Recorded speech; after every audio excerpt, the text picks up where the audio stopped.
Welcome. Welcome to a new day. Welcome to our live studio in Linz. We are streaming a fantastic program to you, and today we start with this topic of digital humanity, which is something that is of course part of every day of every program. We have prepared some very special sessions for you, starting with a rather complex setup. That's why you see all those cables on my laptop. So fingers crossed that everything will work out. We go live to Tokyo to talk to some robots in a very special coffee place, but later more about this. We'll have also very special guest just in some minutes here, Michelle Thorne and Chris Adams, who are actually the editors of the Branch magazine and who are hosting today's theme exhibition, theme conference with us. And here it's very much the question of how can we create a sustainable internet, a sustainable and a just internet for all of us, as our daily lives are already interwoven with the digital. I mean, sometimes you cannot even distinguish it anymore. Sometimes we don't know the difference anymore. So therefore, it's not so much the question anymore, how can we avoid technology, but much more, how can we try to fix it in a way that it serves us, that we move a little bit away from being so centered on us, on humanity, but much more taking care of our environment, of the organisms, of the other living beings and entities that are surrounding us. Today on the channel, just afterwards, we have a session called Global Challenges with a very special guest, Jillian York, who is an American activist and author, followed by the session called Transformation, Gender and Diversity, where we have another guest called Adriana Knouf. She is actually a PRIX Ars Electronica winner, and that leads us immediately to the highlight of today. It's the PRIX Award ceremony that is taking place in Linz, and we're gonna stream it live to you.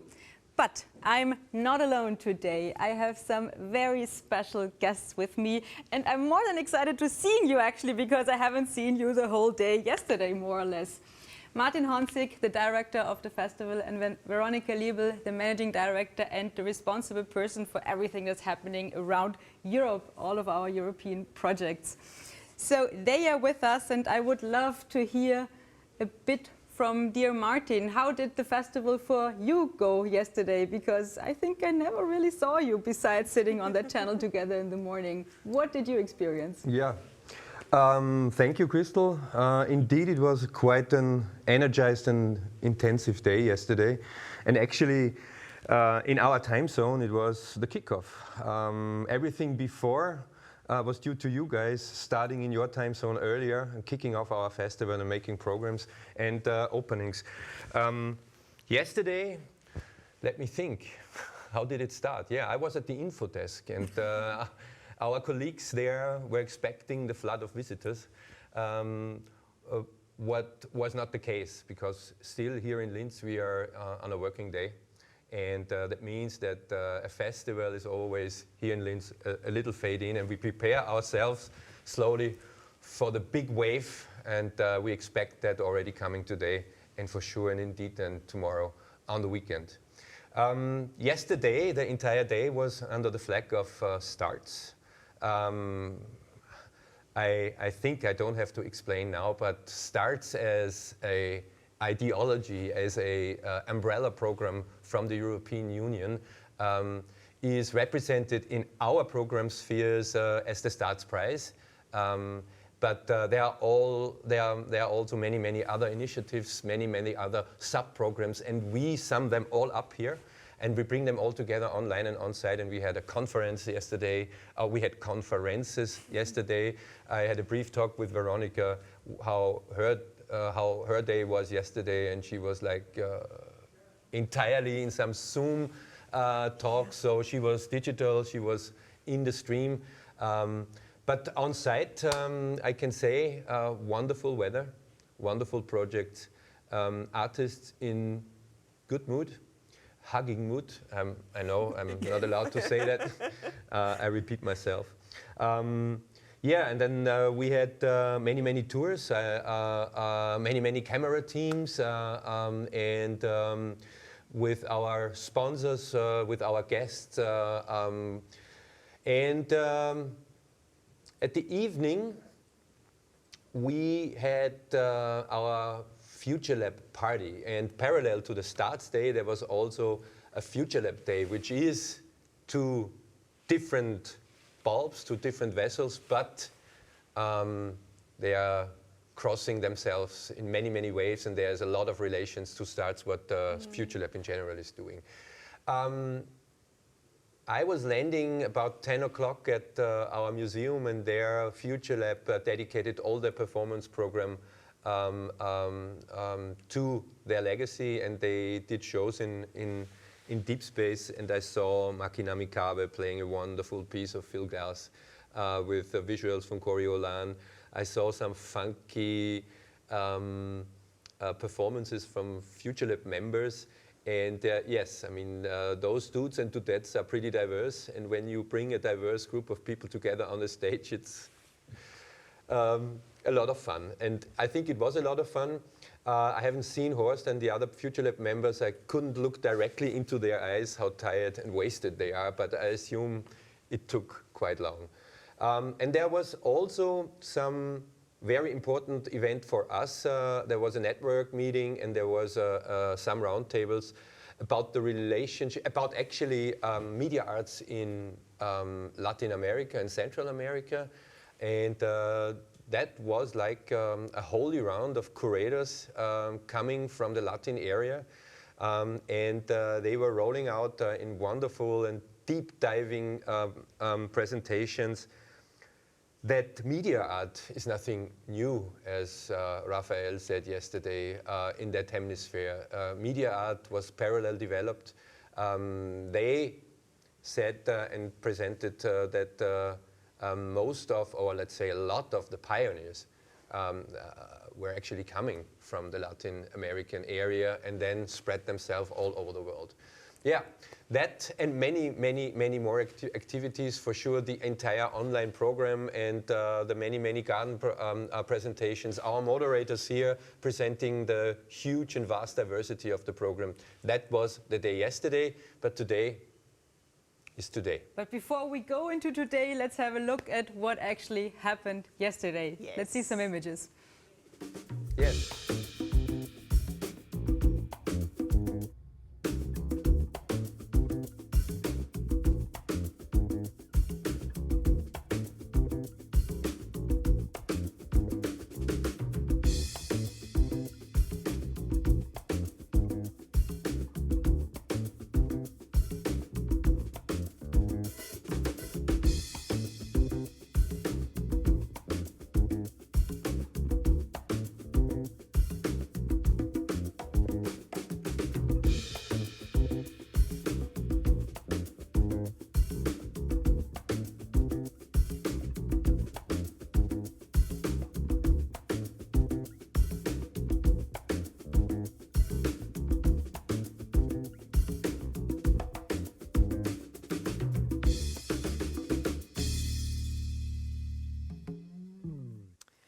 What a fantastic day yesterday, and we are already in the middle of today's program, to be honest. Already more than an hour ago we started with the today's theme conference, and we've invited, to be honest, this year the winners of the Digital Award for the Award for Digital Humanity, the Branch magazine, to curate together with us also the conference program of this year's theme conference. It's a very first award for us this year. It's a collaboration also from Ars Electronica and the Austrian Federal Ministry for European and International Affairs. And we award this prize for outstanding examples of collaborative practice between also individuals from different nationalities, but also, of course, from different sectors. And on the other side, we also want to highlight really the role of artists as cultural ambassadors and their excellence also in identifying the potentials and, of course, on the other side, also the pitfalls of the digital transformation. The jury was absolutely amazed, obviously. They are the winner of the Branch magazine. I want to just quickly jump into their statement because I think it describes in an excellent way what the Branch magazine is about. At the first glance, Branch magazine, with its large international team of authors and headed by the dedicated managing editor Michelle Thorne, seems predestined for the new Ars Electronica Award for Digital Humanity.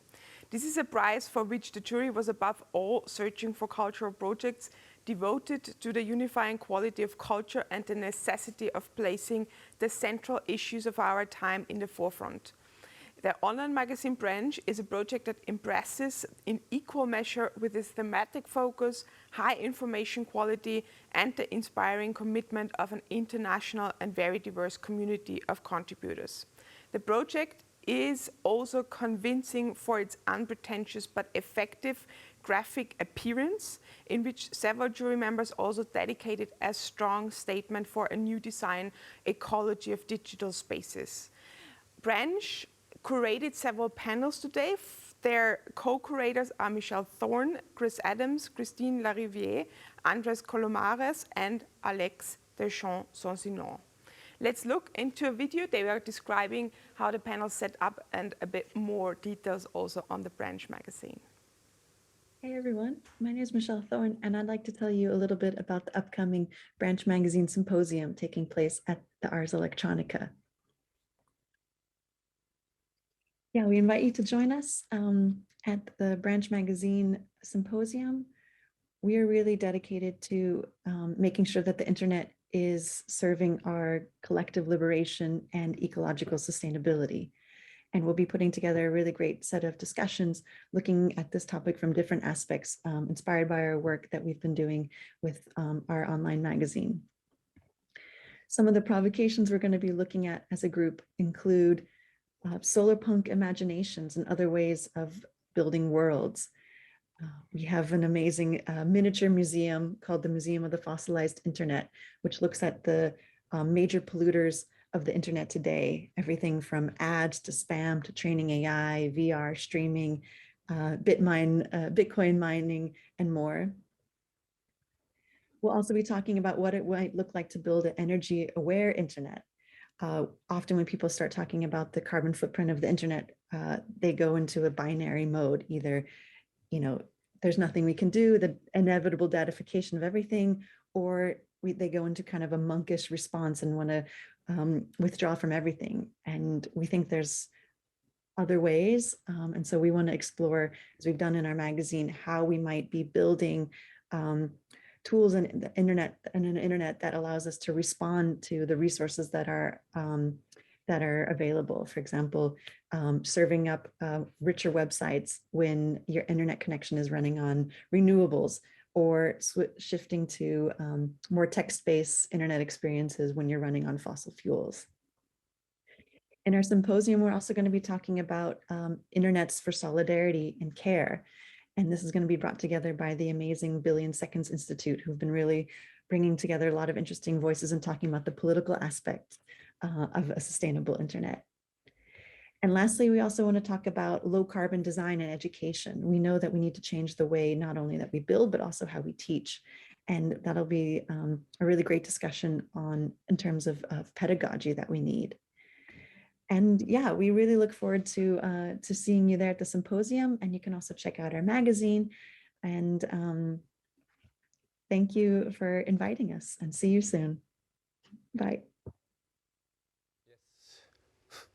Check out this magazine and check out on our live channels on Swapcard the parallel going theme symposia of the Ars Electronica. We are so happy and proud that we have this wonderful people with a wonderful critical minds, and we will not let them escape.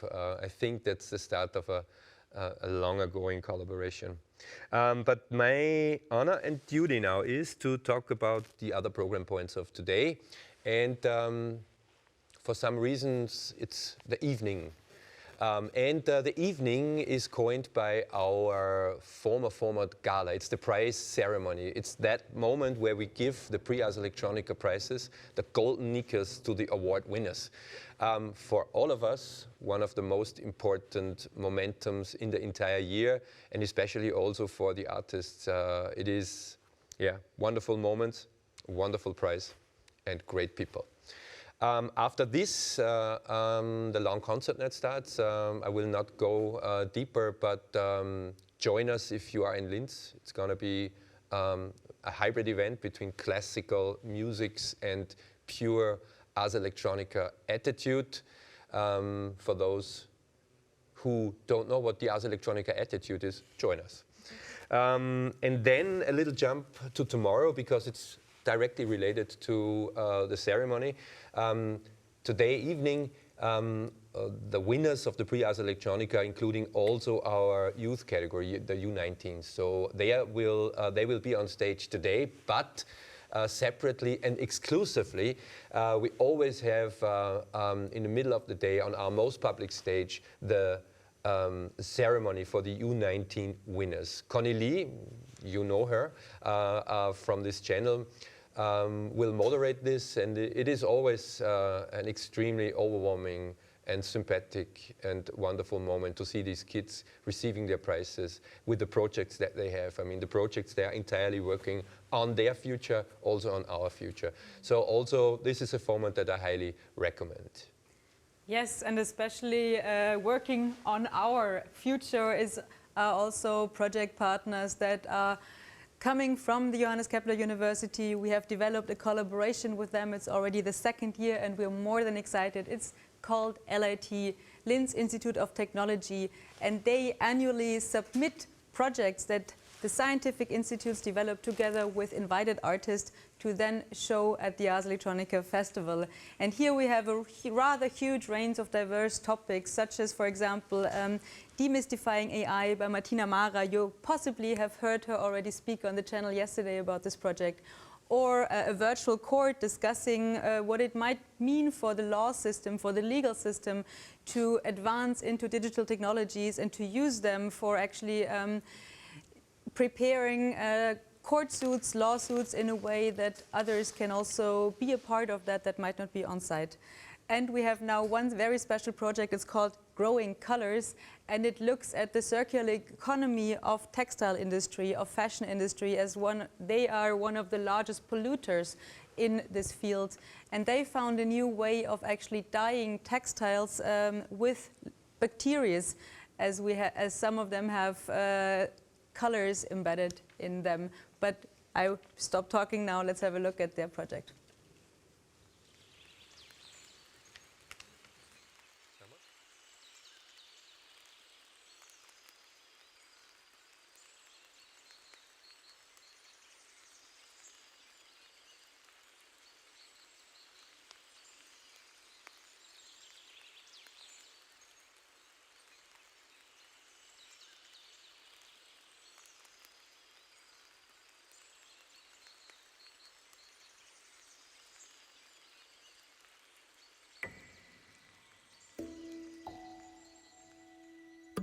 Nature knows how to produce color. There's no need for chemicals or harmful ingredients.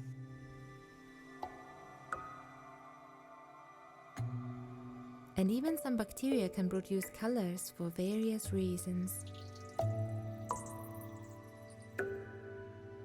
They can be colorful, beautiful, and found everywhere.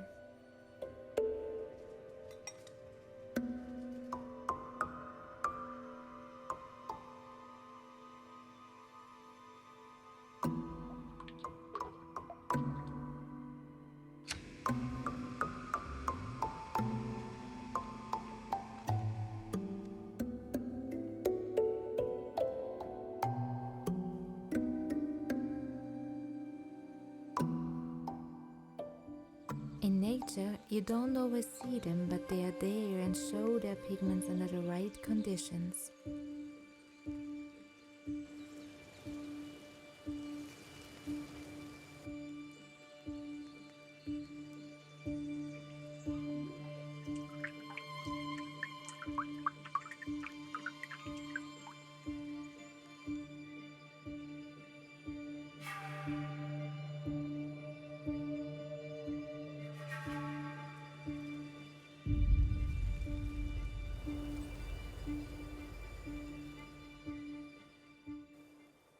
We collected the bacteria from the area of the Johannes Kepler University in Linz and brought them into our laboratory.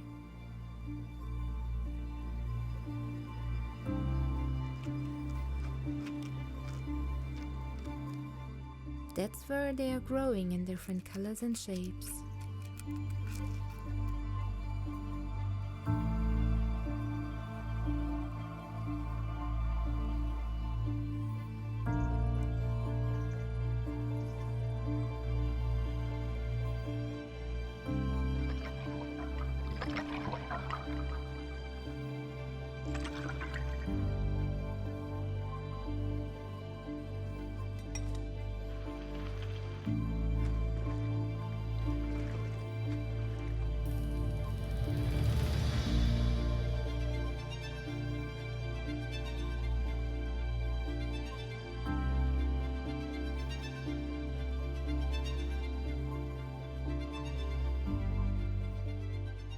When characterized, we use them and other bacteria from databases to dye textiles. In addition, we color yarns to produce our own woven textiles.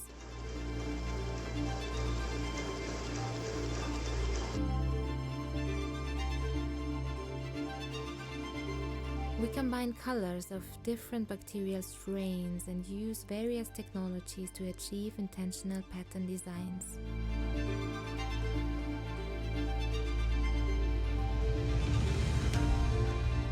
There's endless potential in this dyeing method that doesn't use harmful chemicals and almost no water.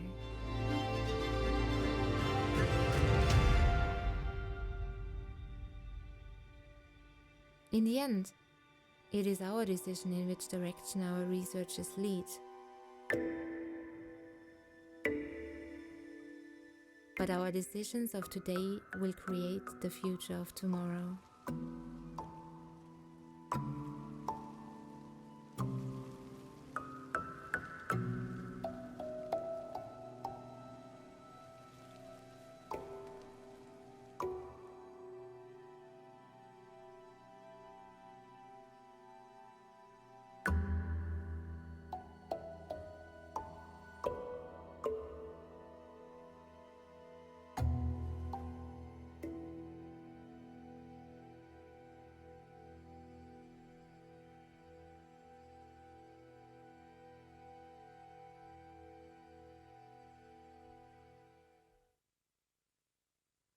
It's now my pleasure to actually give some highlight recommendations for the online program today, and I start with the first one. And the reason why I'm sitting here alone on the couch, because Martin had to jump out. He will start in less than 7 minutes, actually, an online guided tour through the theme exhibition he's preparing. He's jumping right into the venue for this year's theme exhibition, and please join. It will be a fantastic guided tour. You can still register online for this and make sure to be part of this guided tour. Then we also have a workshop from Forensic Architecture on open source investigation for human rights prepared for you. As you for sure know, Forensic Architecture is a research agency that uses architecture and media analysis to investigate human rights violations. And in this workshop, where it is an introduction to investigatory techniques and principles used by forensic architecture, including open source research, spatial analysis, geolocation, verification, and media analysis through a series of tutorials. The workshop will be conducted by Omari Fervati. He is a researcher and he's using spatial analysis for human rights investigations. Then we have also a session at 2 p.m. from our dear colleagues Roland Haring from the Futurelab and Martina Mara from the Johannes Kepler University on the Cobot Studio. This session will explore also the challenges in future work environments and how we can trust and also build acceptance in the workplaces of the future and build also human-robot work environments. Then an absolute highlight, the keynote conversations here on the channel, on the Ars Electronica channel at 2 p.m. as well, between Joe Davis and Gerfried Stocker. And after such a long day, yeah, we all need a rave, I would say. So feel welcome, feel invited to enter the rave space tonight. In addition to their ongoing exhibition, the Garden Berlin is presenting a hybrid rave night tonight.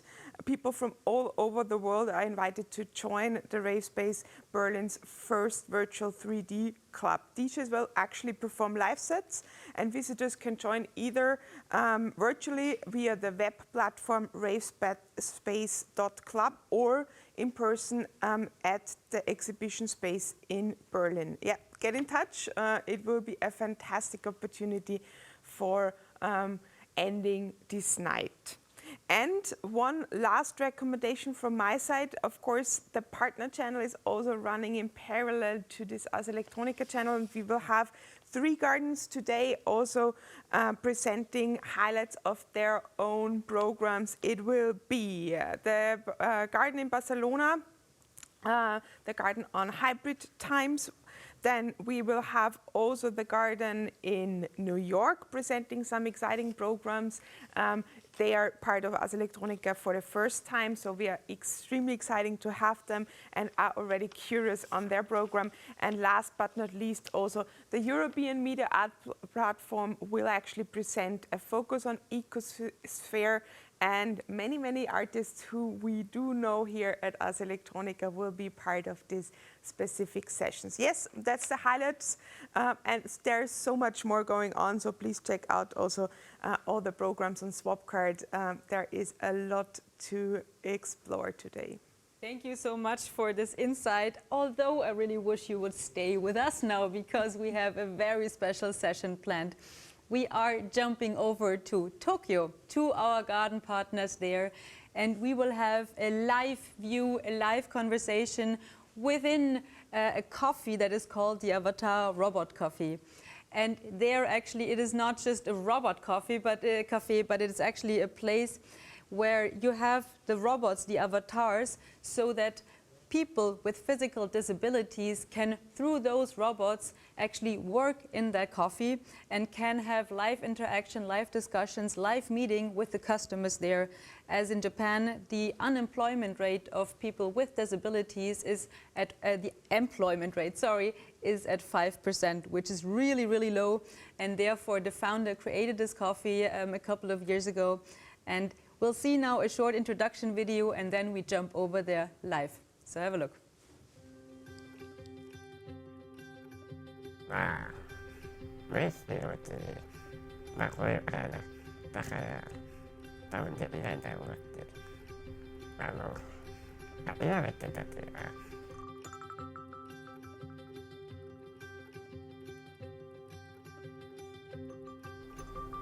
迷惑ばっかりかけて人のために何もできていないなっていう気持ちがすごく強かったです。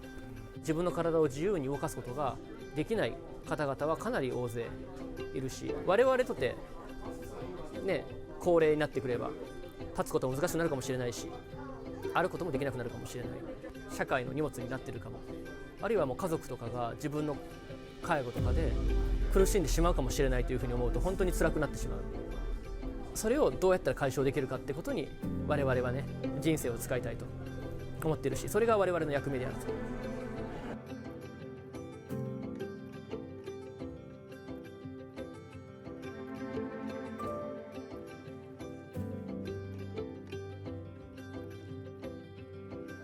こっち側から話しているときはあんまりこうその違いというか、普通にその場に見えるっていうかいるように感じられますね。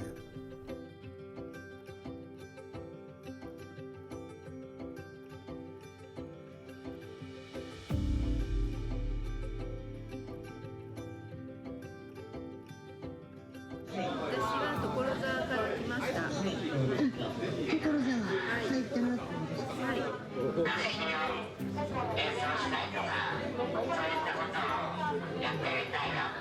お仕事する前より随分明るくなったねって言われるようにはなりました。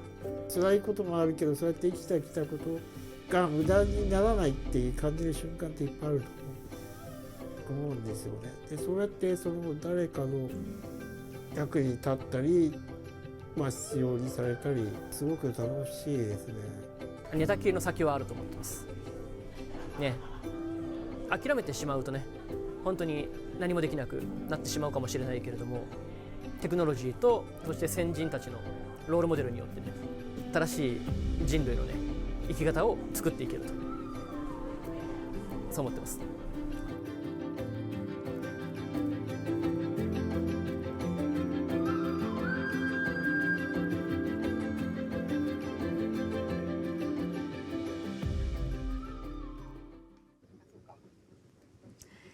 So, welcome back. Now you've had already a quick insight into what this robot cafe is looking like and also what purpose they have, and I'm more than excited to have them as part of this year's festival. They won the award of social distinction at the Japanese Media Arts Festival, and it's a great honor of having now with me dear Asako Tomura-san, who is the director I have a feedback somehow, who is the director of the garden in Japan and who is now gonna introduce us to a very special protagonist that we can meet now. Dear Asako, the word is yours. Okay.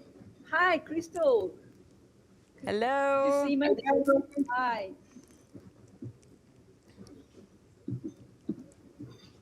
We can hear you, please. Yes, I can hear. So thank you so much for visiting our Tokyo named the Dawn Cafe.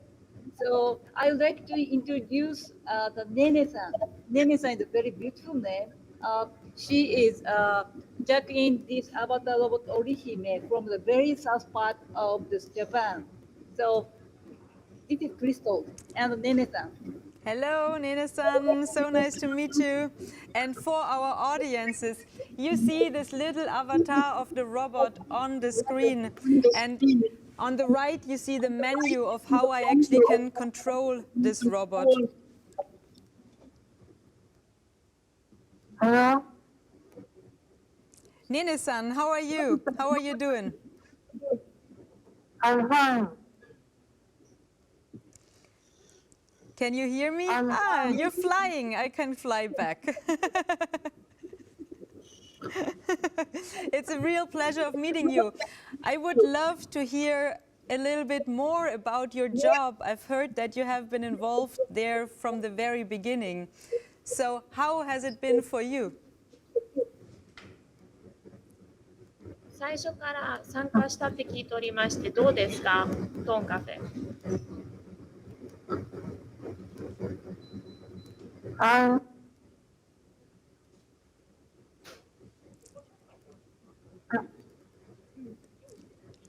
Nene-san?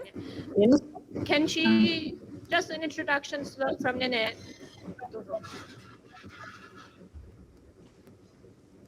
Sorry, can you hear me? Nene-chan, 自己紹介やって。Hi, my name is Please call me Nene. I'm a university student. Major in total English. I'm Methodist. And as I am a congenital spinal muscular atrophy, known as SMA. I'm sorry, the audio connection is really bad. We hardly can hear Nene-san. Maybe you can tell us a little bit about her. ねねちゃん、ごめん、聞こえないので、私を通じてでお願いしてるので、大丈夫？大丈夫です。Okay. So Nene says her name is Nene Nakashima. Please call her Nene. And she is bedridden with a condition called spinal muscular atrophy, better known as SMA. Currently, she's a university student majoring in social welfare. Go ahead and ask. Okay, thank you so much. I would love to hear how long you already work at the coffee and whether you had the chance of already making some friends while talking to the customers there. ねねちゃん、ドンカフェでどれぐらい働いてますか？ 2年ほど働いています。2年？は 2 い。 years。で、新しい友達できたんですか、その間に。はい。たくさん I've made a lot of friends here. That's fantastic to hear. So, what made you start to work at that coffee? I think it's a really fantastic project, and I love seeing you, even not live, but at least through the robot, on being able to talk to you. I think that's a one-in-a-lifetime project. And what are your plans? Are you going to stay there and keep working for the Avatar Robot Coffee? ねねちゃん、ここで働いてるの何が好きで、この機会でねねちゃんのお会いすることはすごく嬉しいね、素晴らしいことだと思います。生じゃなくてもロボット通じ合ってねねちゃんの知り合いになって嬉しい。それとも今から未来的にそのままドンカフェで働きたいんですか？そうですね。さっきの最初の質問が何が好きですか、ここドンカフェ。はい。ここでは、活動したり、オーダーをする中で、お客様とお話をすることが楽しいです。So being able to work and being able to be outside and work and talking with customers is something I really enjoy. Thank you so much for telling this. I'm sorry, now I looked a little bit around in the coffee, and it's a rather huge and actually really nice place. But unfortunately, we have to get back to our studio and continue with our program. I hope I can visit you in the near future and experience this wonderful project live and actually meet you through the avatar in person. 今はもう時間なので、また今度日本でお会いできたら感動です。ぜひ頑張ってください。カフェものすごい広いんで素晴らしいですね。So thank you so much for being with us. Thank you for spending your time, and we'll jump back to Linz. It was great meeting you. Bye bye. Bye bye. Thank you for visiting us for Linz. Bye bye. Bye bye. And we are back. Back from Tokyo, back from a very, very special project. And if you are in Tokyo, don't miss it. If not, make sure you come by during your next day, because I think it's something that I've never experienced before. It's something that I've never heard before.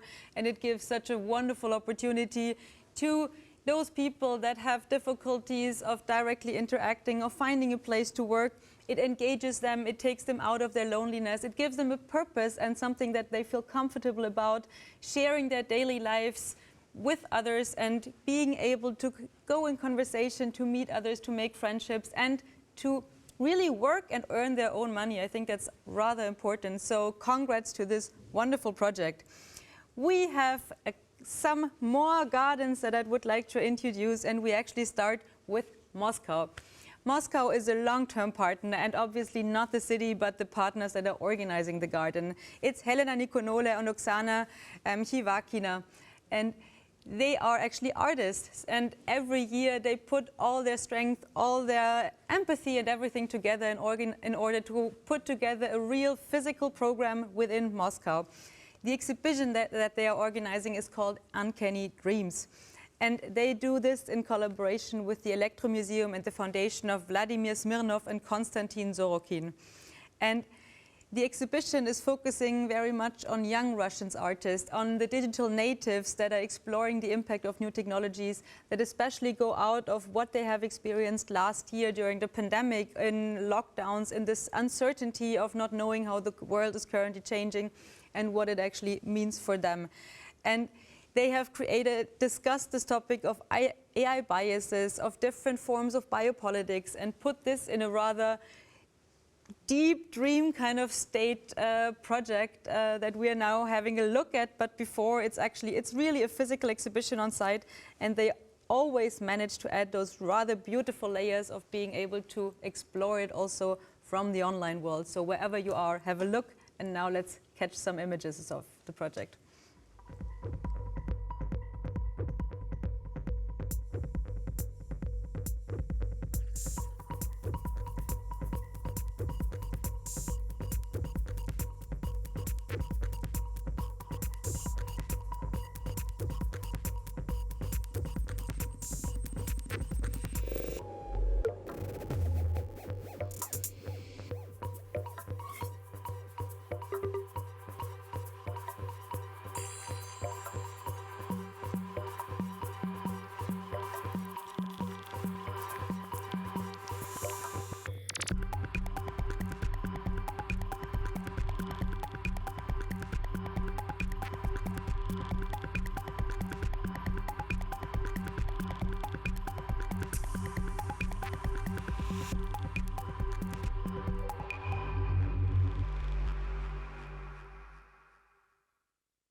La cultura se manifiesta principalmente a través de dos puntos importantes, en el lenguaje y a través de nuestra geografía. Todos los seres humanos habitamos un planeta con una naturaleza que es también nuestra naturaleza. Ella se comunica con nosotros a través del clima, del movimiento terrestre y su traslación. Sí, la idea es de alguna forma esto, ¿no? O sea, trabajar así, o sea, recibir los impulsos de la Tierra, ¿no?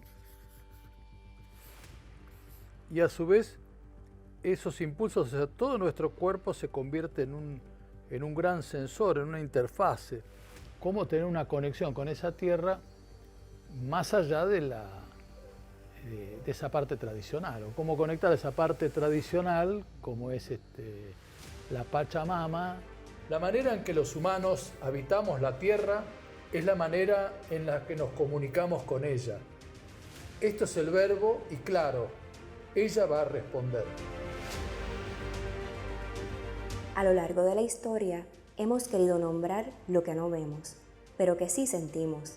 Queremos nombrar lo que percibimos, aquello que nos asusta, que nos da esperanza, lo que nos nutre, lo que nos une.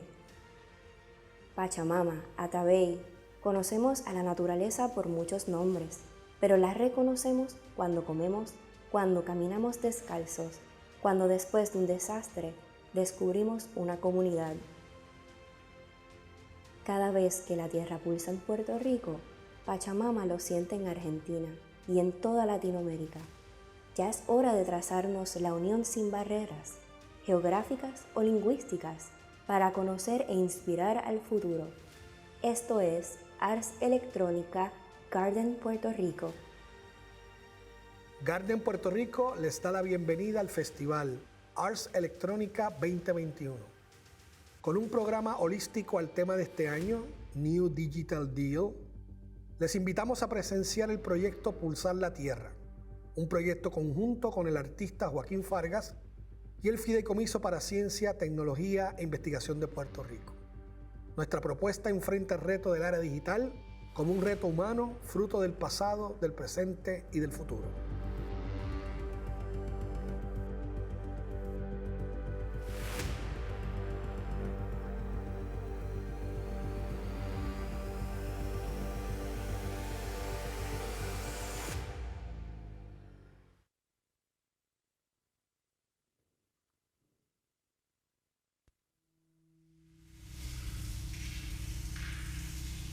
Hello, hello.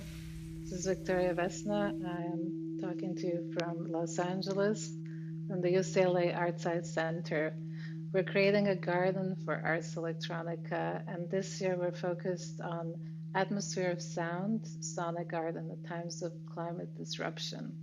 This is co-curated with Anuradha Vikram, a curator who also works at UCLA, And we're presenting to you our most recent sound artist in residence for the 2024 Getty Foundation grant we received, Pacific Standard Time, Art times Science times LA.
I interviewed my mother about her first sonic memory of an earthquake that struck Seattle in 1965. A child of 15 at that time, she was alone in the family's home when the low rumble began. The only other sound she remembers were her parents' wind chimes sounding from their backyard.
Welcome back from this wonderful sound atmosphere meditation. And you've noticed from Moscow we already traveled to Puerto Rico. We saw this beautiful landscape that the garden has prepared for us. And it's actually about this project Pulsar de la Tierra between Buenos Aires and San Juan in Puerto Rico. So don't miss this performance by Joaquin Vargas. And the last stop that we just made on our journey was in Los Angeles with Victoria Vesna, a dear old friend whom you probably have seen on the channel already just before, in the days before. And she is preparing sound journeys on site for the artistic community within the UCLA campus, but also beyond. And you can experience this program also online in a diverse sound meditation that she has specifically, together with her collaborators, created for that. But I am not going to waste the time of my dear guests now that, well, thank you for spending your break with me instead of having maybe some food or drinks. So we've introduced you before just in our morning session. I'm thrilled and more than happy that the ones that you just saw just before online are now with me in our studio. It's Michelle Thorne and Chris Adams. They are the makers of this little piece, not so much what I actually have in hand, but much more what you can find online. It's the Branch magazine. It's the winner of the Digital Humanity Awards that we initiated this year for the very first time. And we couldn't be more happy and excited. And actually, a little bit about our guests. So Michelle is interested in climate justice and especially in the fossil-free internet, right, if I remembered correctly. And you are working as a program officer as the Mozilla Foundation. And Chris, you're here with us coming from this climate action and tech side much more. You're the co-founder of the Greening Digital consulting agency, right? Yes. And helping teams to build up a cleaner and more sustainable internet. But without any further ado, I would really like to know, how did this whole project come to life? What triggered it? What kind of ideas? What kind of mission behind it? And why did you start it now? I'm sure that those ideas have been circling around with you for quite some time, probably. But please, who wants to start from you? Maybe Michelle? Yes. Yeah, please. sure. I'll start. So, yeah, we actually met each other in this community called Climate Action Tech, which is a bunch of technologists who are going, you know, the planet is on fire, and what can I do to connect my skills and expertise and maybe the power I have being in the tech sector with actually taking climate action. And so we were meeting and discussing this in this basically a Slack group, and said, you know, one of the things that we should really look at is not just committing to our own education, our own transformation, but helping to like curate and uplift voices who are exploring how to have a more sustainable internet and how we could do that technically, aesthetically, and politically. And that was the kind of the kernel of the idea to make Branch Magazine. And maybe I'll pass to Chris to build on that. Yeah, I can say that one of the key ideas we were looking to do was, I guess the phrase we used was like shift the aesthetic, because we realized that it's really important to actually have some of these narratives to enable essentially the decisions that you might be seeing made at a kind of policy level, or even within the organizations we work at. And we figured if we're able to essentially maybe shift the things that people aspire to, or what they actually want to work towards and what they value, then you are able to embed those values in pretty much the rest of the work that we do. And this is based on essentially what a lot of the stuff that we've read about applying psychology to think about some of the ways that we respond as humans to the climate crisis and the implications of that stuff. So part of the idea behind Branch was to make this and create that space to explore this. And this is probably the thing I might hand over to Michelle about, because we were very much trying to create this space to allow people who weren't just us to talk about this. And yeah, here I am doing exactly that. And I think one of the things to mention about this is that we know that whatever we're going to try to do is going to be incomplete, that we need collaboration, we need collective efforts, and we, you know, taking a step to try to think about these things, think out loud with others, is part of transforming ourselves and our practice. And so, you know, this is it's a work, all of this is like work in progress in that regard. And we really wanted to also be real about our own sense of climate grief, our own sense of sometimes not knowing, but also sometimes the paths that we're starting to see and how to, you know, uplift those. So I think it kind of came from this place of also quite, you know, I think genuine emotion of trying to grapple with the sense of crisis, and also and really trying to come to reckon with like, what can we do about it? Yeah, I think it perfectly fits, I mean, with this new digital deal that we have as this festival topic ongoing already now for some days, and this need that the new digital deal cannot exist without a new Green Deal in a way, and vice versa, obviously. And the idea, what we initiated with the festival, this kind of call to action that went out to the communities around the world, asking them to go into their communities themselves, to talk to the individuals, to talk to initiatives around them, to get on a public stage of what is happening already everywhere. And I mean, we're going into the jungles in Bangkok, like around Bangkok. We're going to Puerto Rico. I mean, we just saw it. And everywhere you speak to people, they are so concerned about what's happening. And I think the difficult point is that we are aware of the problems. We are aware of the climate crisis. It is much more this taking action, this step to, you know, how can we trigger that it needs a change? How can we trigger that we need to change? And creating this awareness somehow. And therefore, I really admire the community that you created around this project. And I would love to hear a bit more about this co-creation process, because bringing a community together is rather complicated and definitely not an easy thing to do, especially if it is about keeping it together. And how did this happen? Are those all your friends that you usually hang out with in bars, or did you really specifically try to find them, talk to them, make new connections, bring them together? Please. Yeah, okay. There's some things we can say that we.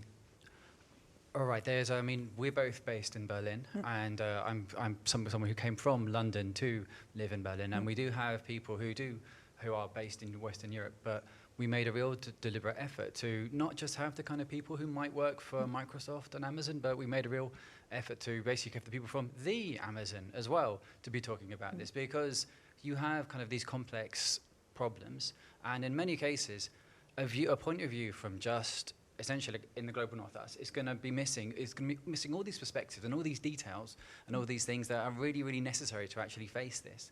So we did try to kind of open this up to a wider group of people. And we did actually get a bit of funding from the European Commission to help get some of this off the ground, which made some of this possible to have that kind of throw the net wider than we otherwise would have been able to do.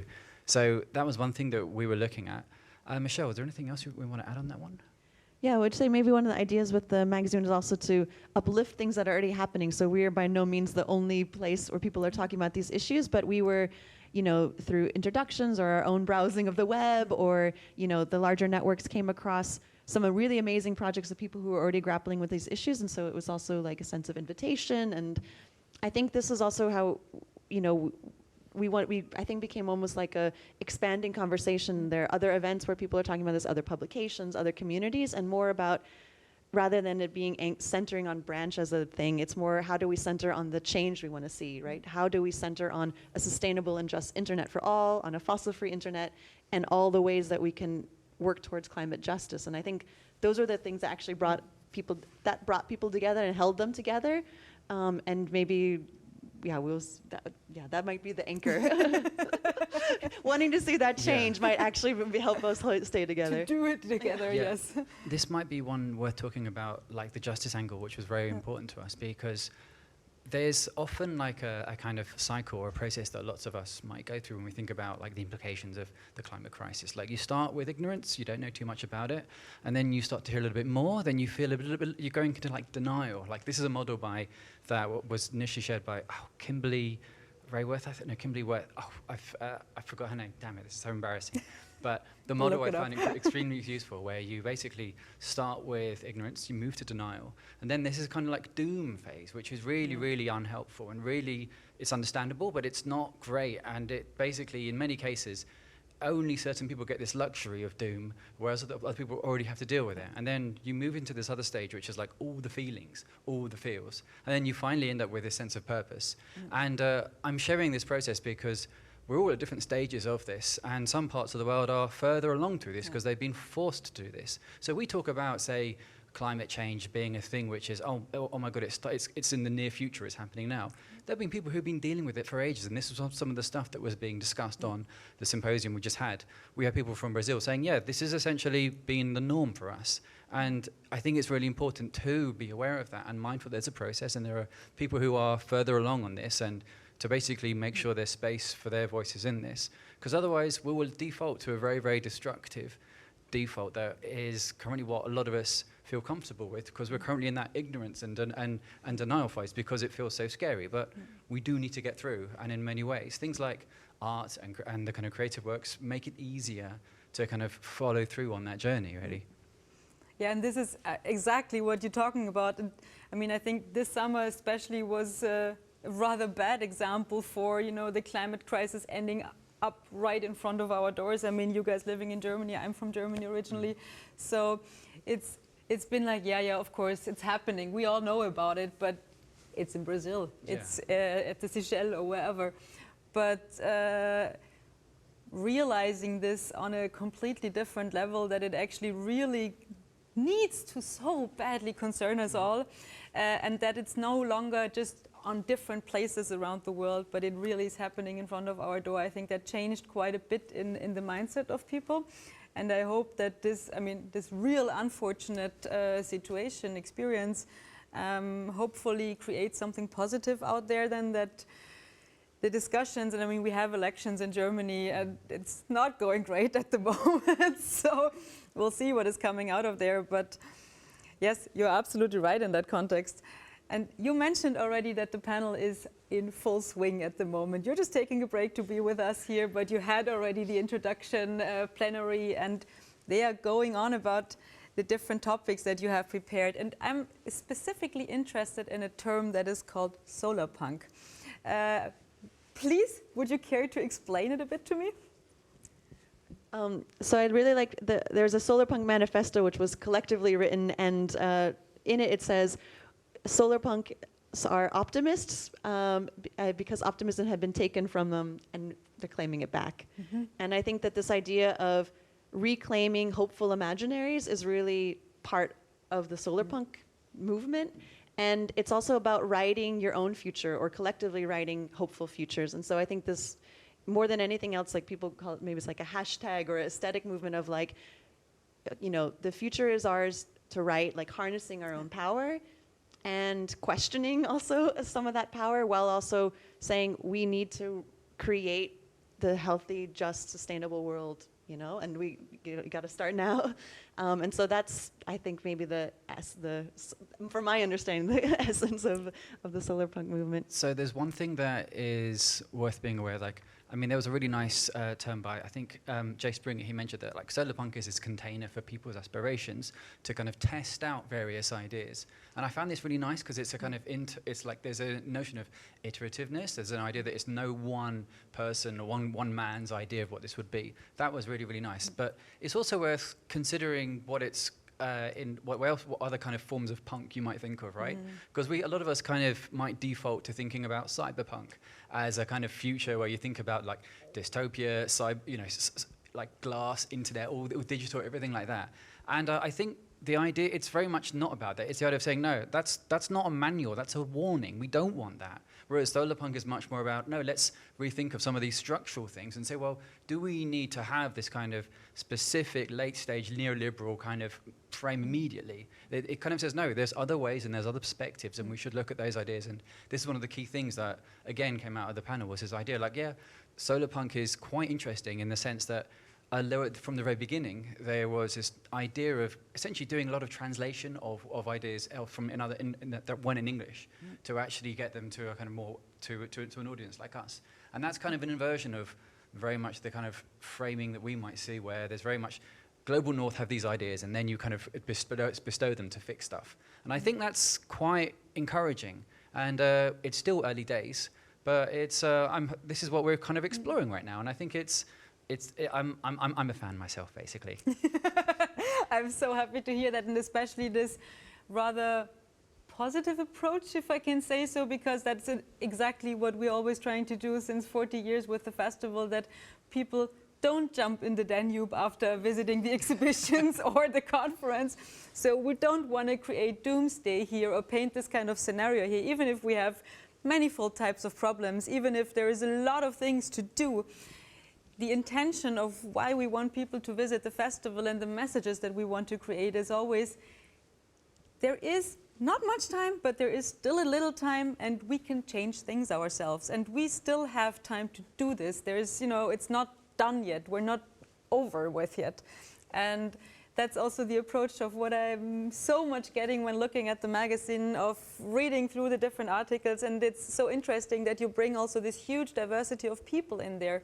It's artists that you ask to write about their researchers, it's scientists, it's researchers, it's social activists, and this huge diversity that also, talks to so many different people, because it's not about that we educate an elite. It's not about that we provide information for the ones that are already deep into those topics, but it's, I think, the essence that we need to talk to the others, like to everyone that lives on this planet, that has a responsibility for us, for the planet, for the species here, for everything that is living here.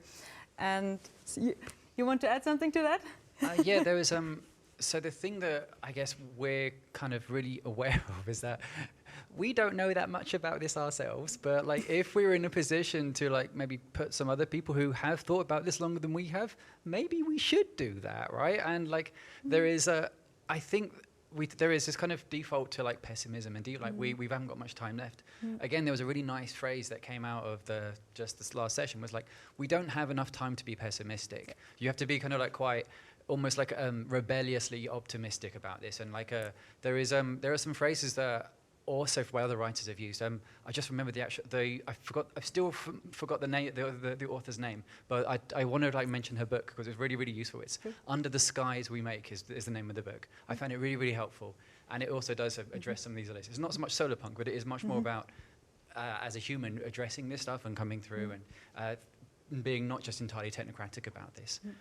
God, where was I? Yeah, we were talking about this idea of it being too late to be pessimistic. There is, I think, one thing that I find interesting in that kind of like punk idea of this is that you're prepared to explore and look at all these other ideas which are not kind of in the current frame. And there's a phrase by Kim Stanley Robinson. He says, there's like angry optimism, like you should be outraged at this sense of injustice and be prepared to question these things that might have typically been comfortable that you wouldn't. And I think that, yeah, we don't have time to just stay in this very particular set. We need to have ways of opening up the discussion. And yeah, it's not going to get it from just speaking like to two techies here. We're not going to know that, but hopefully we can create some space for other people too. To come in there, exactly. And I think that is exactly the cue. You should probably get back to your panel. And maybe one sentence before you guys leave. Is there going to be a third edition, a third issue of the Branch magazine that we can look forward to? Yes, we hope so. Yeah, we'd love to publish one in November and again in May. And yeah, we'd welcome also people's contributions. Are you writing solar punk, hopeful futures, or have ideas? Like, also, we're open for submissions and other ways for people to support the magazine. So go for that. Please, we want to see your articles in there. It's going to be great. And thanks so much, and join the conference that is happening now. Sorry. Okay, and if you don't know where it is, you go to branch.climateaction.tech, and that's where the website is to learn more. Yes, we'll put the website in the chat so you can directly have a look. And stay with me for a second, because we actually have another project that we introduced to you now. It is a project coming from Chile. We have a long-lasting collaborations with the Chilean Cultural and Foreign Ministry, and for some years now they are supporting artists in Chile to be part of the festival. And this year we have a rather special project by Celeste. It's called Aridity Exercises, and she went into the desert of the Atacama because there was an article, a journalist that wrote about a rather huge drawing, a 2-kilometer long drawing that actually no one knows of where it came from and to what it exactly is related. What you can see there is actually a certain type of knife, a Corvo knife, that was used during the dictatorship to hand over to kind of the guards of the dictator, and Pinochet, sorry. And this drawing of the knife is in the desert. You only can see it if you kind of move away, if you go a little bit outside, if you have this bird's type perspective. And no one knows who put it there. It's really in the desert. There's nothing around. There are small villages in a rather distant area, and there's usually not a reason why you would even go there. And Celeste, she explored this drawing, and she tries now to find linkages of who could have done this, for what type of purpose. And so it's kind of an artistic, journalistic project, and linking her own past with her family to that time in Chile. Have a look now at this wonderful project that we are super excited about.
En el año 2011, una mujer, parte de una agrupación de familiares de ejecutados políticos en Calama, Chile, recibió información sobre la existencia de un cuchillo corvo de 2 kilómetros de extensión, trazado con cal sobre el suelo del desierto de Atacama.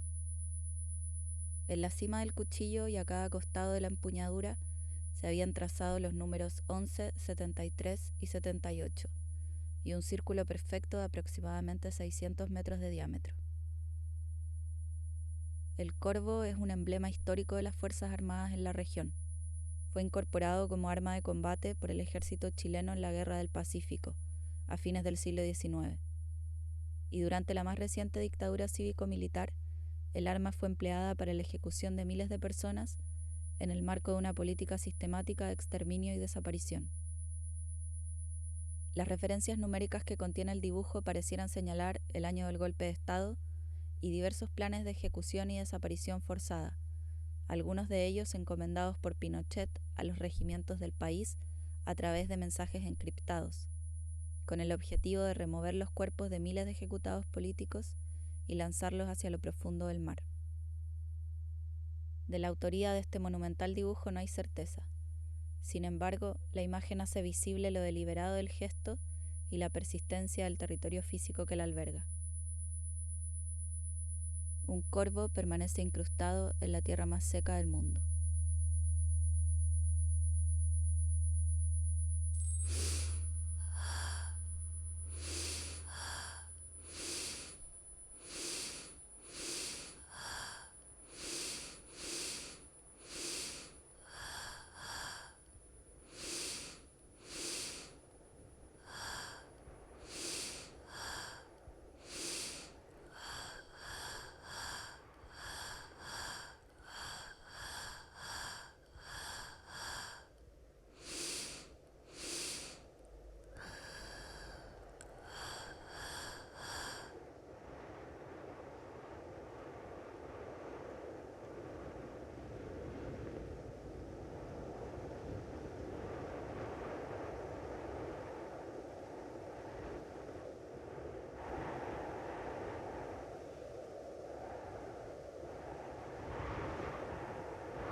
Yeah, I mean, don't miss this project. It's in Linz in our exhibition, it's in Santiago de Chile in an exhibition, and you have the interactive website where you can further explore the researches that Celeste went through.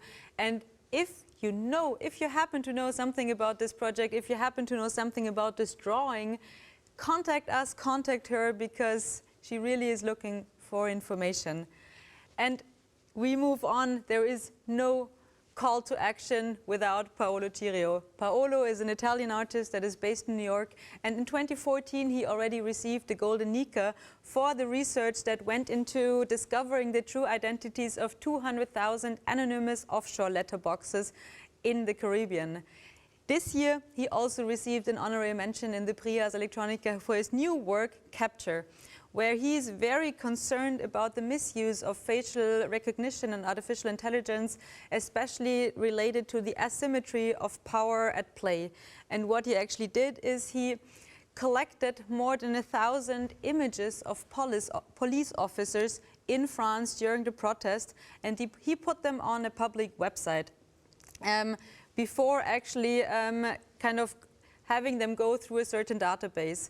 And this public website, he asks people to join him, to tell him what the identities, what the name of those officers are, and really wants to look deeper into how the technology that we are already daily using turns against the authorities that use them on a daily level.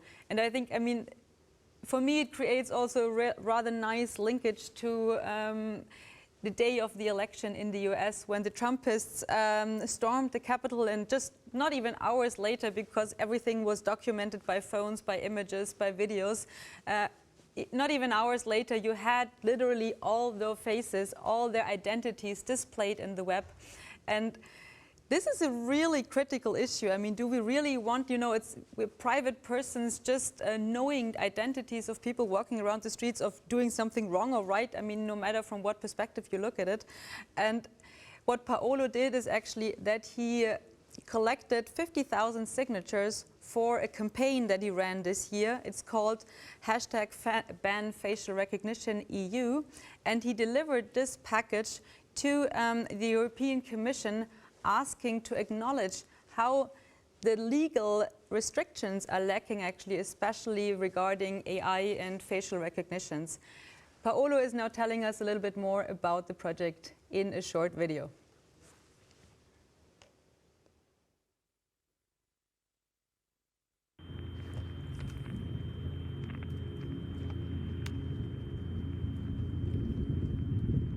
I collected 1,000 public photos of police officers taken during protests in France. I then processed them with facial recognition software to profile 4,000 faces of officers that now can be identified by name.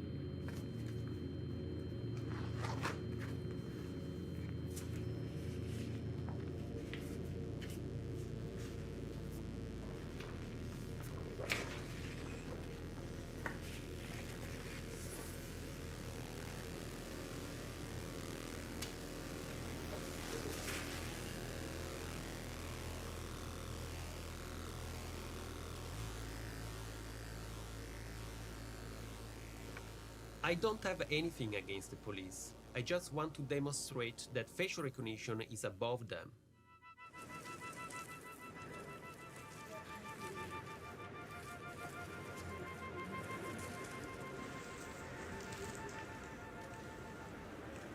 Police officers are just people, but they can use violent tools. So the police need to be accountable if they use those tools against citizens.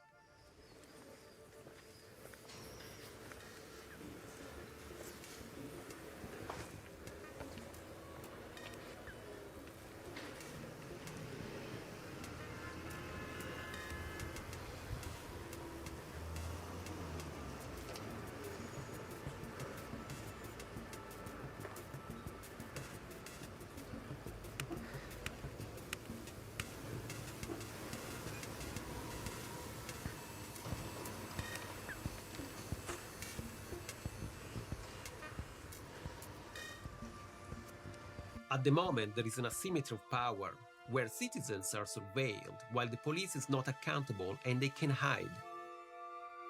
I want to show that this asymmetry of power is not fair.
After all, this is not about technology, nor about the police.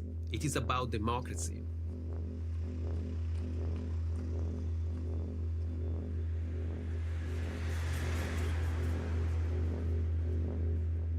The police want to use facial recognition on protesters, minorities, and civilians, while they make themselves unidentifiable. The paradigm of the powerful watching and the powerless being watched is reversed.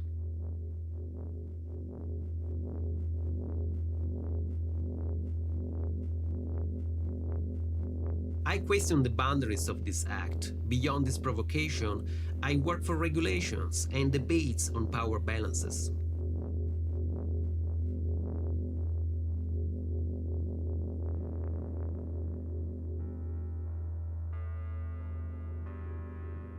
The ethics, politics, and aesthetics of this project aim to resolve the perplexity around the notion of privacy, transparency, and autonomy of citizens and authorities.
Yes, now we are starting again. And I have with me a guest I've been looking forward to introduce to you for the whole day. It's Glacier Kwong. Glacier comes to us from Hamburg directly, but originally she is from Hong Kong. But you've been living in Europe, in Germany for quite some years now. And Glacier actually is a digital rights activist, having been still are rather active in the Hong Kong movement that started in 2019 and taking there up actually a really leading role in that. And we yesterday had already quite a nice conversation about what we're going to talk now. And I would love to hear a little bit more. I mean, yesterday you mentioned that you started being interested in data surveillance, data misusage already at the age of 15, which is really early. I mean, if I think about myself, what I did at 15, definitely not thinking about data misusage. I mean, it might relate to that I grew up in Germany and you grew up in Hong Kong, and there it has a different perspective. But please give us an insight of how was yourself at 15? I am a rather weird 15-year-old, to be very honest. Like, no normal 15-year-old should be interested in these kind of things, but I live in Hong Kong, so that's why. I started to be a digital rights activist at the age of 15 in Hong Kong. At the time, my organization and I were leading a campaign against a copyright amendment bill in Hong Kong. The bill was being proposed by the government that we thought would hinder free speech online. So we decided to campaign against it. And we were successful. We successfully forced the government to retreat the bill because it didn't provide enough exemptions for memes, basically, because Hong Kongers use a lot of memes to express their political viewpoints. And after that campaign that was successful in 2016, I decided, oh, maybe we should do more in terms of in regulations on issues that are related to the internet, related to technology, because these things are so underrated in Hong Kong. People don't see how it's related to civil liberties that we enjoy, or how did it help to organize movements, protests, and different things. So I kind of like dive in headfirst into the topic since then, and I decided to do a master in European law in 2018 in Hamburg to understand more about GDPR, which was the biggest like data protection law at the time, and it still is, I think. And now I'm doing a PhD in Hamburg as well, doing research related to like data protection, like how does this world of commercial surveillance require us to re-examine the framework of data protection in Europe, especially when it comes to the consent model, because I am guilty of not looking into where my data goes before I click consent. I think we all do. We just consent in order to use the service quickly. And this is a huge problem because the burden is now on us, but it shouldn't be solely on us. So I do feel like there is a lot of things to look into in that topic, and that's why I'm doing a PhD on that. Yes, absolutely. I mean, you're fully right. It should not be on us. It is very much on us, though, at this point at least. But maybe we'll take a step back and hear a little bit more about the involvement also in the Hong Kong movement. Maybe you care. I think there's no one out there that did not see the images, especially from 2019, that didn't follow at least what happened there in the last year. And possibly you're also not even surprised, but how quiet it is currently around this movement. I mean, due to the even more restricted situation in Hong Kong, due to the danger of what the activists are actually imposed to. But how did it start? How did your involvement start in this movement? In 2019, a movement broke out in Hong Kong. It's initiated by the government proposing a bill again, but this time it's called an anti-extradition bill. This bill would allow the government to arrest people in Hong Kong who violate Chinese law so that they will be extradited to China for trial and even imprisonment. And we saw that as a huge problem, so we started protesting against it. Nobody actually expected it to turn out into the huge movement that we all saw in the news, the clashes, police brutality, and so on. So my involvement in the movement, I went back to Hong Kong for the protest for sure, and I also went back for the election that was supposed to take place in 2020, but which was canceled right now. And the whole thing, the whole movement is actually leaderless, and it only happens because we have technology, because it wouldn't be possible to organize so many people on the street without the help of technology. Basically, there is no leader in the movement. There are a lot of faces of the movement, but none of us make the decision and say, oh, let's do this and let's do that. People come up with their own ideas. So people would get along on the Hong Kong version of Reddit, and they would discuss, oh, maybe we should do advertisement on global newspapers on the same day so that everybody will see that shocking imagery of having many, many Hong Kong things around them. And they organize themselves online on the forum, and then they exchange contact. And they organize themselves on Telegram groups because then you can stay anonymous, and so that would minimize the risk.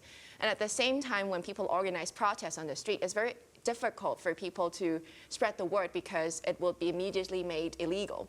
So people would do that really amazing thing that if you were on the subway and you're using an iPhone, suddenly you would receive an airdrop request. Someone would try to airdrop you something. And sometimes it is information about a protest, sometimes it is reminding you to please take care of yourself so that we can fight on, and sometimes it's about political ideas and so on. So this is like a glimpse of how do we organize ourselves in the movement in order to achieve this leaderless structure.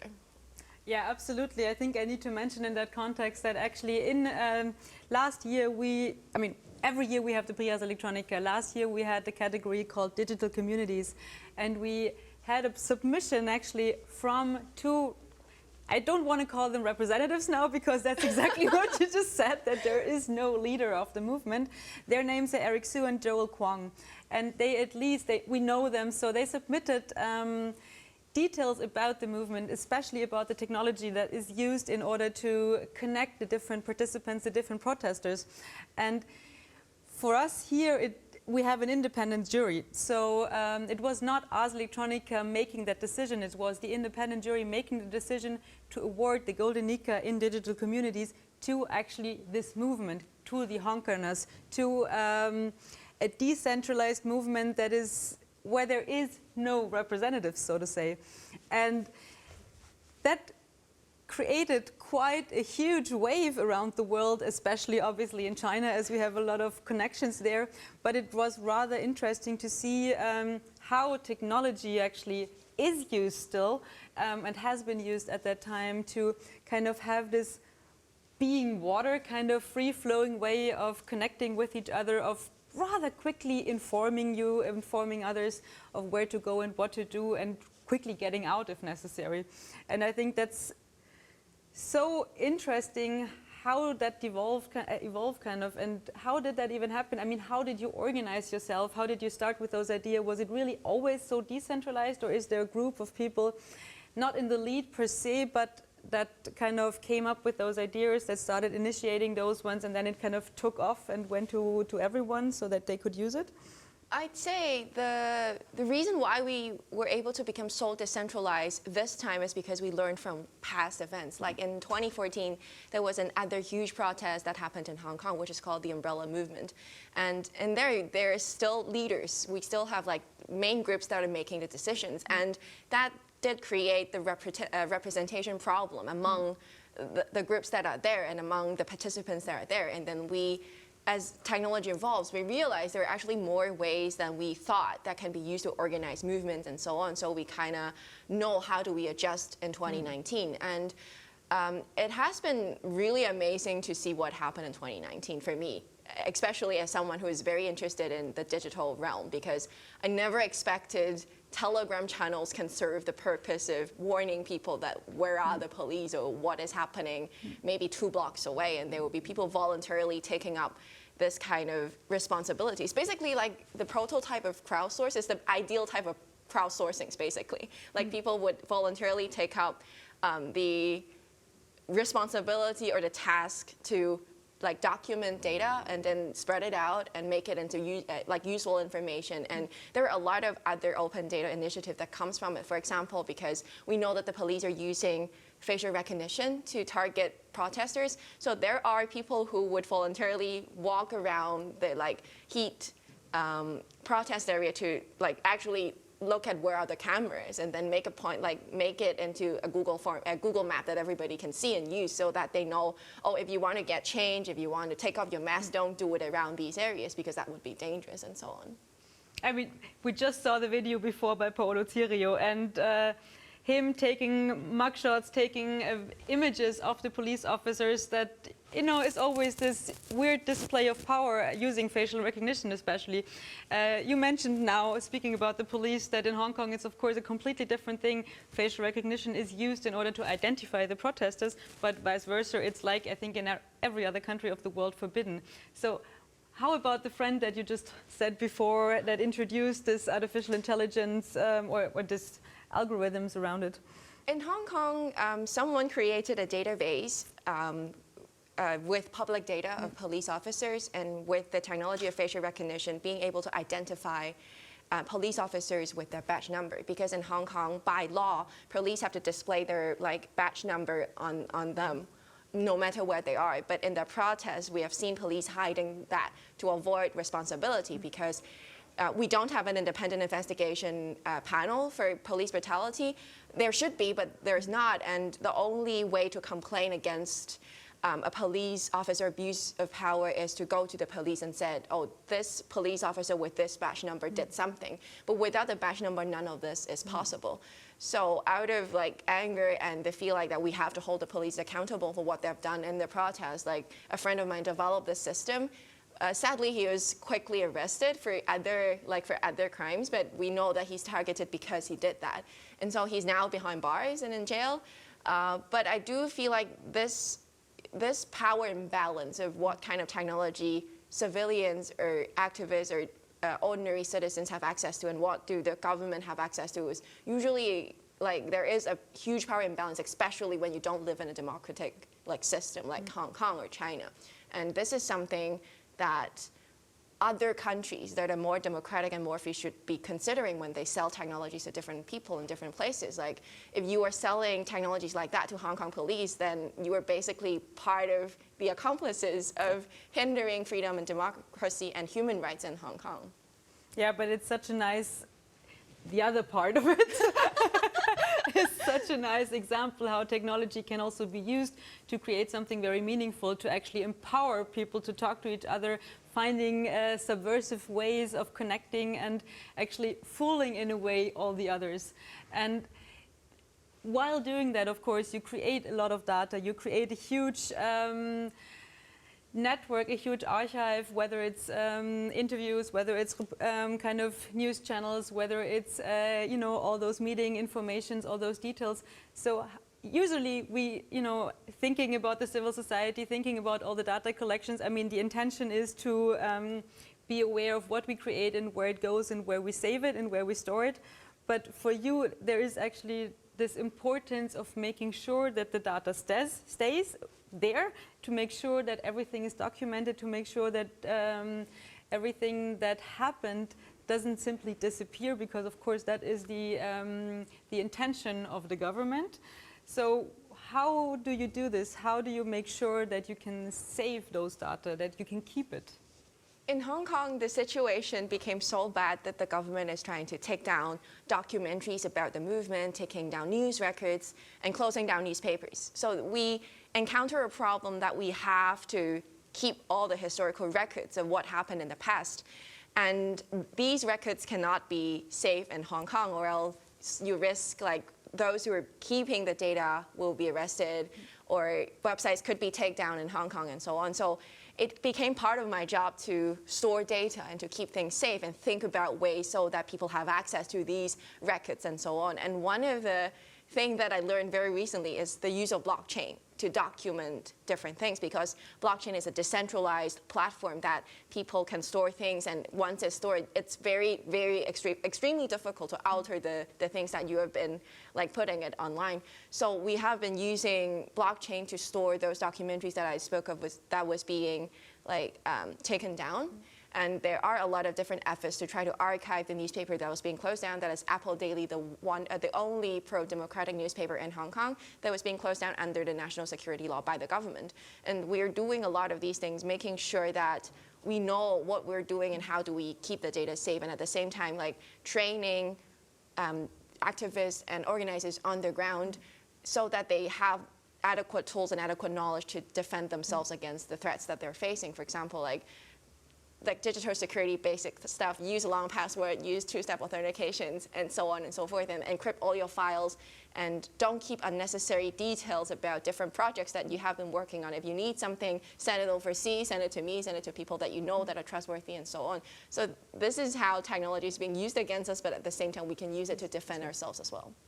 Exactly. I mean, you mentioned it now already. You are living overseas by now, in the so-called diaspora. How do you make sure, I mean, how do you connect? I mean, you said it already a little bit, that you can help others to empower themselves, to support them, to keep things, to store things. But how do you also, because it's obviously not just you that is not living in Hong Kong anymore, quite a lot of people actually needed to go because of threat to their lives. And how do you organize now those rather diverse groups? Because it gets more complicated once you're no longer in the same location, and especially now that situation itself is getting more difficult and more threatening, actually. So how do you make sure to keep it alive? I say like technology, again, does play a huge role in the whole thing, because if I don't have Signal, if I don't have Jitsi, those kind of like open source safe like channels to communicate, then it wouldn't be possible for me to stay in contact with the friends that are outside of Hong Kong or even inside of Hong Kong. But the thing that technology cannot really solve is the trust issue. We are very lucky because the activist circle is quite small and we all know each other and grew up together. So we kind of have that trust already, and the only thing we need is technology to kind of sustain that trust and keep it going. And there are a lot of attempts to try to organize the diasporic community and also with the local community, because it's very difficult for us to voice support towards each other. Like if the locals do it, then they're in trouble. But if we say anything about them, they're in trouble too. So this is that very delicate situation in Hong Kong that we're trying to figure out how we can resolve that. And technology, again, do play a huge role in all the organizing, trying to figure out what to do, thinking about what are the campaigns that we're going to do next, and how do we keep each other safe in the process of coming up with new things to do. But I'd say like trust is the biggest thing, and technology can help it, but it can also like destroys it very easily as well. So this is always that, the tool is neutral. It depends highly on how do you use it. Yeah, absolutely. I couldn't agree more. And I think that is a general thing with not just technology, but also the decisions we daily make. I mean, in what perspective do we trust ourselves in order to make the right decisions? And I mean, you know, how do you implement that in the near future? What is happening then afterwards? But how is the situation now? I mean, in Hong Kong, since the last amendment, since the last threat, I said it before, it's at least in the European news rather quiet after this huge outburst once it happened. But how are your colleagues doing now at the moment? They are personally okay, but the situation is really bad right now. Just this morning, a lawyer that was supposed to be repping a dear colleague of mine is being arrested, and her bail application was denied. And so my colleague lose her lawyer, and her lawyer is in jail, and like there is a lot of these things happening on a daily basis.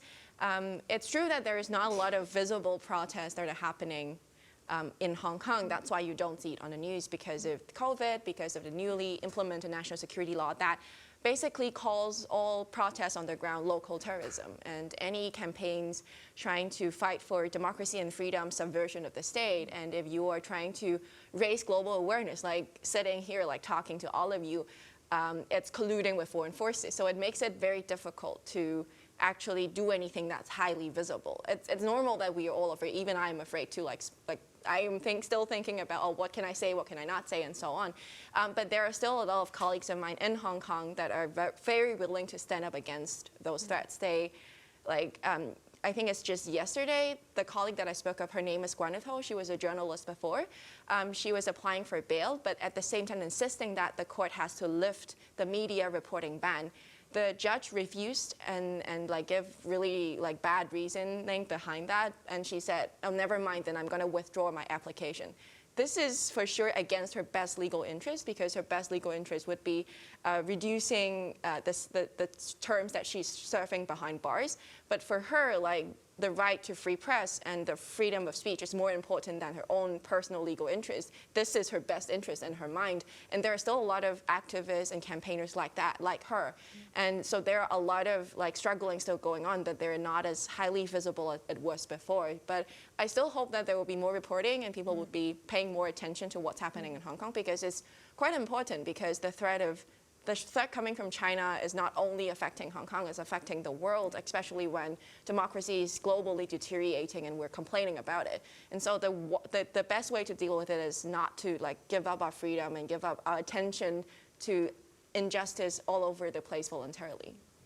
Yes, absolutely. And I mean, we said it yesterday already, there is no time for depression, right? I mean, honestly, I cannot even imagine what kind of situation your friends, your colleagues are in Hong Kong, because it is a decision whether you go against your own best interest in the end to fight for something that you don't know is whether it's happening or not, and what you're getting yourself into.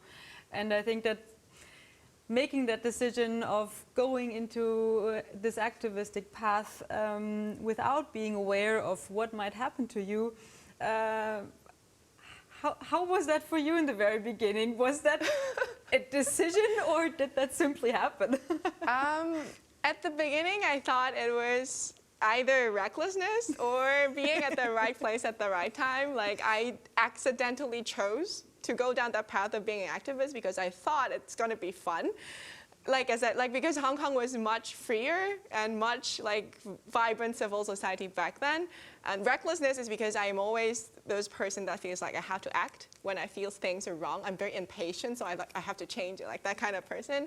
And so I still cannot tell if it's a decision that I make, but now I think, like, thinking about every decision that I make that, like, for example, cost me not being able to go back to Hong Kong, I think I made all of those decisions out of recklessness, like feeling that that's right and that's why I'm doing it and I'm gonna go without actually thinking through the consequences. But I didn't regret any of those decisions. Like, there are things I wished I did better, but in general, I feel like, yeah, I would make the same choices again if I have the choice right now again.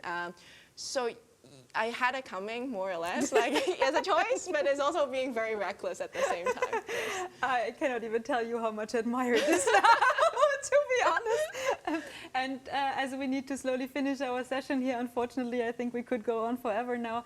But one positive thought, I mean, the situation looks really bad, but you feel confident that at some point it will change again, that you might be able to go back to Hong Kong again?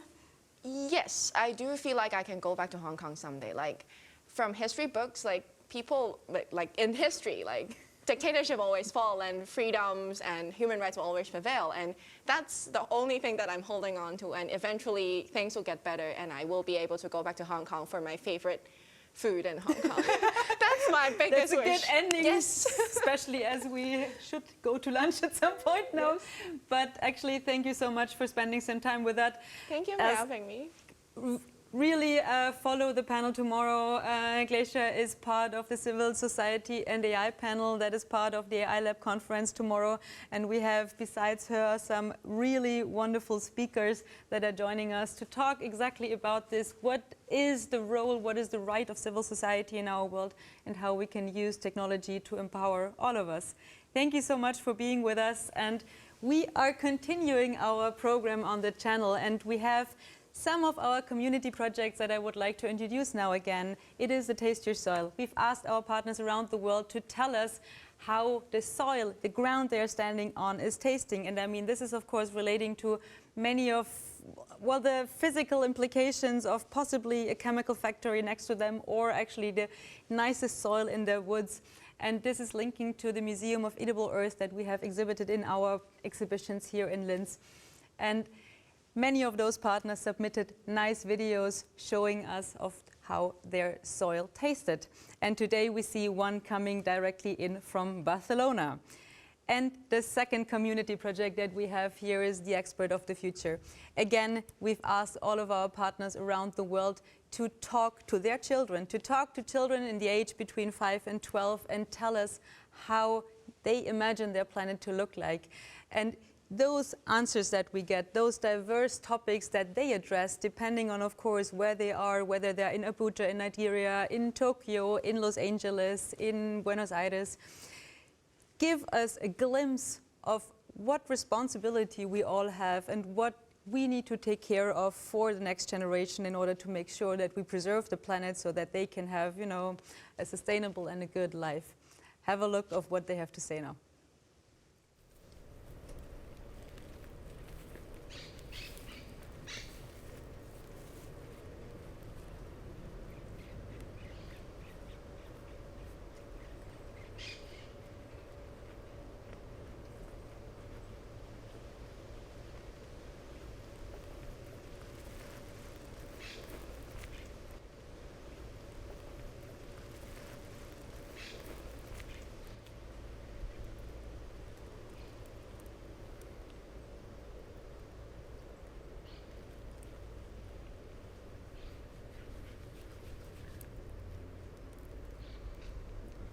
It's good.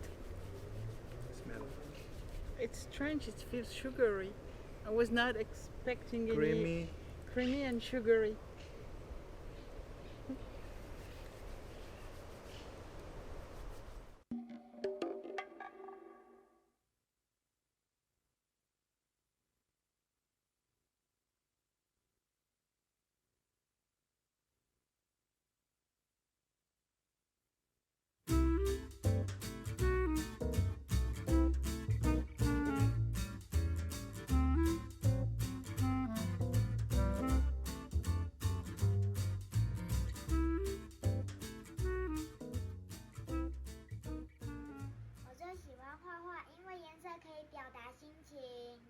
我现在最喜欢做的事情是画画、阅读跟制作动画短片。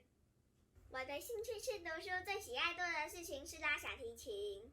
我的兴趣是观看舞台剧。我的兴趣是看芭蕾舞剧。寻找达鲁马克的文化，跟家人和朋友一起唱歌跳舞。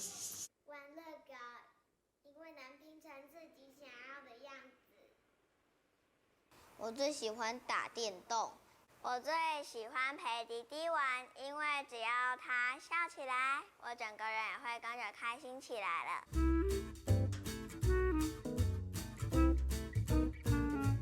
因为被小号华丽的音色所吸引，让我未来想成为一名职业小号演奏家。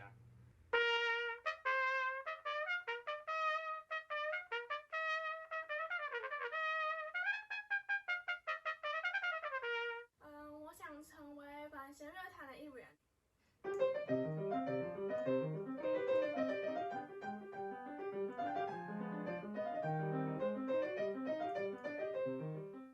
我未来想要成为一个透过音乐传播爱心的小提琴家。我想要成为歌手，用我的歌声带给人们快乐。我想要成为一个开朗的人，因为只要心情好，每天开开心心，做事情也都会比较顺利一点。我想要成为画画老师，因为可以带小朋友创作。建筑师，因为能盖成自己想要的房子。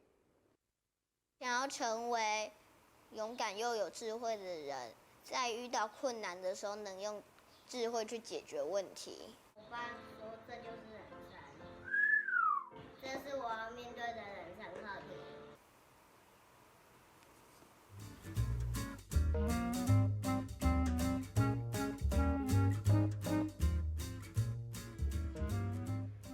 台湾有很多大自然，台湾很漂亮，有很多的树跟可爱的小动物。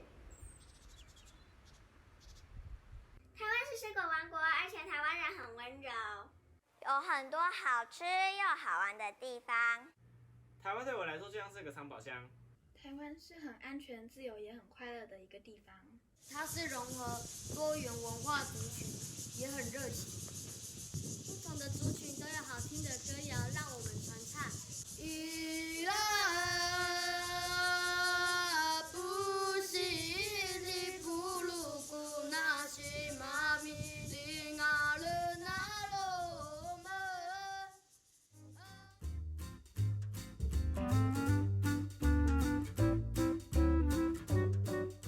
如果我们没有爱护地球，将来我们就会被垃圾淹没。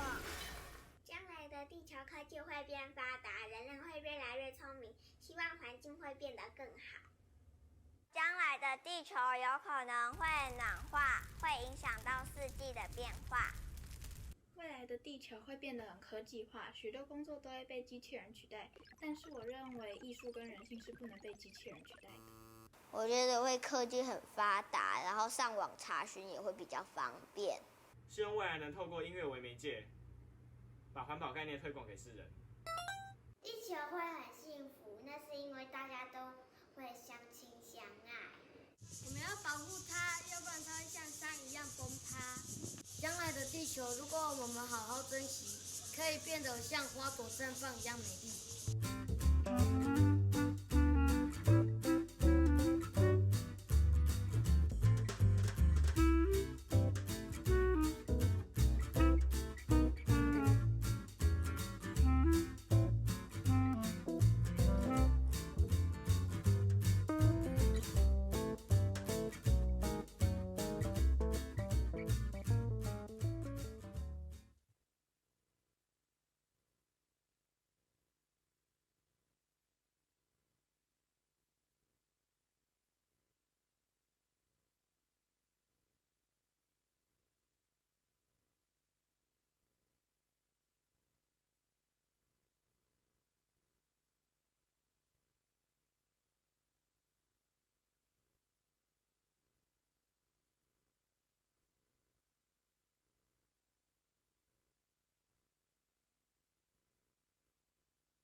this 258 mer, we figured we could keep 2.417 100 million billion angels on the head of the 0.75 millimeter head of a typical pin with 1 millimeter thick layer of lyophilized DNA.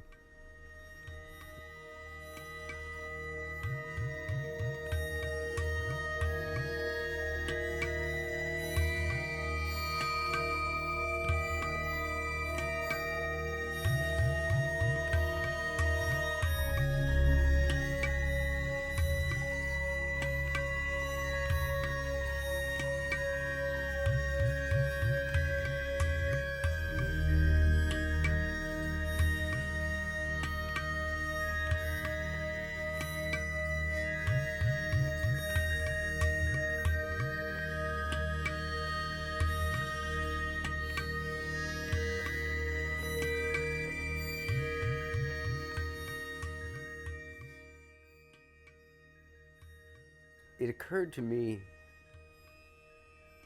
that using the techniques of molecular biology, I might be able to change the whole demographic of heaven.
A few years ago, I had the good fortune to meet a really interesting character, a Sufi master, whose name is Yasser Shadli. He lives in an unassuming house in the hills above El Cerrito, California.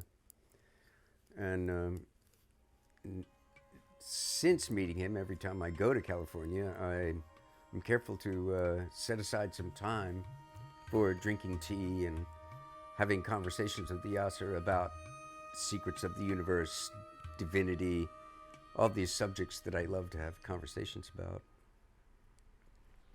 At some point, Yasser told me about how to make angels.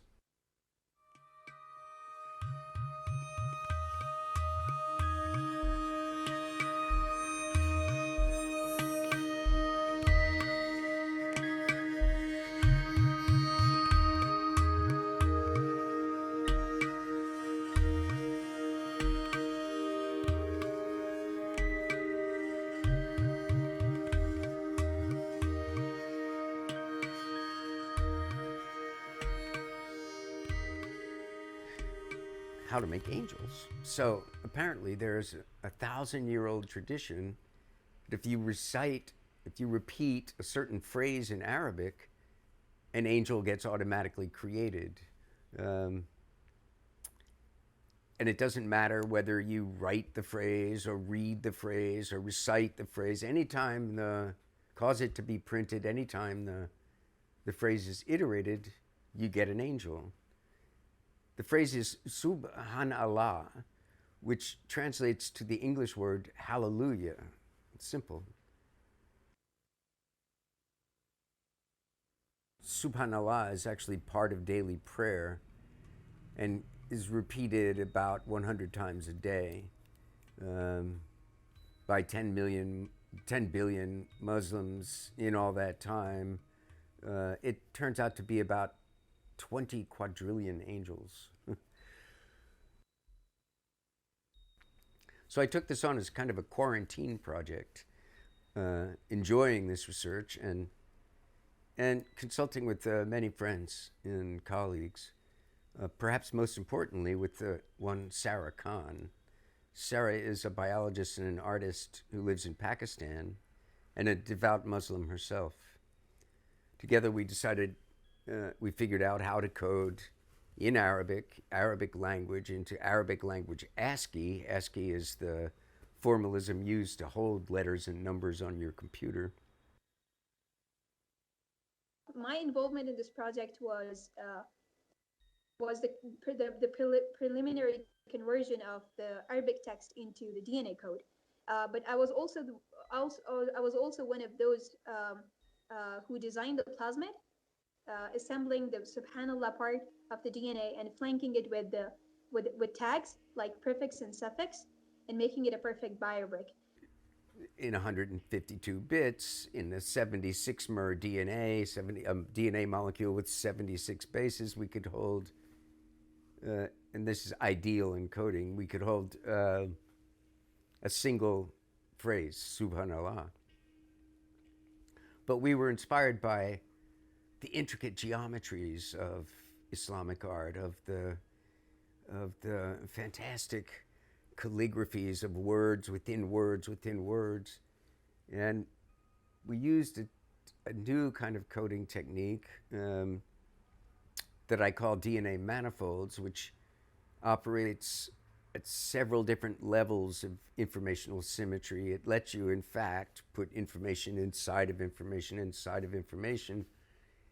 And we coded 19.5 subhanallahs in a 258 mer DNA, 258 rungs of the ladder, 258 DNA bases. If this was straightforward encoding, we would have coded slightly less than 3 subhanallahs. But in this case, we coded 19.5 in this 258 mer. The name of our project is Baitul Ma'mur, which has taken its meaning from the original Baitul Ma'mur, the frequented house of angels, that is said to be located in 7th heaven, according to the Islamic tradition. It involves a very exciting technique of DNA encoding that Zhou has named DNA manifolds. When I heard about this for the first time, I was really surprised for the fact that there are so many people working with the DNA, redesigning the DNA, but there wasn't anyone who could figure out the inherent symmetry inside the genetic code. So DNA manifold, according to Zhou, it's the previously unnoticed symmetry of the mathematical operations of the DNA. So the DNA manifolds has the capacity or capability to encode all the known information into a single fragment of DNA by nesting the information and multiplexing it. What's exciting about our project is the very text that we've encoded. And we didn't just encode that special text, it was repeated several times in our concluding DNA fragment, which was about 258 base pairs. And that special text is Subhanallah, which means praise be to God or praise be to Allah. And we created that special text, that special DNA manifold with several key operations like silent code, the amino code, and numerals of DNA bases.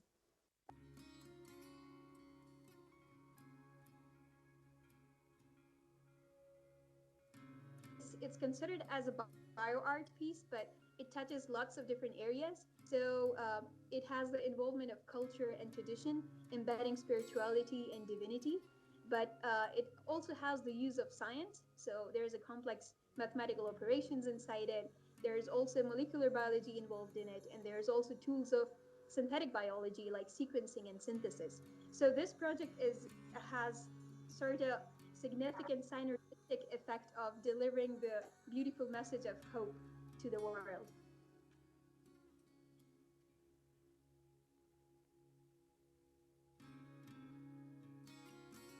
it sound weird, but me and Zhou had different sets of values that we want to deliver to the world. But at the same time, we were inspired by the same thing, the Arabic scripts, which are also termed as hadith. So one of the hadiths was from Sahih al-Bukhari, and the other one was from Nuzhat al-Jalis, both of which put emphasis on how one can receive blessings through the angels by repeating Subhanallah 100 times. And that's why it's important for us to, fit the angels on the head of the pin, as many as possible, because the more the better.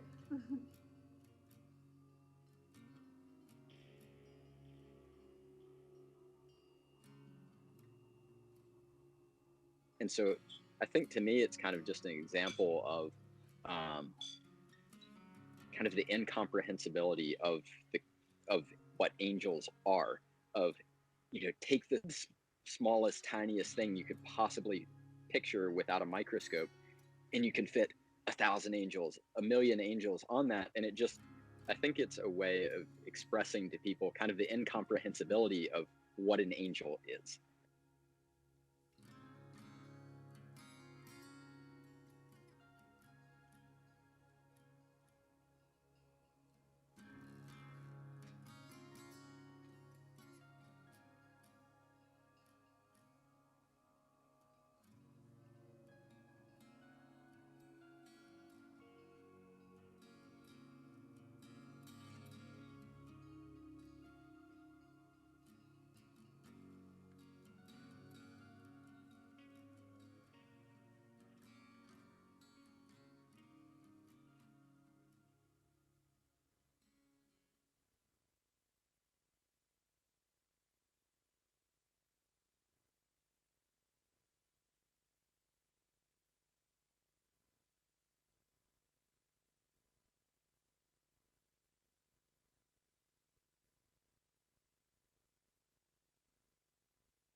So because of quarantine and because we had limited access to the laboratory, if we had access at all, we carried this on as a kind of distance biology project, commissioning each step of the way commercially by outside biotech and having the results shipped to the laboratory.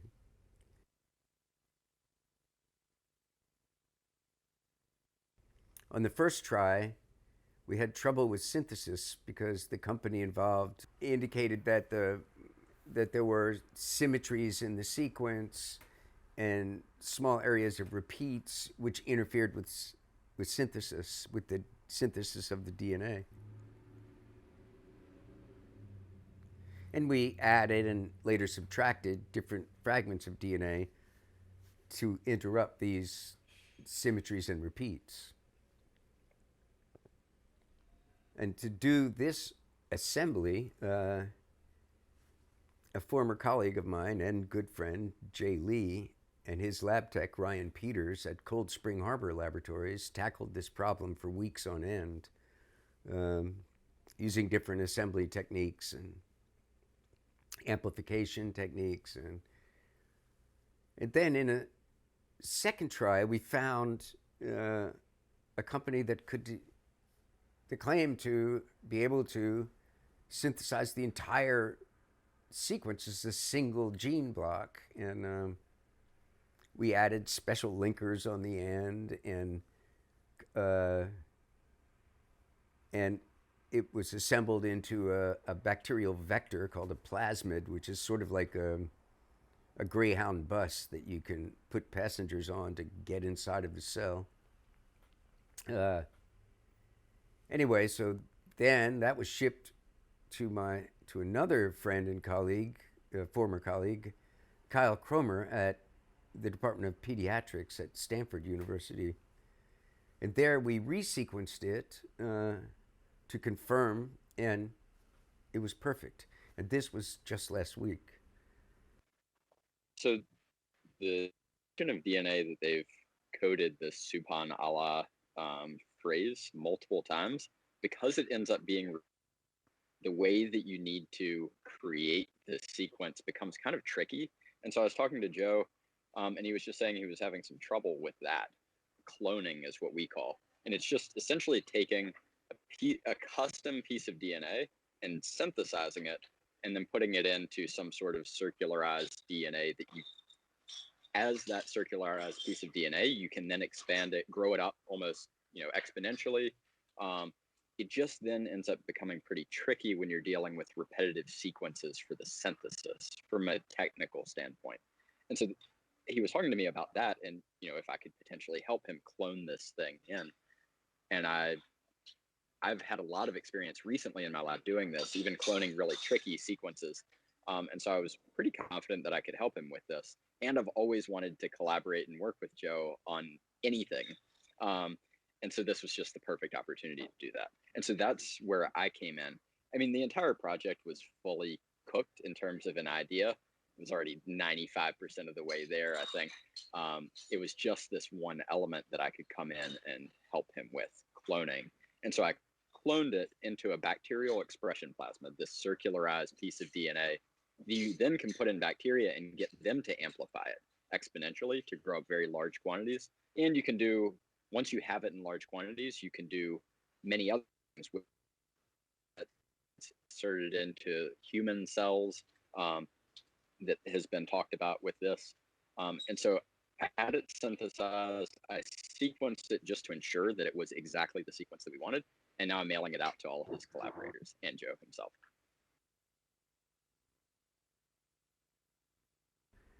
So now the angels are loose.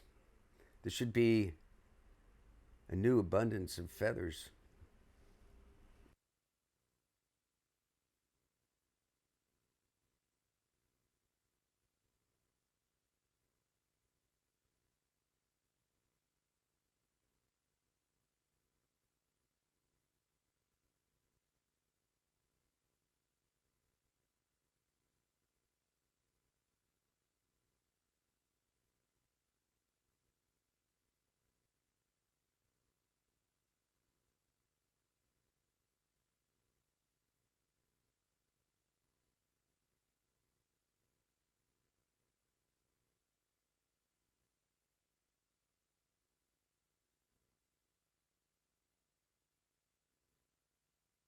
So I hear you're going to intercept angel making DNA at Harvard and are going to help make new batches of it to send around the world. Yeah, that's true, yeah. It's a really cool project. I like the idea of making a lot of angels. I think there's a lot of kind of value in putting information inside like bacterial systems, especially information that's like not strictly scientific, so like pictures or like concepts, angels, things like that. I think there's some power to that. I think one of the like most interesting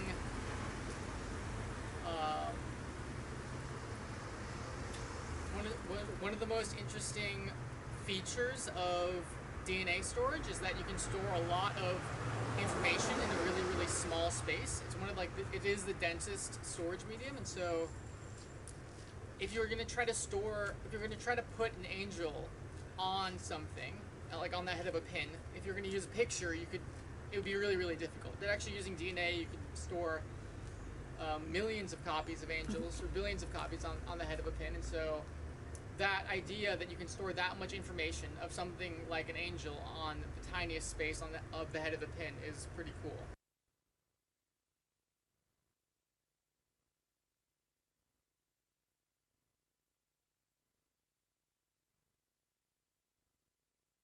A normal DNA can store a million times more information per cubic centimeter than any conventional method. And I think DNA manifolds give it a push. It pushes the boundaries. So for context, one of the efficient method of DNA encoding methods is the DNA fountain. And so it has achieved the information density of 1.57 bits per base, while our DNA manifolds method in our project has achieved the information density of 2.89 bits per base. So I think this is our Going back. go-to DNA encoding method. It's the best thing. What I've conspicuous ever nature operates worked the thin apertures of belief and omission that represent the truth? Facts and strange companions pressed between the 10,000 sheets, fingerprints peeling from the long record of days. Page after page of philosophy. I'm moving around To just me, so you can, a little if bit there's of some the thing noise. that it reminded me of was That, a real, like, kind of a landmark scientific paper that, so from a postdoc in George Church's lab, who actually has collaborated with George and Zhou throughout the years, and this was a big time scientific deal of coding information. In this case, it was video information. It was Edward Muybridge, his video of the horse running, that they took that and essentially pixel by pixel translated that into DNA and put it into living cells, and then did sequencing to read it back, just to show that you could store information in a very clever way. I mean, DNA is information storage. And so and it was a science paper. It was a big deal. It made headlines, and it's in the truest of senses. And to me, it's drawing straight from that lineage of, it kind of traces back to Zhou's microvenus paper, where you could encode physical 3D objects, visual objects in DNA as a way to demonstrate DNA's power of DNA storage. And to me, it's pure good science, this clever coding, and then with the cultural, artistic elements, to me, it's great for those reasons too. That you are exploring what different types of things you can store in DNA, but something like phrases or words or things that go beyond the traditional scope of what's used in research are not that commonly used, so that's definitely pushing one of the frontiers.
At first, this project really seemed to be a simple gesture, a simple poetic gesture. But we quickly came to realize that it was operating on all these different levels. It explored new information-keeping techniques in DNA. It allowed us to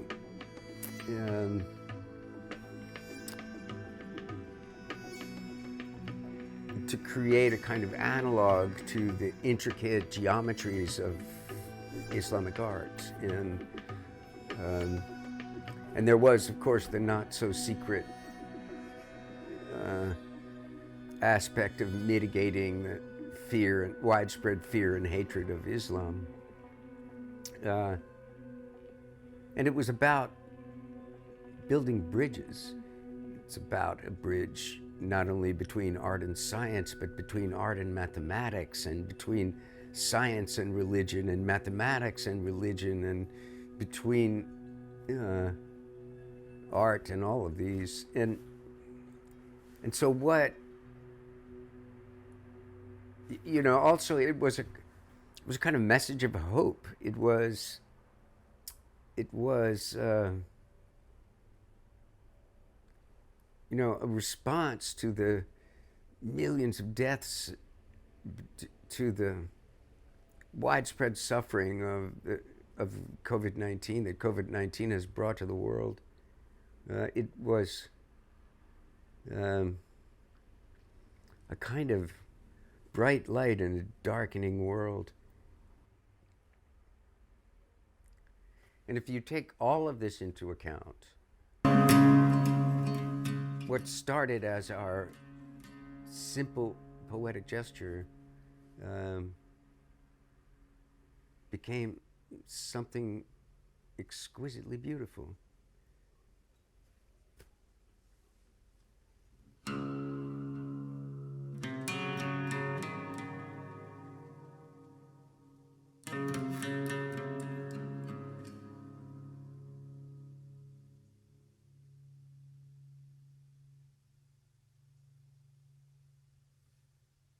Zhou once mentioned that it's very unlikely for the researchers to decode the message, decode the gene of hope.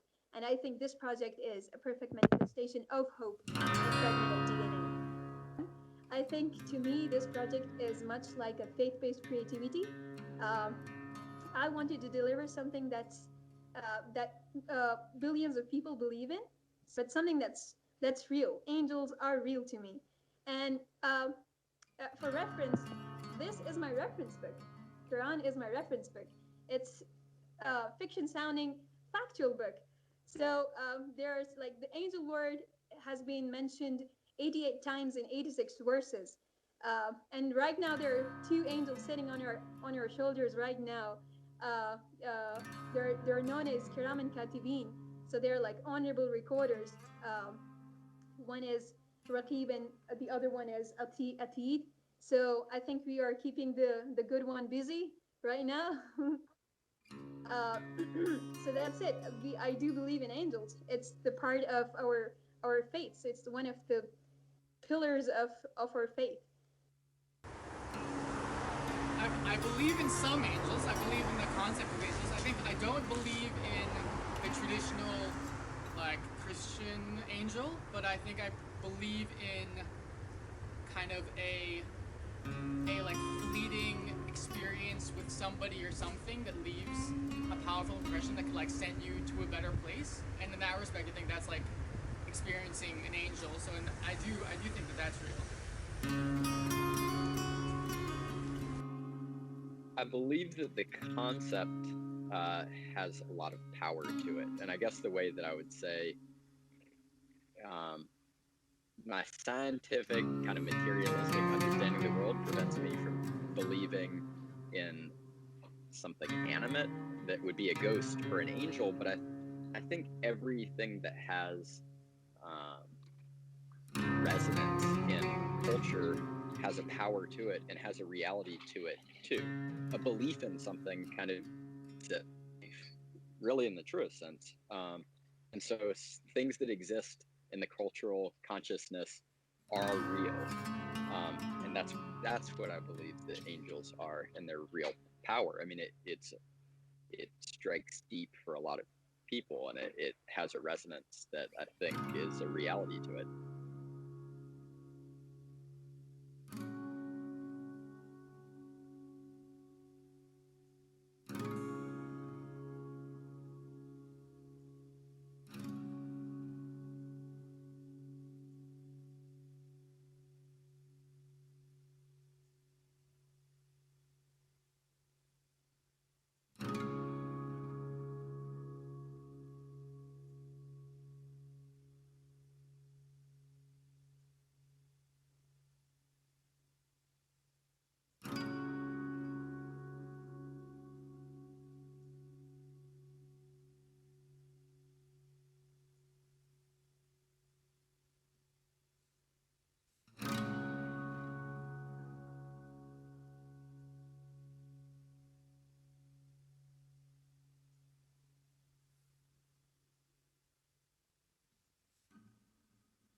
probably no one would be offended by this, by repeating Hallelujah over and over again.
Another angel. Where?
Welcome back. Welcome to the Ars Electronica Festival channel. We stream here from Linz, directly from our studio at the Kepler's Gardens in Ars Electronica, in the festival, here to you out into the world. Thank you so much for joining us again this afternoon, and we have a rather important topic that is, well, not that easy to describe as it is so broad. It's global challenges. And actually, I already have two guests with me, and therefore we're not going into this beginning moderation, but we immediately jump to them, as I don't want to keep them waiting. With me is actually dear Zhou Davis. I'm more than excited that you made it to Linz this year again. It was my first festival in 2016 when we got to meet, and you really changed my way of looking at art. You changed my way of thinking about it. And I mean, now a little bit about you first. Zhou is an art scientist, I must say, because you are really embracing both disciplines in a rather radical and inspirational way. And I think you have inspired countless artists, countless scientists to think about those topics of bioengineering, of biohacking, of altering the way that we look at reality in a completely unexpected and, well, interesting way, to be honest. You are still an artist researcher at the George Church Lab at the MIT, right? George Church is at Harvard Medical School. Oh, I'm so sorry, that's my bad. But you are also at the MIT. Right, I am a member of both of those communities. Right, exactly. And I mean, have a living person that has both. That's rather rare. And then with me, of course, is Gerfried, the artistic director, and I hand over to you now to lead the conversation. Well, thank you very much, Christl, and of course also for me it's a really wonderful opportunity to meet here on stage together with Zhou Davis. We have quite a long time already together compared to my existence in Ars Electronica, but I mean compared to you and your career and your life, it goes back much longer. I think it was in 1982 that you had been for the first time at Ars Electronica. What was the project at this time? This was with the Center for Advanced Visual Studies. We came as we came as a group. I think we flew Charlotte Moorman around in a balloon, and she was playing her cello. Stan Vanderbeek was here. Maybe one of his last appearances at exhibitions. Yeah. Yes, that was so long ago. And I think when we just mentioned the names that you mentioned, we immediately see this was really something like the pioneering time of what is now, fortunately, such a big trend almost, the combination of art and science. And Christl has already mentioned it. I mean, you are possibly the prototype of combining art and science in a very successful way. You have been able at a very early stage already to dive into a world of science that for many artists still nowadays is kind of very enigmatic and mysterious, the world of biotechnology and genetic engineering. And there was the name of one person, I think, who was not only very important for you to do it, but is a very important guy himself, George Church. I mean, among many things, he was one of the leading characters behind the Human Genome Project. And with your help, actually, we could get him even to Ars Electronica to do a lecture about this work. And of course, it's very interesting because we are working a lot in this, how can we bring artists together with scientists? How did it happen that you got to know George Church and not only got to know him, I mean, probably you will tell us anyway, I mean, he was offering you really a lot of support since then to realize your work. He gets it. Well, I think I met some of his postdocs outside of the laboratory, and then apparently they reported to George about me, and George then invited me to come meet him, and we just sort of hit it off immediately. That was now 12 years ago, I think. Yeah. And was he just interested in meeting the weird guy, or was there a particular part of your work that immediately sort of spoke to him and inspired him? I mean, we kind of interface on many different levels, but one of his principal interests has been information keeping in DNA. And Microvenus, this project that was the first, that's often cited as the first bioart project, has now also been cited hundreds of times as the first DNA information keeping project in purely technical and scientific terms. And I think that was sort of key to bring us together. George later published the first book in DNA. He published a full movie in DNA form. That was part of our mutual interest, but our interests go in many other directions as well, and continue to. I mean, at the moment, it seems almost like a popular trend to work with this idea that you can encode information in DNA, and then there are artists who encode their music, and then, so to say, cell bacteria cultures, almost like as if it would be real recordings of their music, playing in very interesting way. There is a lot of things where I say, well, they have to try it out. How did you come up with the idea for your work to think about this, what now of course is a very obvious thing, but 20, 30 years ago, I mean, this was anything else, or 40 years ago. Yeah, more like 40 years ago. Yeah. Well, I'm a kind of miner of paradoxes, right? I seek them out, and when I find them, it's always exciting, and there always seems to be some humor involved. I got very interested in the search for extraterrestrial intelligence many years ago, and I since that time I've transmitted several radio signals to other stars. The first one was a project called Poetica Vaginale. We transmitted vaginal contractions to 4 nearby stars. It was a paradox. The Pioneer and Voyager probes went out of the solar system carrying pictures of man and Barbie doll with no external female genitalia, like the aliens aren't entitled to know what we look like. The Voyager probe contained no nude human images at all, like none. And we're concerned that flying saucers come down and abduct us to experiment with our sex organs. I mean, they got to be curious. So you might think about it as a kind of education project to educate the flying saucers that intergalactic education to prevent further embarrassment. But it was really about revealing ourselves to ourselves. That's been a concern of philosophers for thousands of years. Aristotle wrote about it in Poetics. You have to reveal yourself to yourself before you can reveal yourself to anyone else. And so.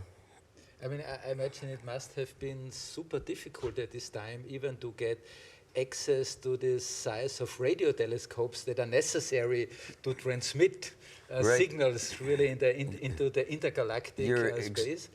Did you tell intragalactic? Intragalactic. But you're exactly right. There are only several radars on Earth that are powerful enough to outshine the sun at these frequencies, and one of them, sadly, was Arecibo, which, as you know, just had a terrible calamity. But as I was involved in these radio transmission projects, I learned about the shortcomings of radar. Radar signals are photons, and they're subject, as photons, they're subject to the inverse square law. That is, they diverge, and so any significant distance, you have to be directly in the line of the center of the transmission to. But paradox upon paradox, the first transmissions were aimed at the constellation Hercules, but the astronomers who sent them didn't take into account the proper motion of stars. That is, stars rotate around the galactic core at pretty high speed, and these stars are 25,000 light years away, so we aim it at this, and then 25,000 years from now. So anyway, it boiled down to 3 problems. You needed something that you could make hundreds of billions of copies of for hundreds of billions of possible receivers, not just one. And you needed something that could withstand the extreme environment of space, vacuum, radiation, temperature. And you needed something that could remain intact for periods of geologic time. Because even to cross our own galaxy, which is like 100,000 light years, if mitochondrial Eve, who lived about 200,000 years ago, if she had all the equipment to transmit a message across our own galaxy, and it was instantly replied to, why that reply might not even be back yet, and meanwhile Eve evolves into a different species. So for these three problems, longevity, multiplicity, and robustness, the bacteria, especially sporulating bacteria, answered those problems very well. And so, as a kind of proof of concept, I created Microvenus, the first information-carrying bacterium, and the first time human extracellular information was encoded into DNA. Just to interrupt you before we go to Microvenus, because what I think is very nice here, it seems to me very much that in a certain way you really come from communication. In a technological way, I mean, you know really a lot about communication technologies. Is this a kind of technical background of yours? I have a degree in creative arts, it's sort of the lowest form of art degree. But you know, I like to think that I've gone through life, or one of my many lives, as a Vitruvian character. Marcus Vitruvius Polio, he said in his great work of 10 books of architecture, he said, if you want to be a perfect master, that you have to know how to draw, of course, and how to write, but you also have to know how to do figures, how to do arithmetic. Try telling that to artists these days. That we should know something about moral and natural philosophy, that we should know something about history and music and about the relationships of the human anatomy to itself and the relationships of the astronomical bodies to themselves. And all of these things, is what he thought an artist needs to know. And he anticipated the question, well, how can one person consume all of these things, embody all of these different disciplines? And he said, well, everything is connected. Everything is connected to everything else. And if you pay attention from youth, and throughout your career, you will find yourself curious about all of these things, and you will build this knowledge. And I think that's important. I think it's really important now, especially now, that artists have some scientific literacy, because we're in a maze of misinformation, fake news. Artists must become scientifically literate, and it doesn't mean that we have to abandon emotional literacy, but you know, art is like quantum physics.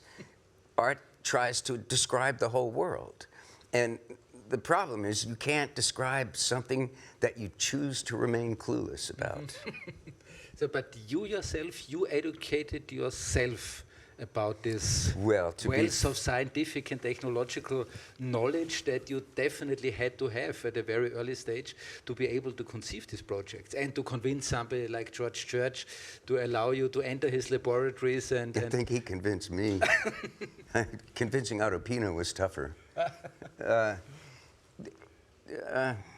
You know, to be fair, for the last 40 years I've been surrounded by some of the greatest minds, and Cambridge, Massachusetts is an amazing, magical place. It's sort of like Oz. With Harvard and MIT, if you need anything, do you need a nuclear reactor or a 1,000,000-watt laser beam or the biggest magnet in the world, or do you need a half gallon of heavy water? Well, you're in the right place.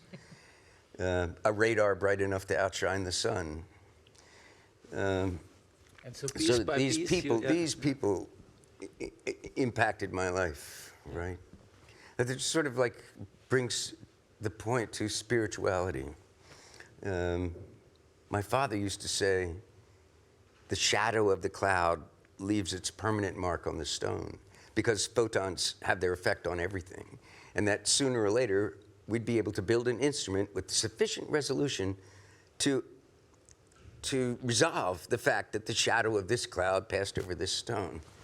And he said, like the shadow of the cloud, we imprint ourselves on everything we encounter, animate and inanimate. He called it the thermodynamic soul, because it's a theory of the soul that agrees with thermodynamics. So what was the background of your father then? He was a chemist. Oh, he was a scientist. Chemist. Yeah, well, he was an industrial chemist. Oh, yeah. Well, there's still a lot of science. Yes, yes. Yes, and as a child, there were Scientific American and Chemical and Engineering News, and some of these publications were around. Not that I really understood much of it back then, but... So was your father happy when you decided to become an artist? You can't do that. Gee, I don't know. I was, I think in all of my memory, I was an artist. I was the artist among 7 siblings. I did everything for all 7 every time there was a cake sale or a science fair. I did all of the... I remember dreaming that I could draw a dinosaur when I was like 4 years old, 5 years old, and I drew the dinosaur, and from that time. And I think it's not that we make a rational choice to become an artist. We're artists because we can't help ourselves. If we had any choice in the matter, we'd probably do something far more practical, like bookkeeping or accounting or, corporate law. But, yeah. Well, we're pretty happy that you didn't go into bookkeeping or corporate law. And to come back to what you already started, I just thought for me it's very interesting, this engagement that you had with kind of communication, radio technology, and then from this as you started already to describe, you move into a field that is now very popular almost in the arts, bioart, genetic art. I mean, there are a lot of interesting terms around. And as you just started to describe, it seems for you it was not the choice that, there is this new thing, biotechnology, genetic engineering, let's jump on it. But it was just another way to utilize science and technology to convey your artistic idea with this Microvenus project. So maybe now you continue on this point, please. Well, it's cited as the first time language of any kind was incorporated into DNA at all, and the DNA of a living organism. But I found a story about Max Delbruck and George W. Beadle. Back in the 50s, they actually imagined, they did a sort of thought experiment of how language, in this case English language, could be contained in a DNA sequence. George was winning the Nobel Prize that year, George Beadle. And Max and his pals at Caltech in Pasadena, California, sent him a telegram, and sent George a telegram. And the telegram was in 4 letters, A, B, C, and D, and there was one clue. It was the X in Max's name. And George Beadle took a few days to decode the telegram, and it said, using what was then known about the genetic code, and it contained the message that went something like, break this code or give back the Nobel Prize, blah, blah, blah. And then Max and his... okay, so then George sent another telegram back to Max with 4 letters, and it said, got your message just fine if I could only do the final step, meaning resolve the code, because they hadn't really figured out the genetic code completely at that point. And so Max and his pals back at Pasadena raced to put together a response before the end of the Nobel Prize ceremonies, and they made a model of 174 toothpicks in 4 colors. And in these toothpicks, there's a legend that George Beadle was the air freight officer, delivered these toothpicks to George Beadle while he was at the podium giving his formal lecture after the award ceremonies, and that he decoded it at the podium. And it contained a message that has deep historical resonance. It was, know me and you will know yourself. And that's what we were saying a minute ago. You have to reveal yourself to yourself. It's the inscription that's said to have been on the entrance of the Temple of Apollo at Delphi. Know yourself and you will know the secrets of the universe and the secrets of the gods. But unfortunately for George and Max, it was extremely inconvenient, if at all possible, in 1957 to synthesize DNA. And so I synthesized it at MIT and sequenced it in Germany at Free University in Berlin. Yeah. So this episode with the Nobel Prize winners, this was like your inspiration, and then you took it on because in Microvenus there is, of course, again, a very important story behind it. Well, it was, I discovered that I wasn't the first guy to have this idea, and this riddle of life molecule superseded Microvenus. Microvenus was first, and the Nature reported on it, and there are some other details, but we can move on. Yeah. Yeah, I mean, we saw a very nice video just before that is in particular documenting your latest work. And I think this is, again, one of the really exciting things. I mean, you did so many really seminal works in this field, and still you are continuing to work on new things, and it seems like there is no challenge that is difficult enough for you. Usually every project that you starts with problems that are not really solved or that are very hard to solve. Sometimes the projects suffer from it, but I think even in situations where a project was not immediately, so to say, finalized because of technical challenges, it's still also dealing with these frontiers of technical possibility or with the frontier of scientific insight. It seems to be very much, so say, your playful character that comes here. And you said, you know, you're so interested in paradoxes. I always have the feeling, you know, with all the deep respect that you have for science, and even if you are not a trained scientist, I would say you are 100% scientist as well as you're 100% artist. You like to challenge and even sometimes joke a little bit with the sciences. Am I wrong? Or It's, again, it's like kind of it's a paradox mining operation. The recent project was inspired by a guy I met out in California. I was introduced to him by mutual friends from the SETI Institute, Search for Extraterrestrial Intelligence. Well, they brought me to meet Yasser Shadley, who's a Sufi mystic and scholar who lives in the hills above El Sobrante, California, which is one of the suburbs across the bay from San Francisco. And immediately, and he dresses the part. He's kind of a Berber fashionista. He's like, it goes over well in the Bay Area. And so he fixed tea, and we immediately embarked on these discussions about secrets of the universe and divinity. This stuff I really kind of like to talk about. And we quickly became fast friends. And so now when I go back to San Francisco, I make it a point to go to see Yasser and get tea and talk about secrets of the universe. But at one point he said, there's a 1,000-year-old tradition that if you repeat a certain phrase in Arabic, that an angel gets created. Okay. Trigger point for you, wasn't it? Yeah. This doesn't matter whether you speak the phrase or write the phrase or cause it to be printed. Any way the phrase is iterated, you get an angel. So I immediately thought, well, with the tools of molecular biology, we could change the whole demographic of heaven, right? And so I had known Sarah Khan for some time previous to that, and we entered into discussion about it. We at first, not that we didn't believe Yasser, but we wanted to document find the earliest documents about this tradition. We found the oldest printed documents we found were from 1876 from a bookseller in Cairo, Egypt. And these were reprints from the 18th century, and the text contained references to 9th century references. And it's also part of the Hadith, which are kind of parallel literature to the Quran.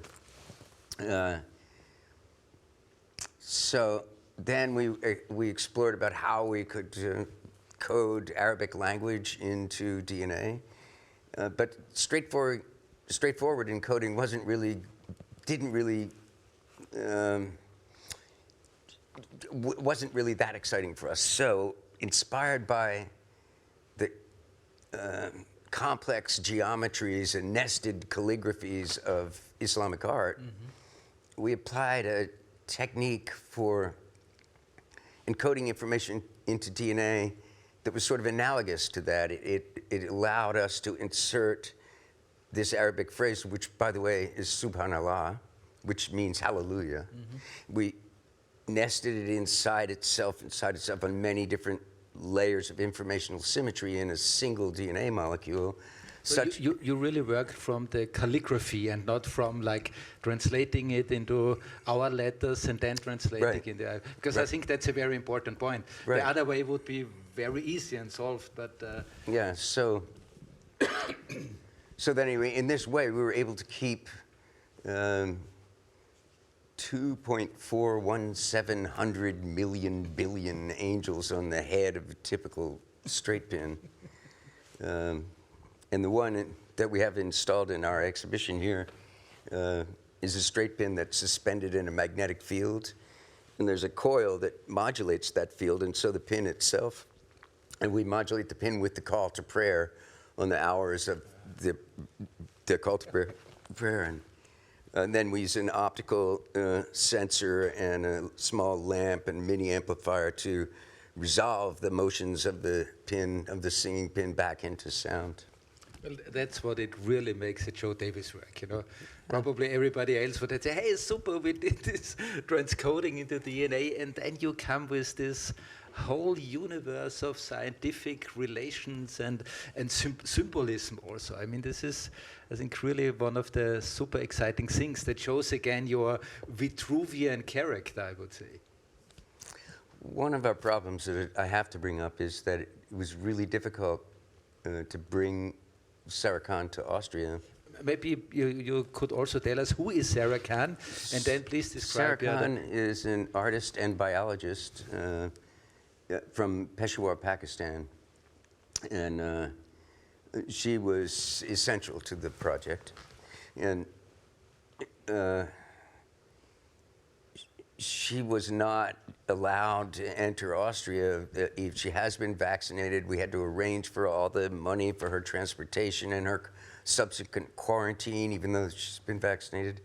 But there are laws in Austria, France, Denmark, Belgium, Bulgaria, in 16 countries that selectively prohibit garments, Islamic garments for women because of the face covering.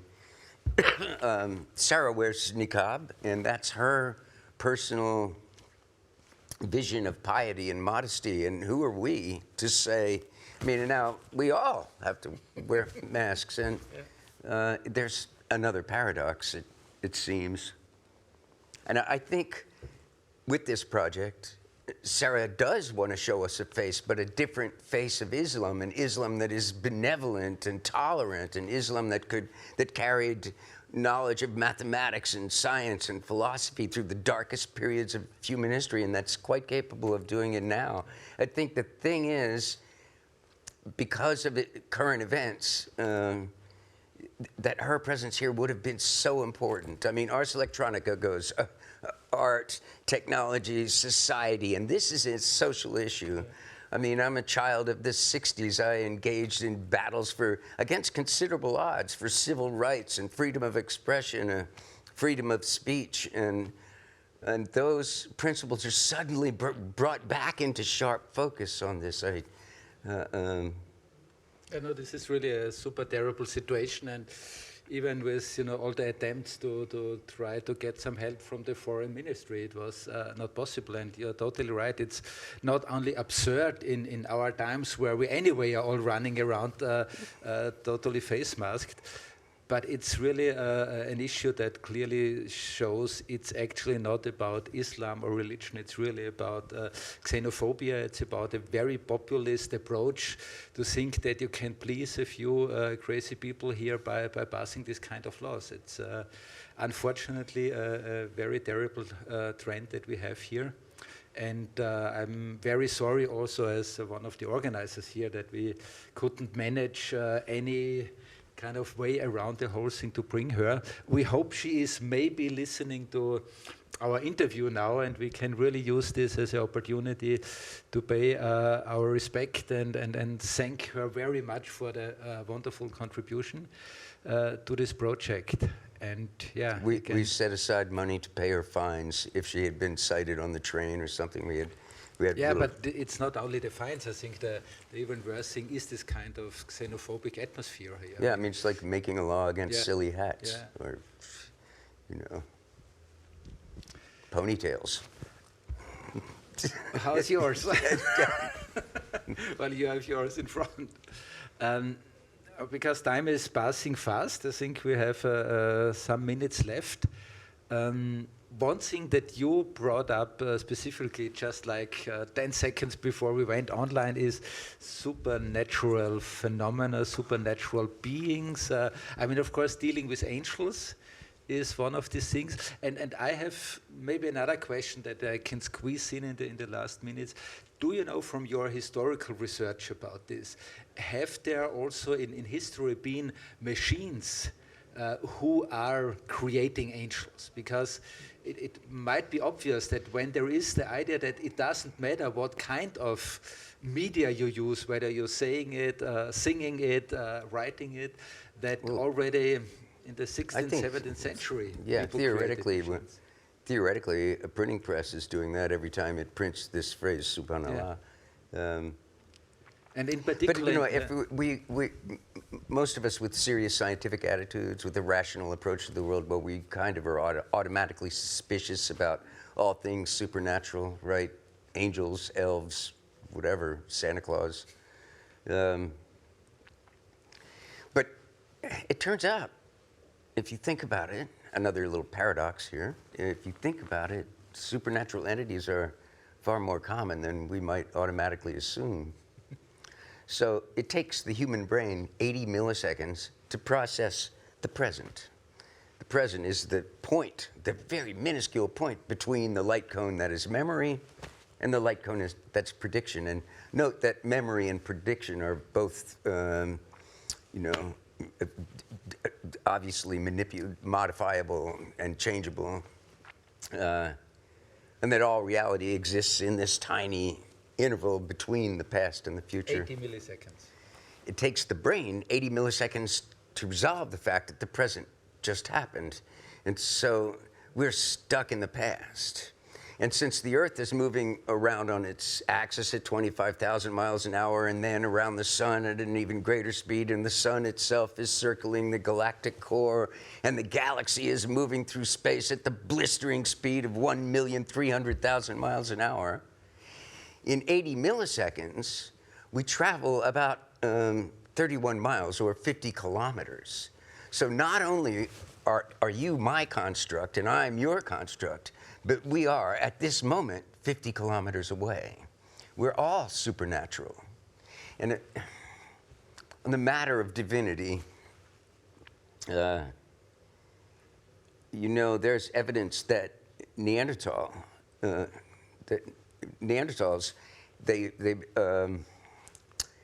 they had burials with tools and medicinal herbs for the afterlife. And they were thought to have had bigger brains than human beings and are now considered to be at least as intelligent as current Homo sapiens. But it seems that belief in the afterlife, in spirituality, may have actually preceded us on this planet.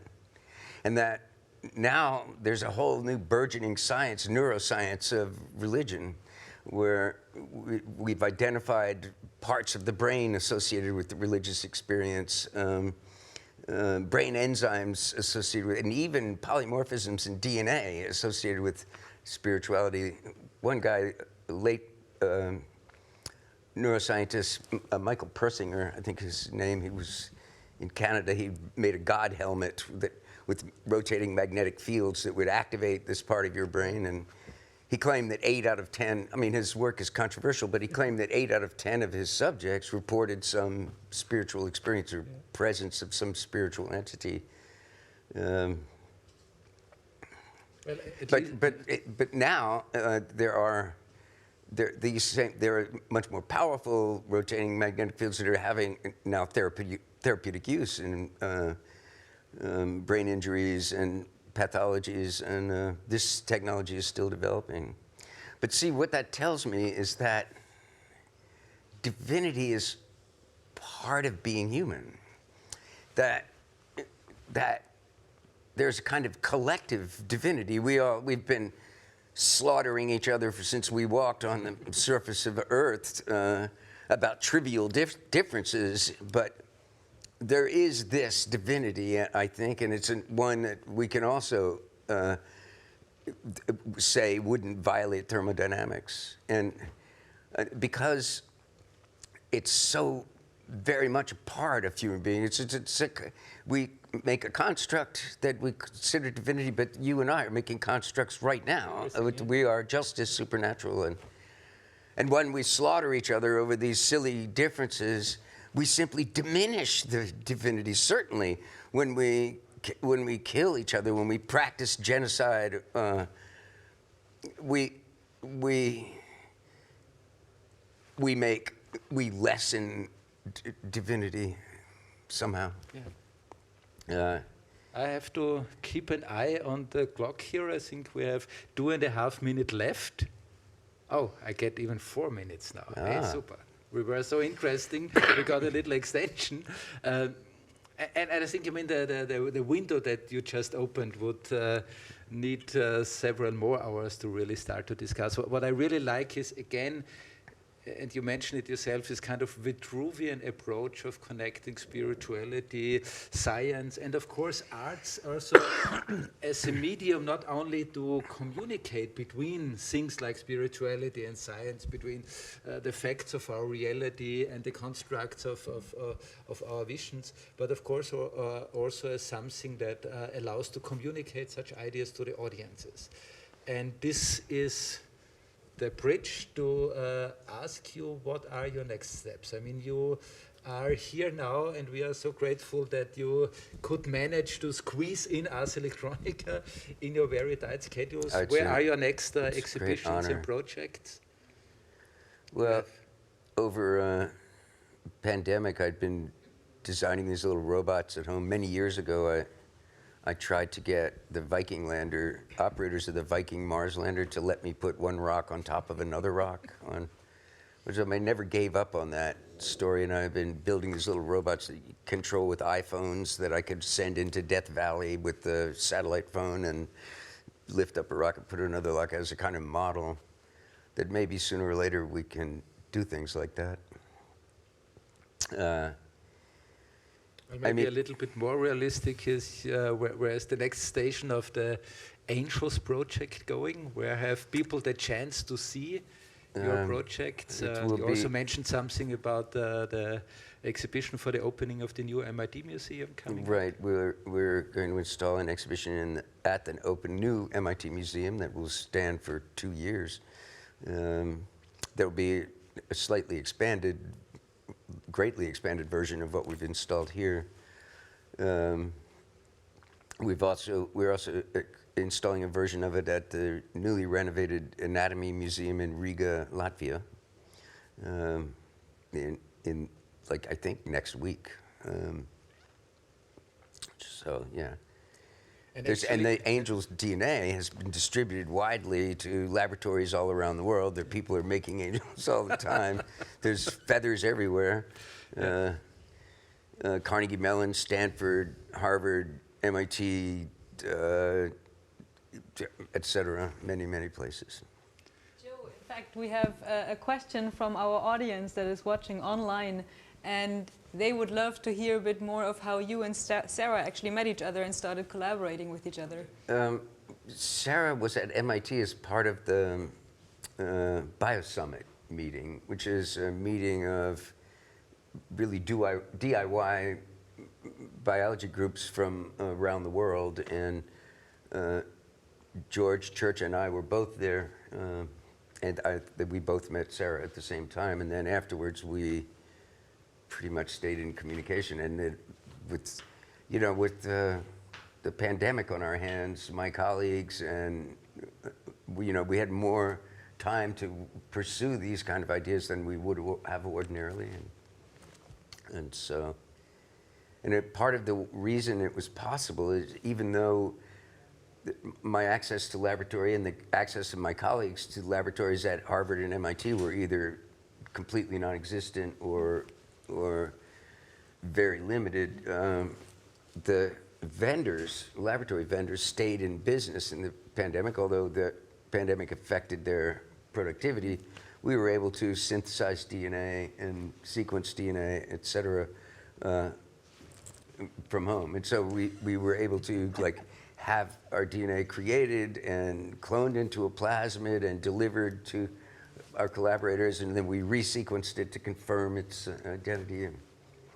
Anyway, and Sarah and I sort of marshaled all of this as it was going on.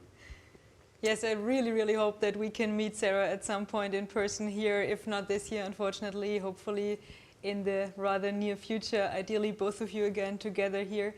I'm sorry I have to somehow interrupt this really, really inspiring conversation. I wish we could go on just, but also everyone that is around in Linz, take the chance of meeting Zhou here, of actually really taking the time to speak with him, to hear his stories, to meet him and to visit the exhibition, especially as you can get your billion angels yourself. We have quite a lot of them, I've heard. And thank you so much for joining. Thank you for spending some time with us here. Thank you for telling your inspirational stories and sharing them with all of us. It's been a real pleasure. And my honor. Thank you. Thank you. We have now something else on our agenda that is linked to the topic of global challenges. And we've heard it already before. The Futurelab is celebrating its 25th anniversary, not just the Futurelab, but also the Ars Electronica Museum. And they kind of stormed out to their former Futurelab members, asking them of what are their concerns, what are their topics, what do they really think we should talk about, what is their call to action in a way. And they produced a fantastic video highlighting some of those former Futurelab members like Dietmar Offenhuber, Maya Smrika. Okay, she was not a Futurelab member, but she was in a deep residency, in a deep collaboration with them. Shoko Takahashi worked there before, and Maria Jose is linked to the Futurelab, now from Australia, before from Mexico.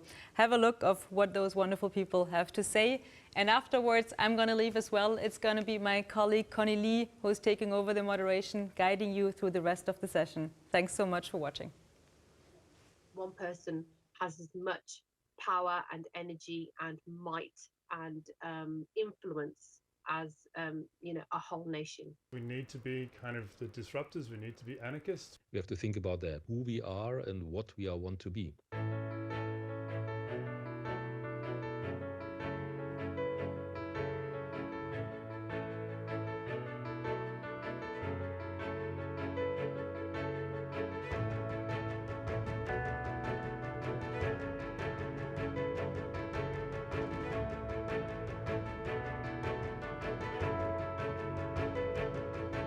What is actually your vision of the future concerning these big issues, and what do you expect to happen in the next 25 years? A very big question in these is the question who has a voice and who is heard and who is in consequence subalternalized. Yeah, I think it's not focusing about saving the world. Precisely my work, as I say, is to understanding different ecosystems, cultures, to make things happen in a world where it's like more commons than difference.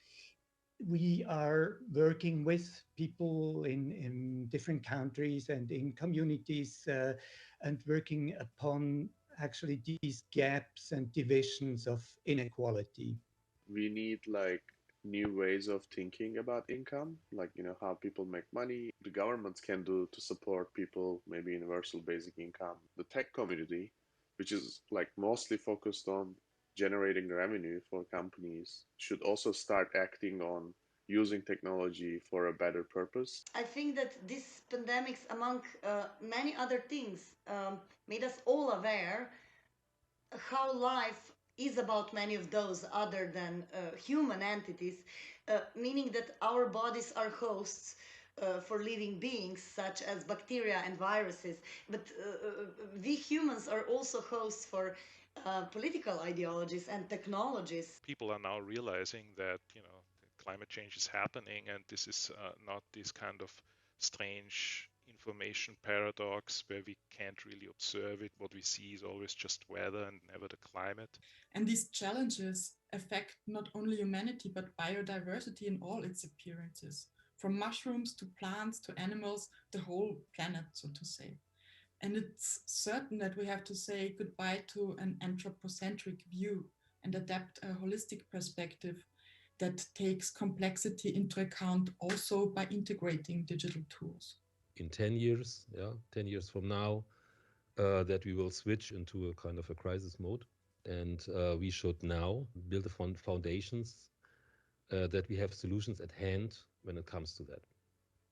People want to see change. They want more from the big hegemonic states and the big institutions that have power. They want to see society run differently.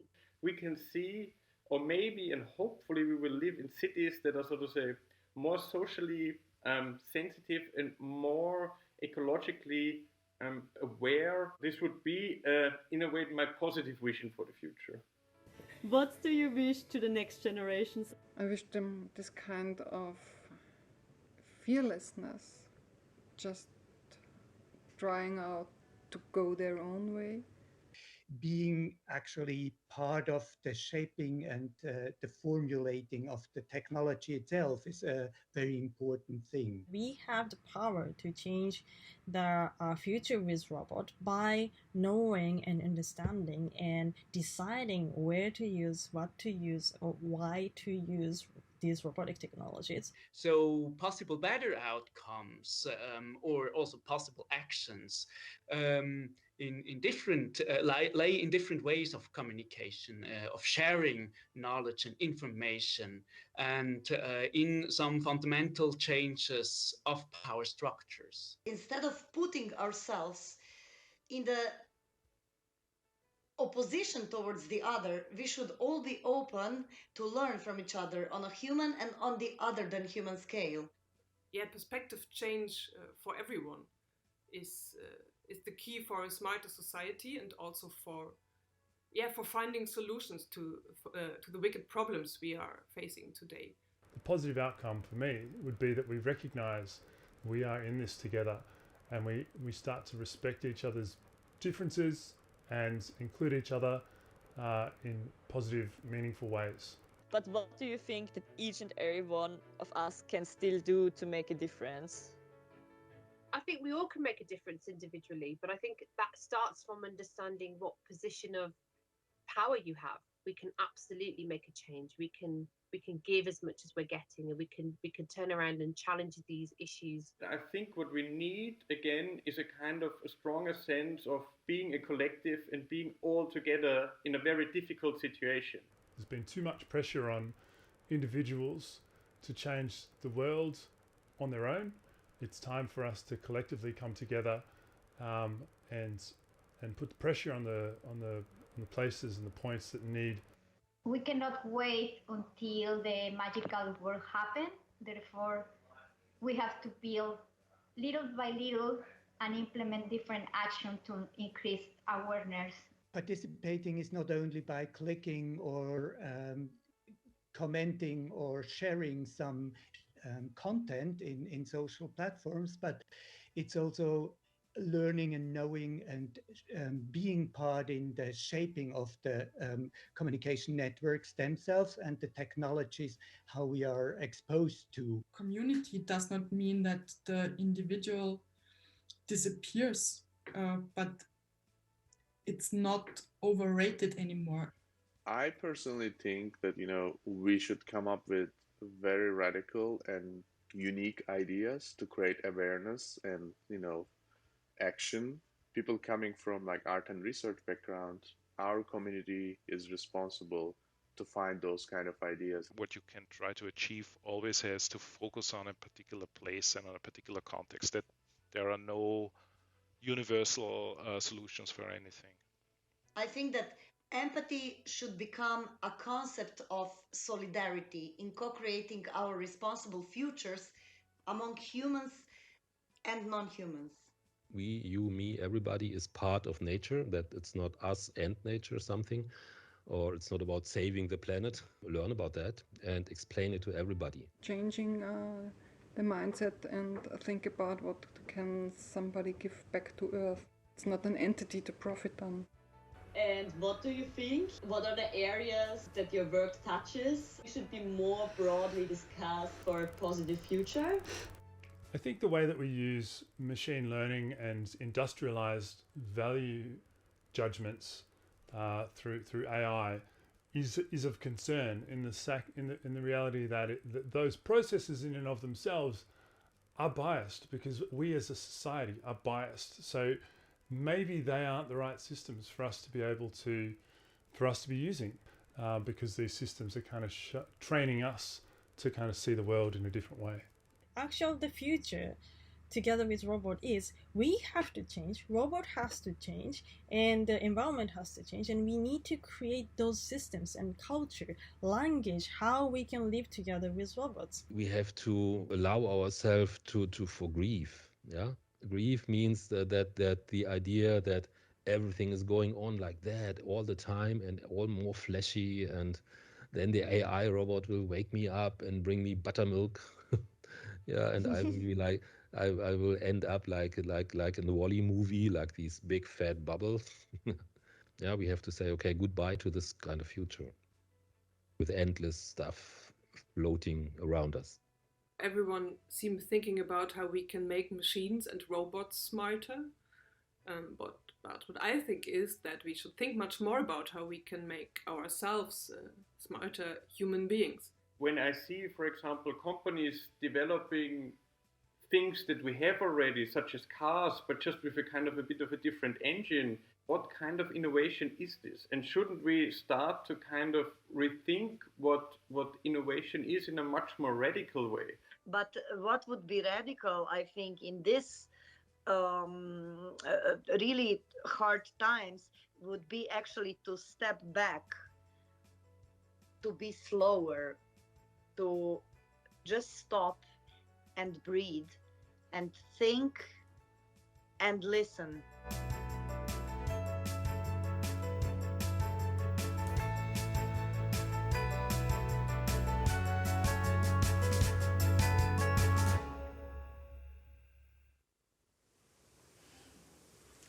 Hi, so you're still watching the Ars Electronica channel, and I'm taking over now from my colleague Christl Baur. Thank you, Christl. And this session continues to focus on the topic of global challenges, of which there are so many. There's the social injustice towards marginalized groups. There is the growing gap between the rich and the poor. There's, in general, the division in society, which has grown concerningly big during the pandemic. There is, of course, the climate crisis, the climate catastrophe, I might say. But before we turn to these global challenges, we'll take a look at two more of the gardens which are part of the Ars Electronica Festival worldwide. And the two gardens that we are going to see now are one from Barcelona, the Terra Ice project, and also one from Lugano, Switzerland, which is called Digitale Consapevole, which is translated something like digital awareness. So here they are.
strong images there from the garden from Lugano, Switzerland. And you can find and stroll through more of these worldwide gardens on the website ars.electronica.art. Now, turning to global challenges. When we talk about climate crisis, one bullet point is our consumption of animal products and how we treat animals and nature in general. So we live in a very human-centered world where everything evolves around us, and many people regard nature as something like a free, all-you-can-eat buffet that's just there for our comfort. But mankind does not peak out in the creation, or it should not, if we want to live in a balanced ecosystem.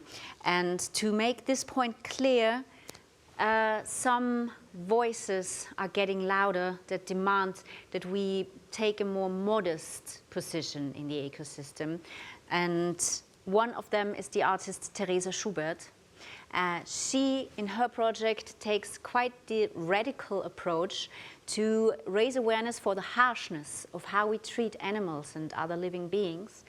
So what Theresa Schubert did in her project Meet Me, which is a crossover between meeting and eating, Meet Me.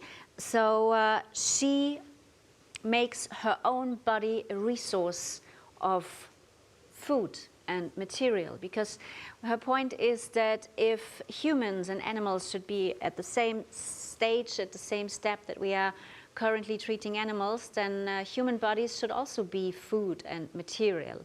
And she grew flesh from her own muscle cells, and this flesh is there for consumption. So she breaks the taboo of cannibalism and makes her body a resource for food. So here's a clip of Theresa Schubert's very special and very interesting project, Meet Me. Some kind of a autophagus dinner performance with myself. Dehumanism puts an end to the need to consider whether eating someone is socially proper or not. Those who choose to reject are free of moral constraints. No, then can think. We can progress beyond a disembodied solipsistic ego and start to have a fair and just society for all.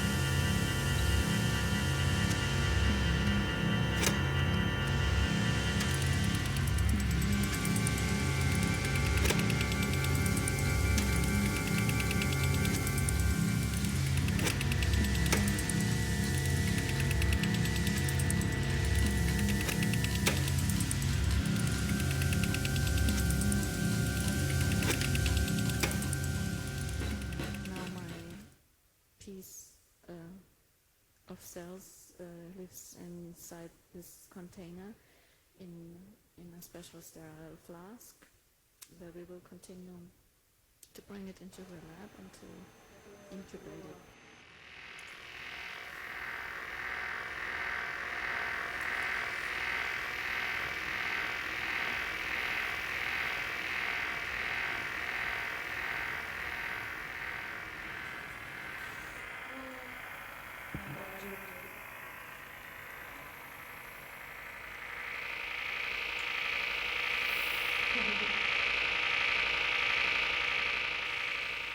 With modern biotechnology, it has become possible to grow new organs or tissue from our cells. Genome editing in theory allows us to construct a human as if it were a manual for a product.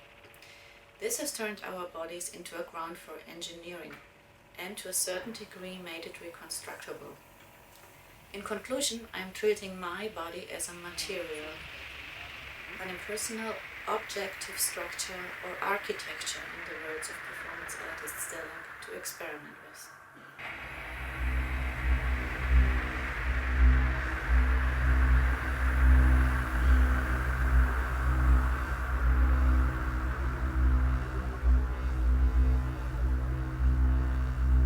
In the performance, I am presenting the provocative notion of a biotech-era cannibalism to raise awareness for issues around bioethics, body politics, and the inhumane treatment of animals in industrial farming.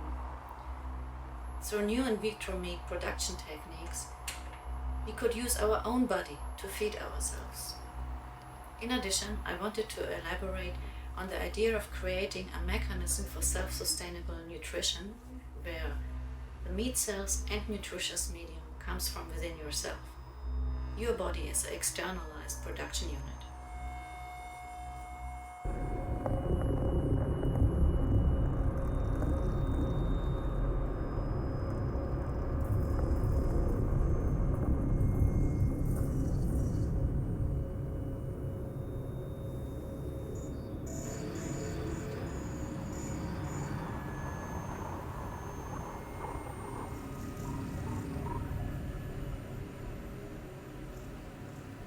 Cannibalism is one of the big taboos left in our society.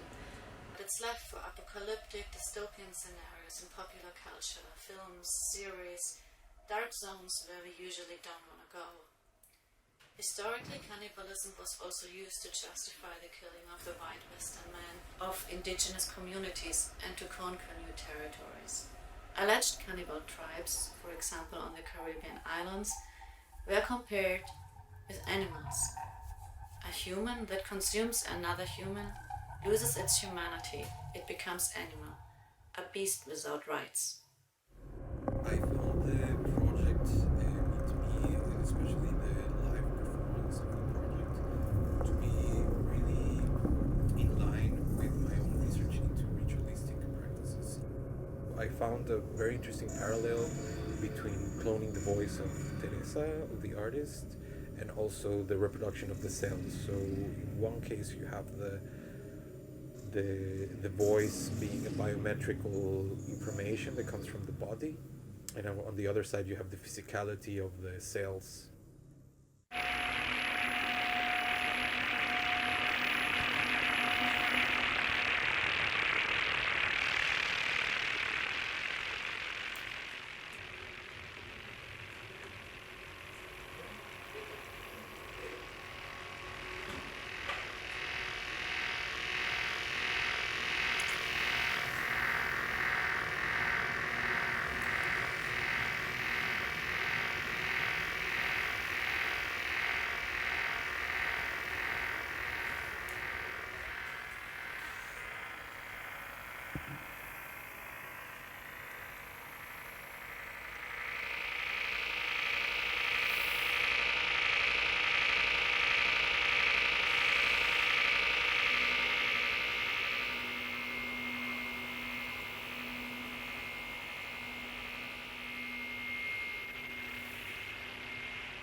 Dialogue for me and my artificial self.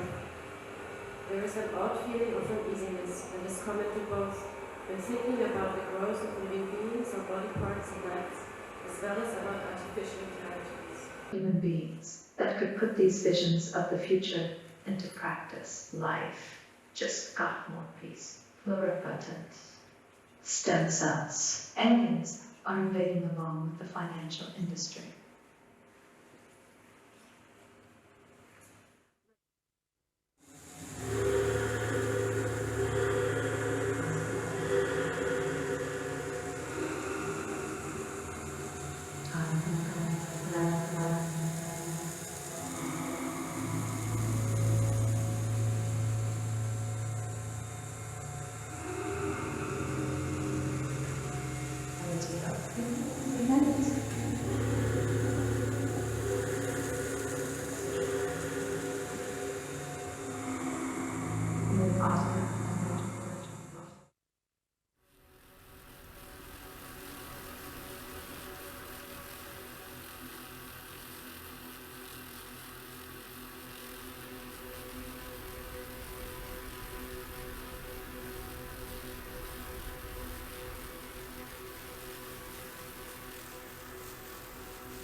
in a world where all life on Earth is a threat to all life and must be eliminated or reduced. This position is unchallengeable, and there is no disputing it. For nature, a truly wild world, ideals of free thought, equality, spirituality, self-determination, this free health care. It's all fun and games until you look at the sky. We would all be better off without all of this.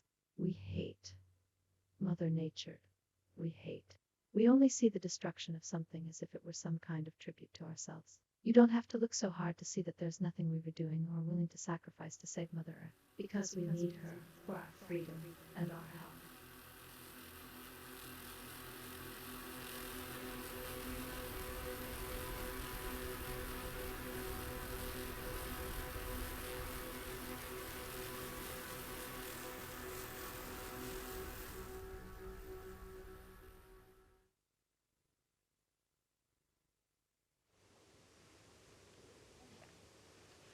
The very intense work of Theresa Schubert with her project Meet Me, criticizing the meat industry as a whole concept.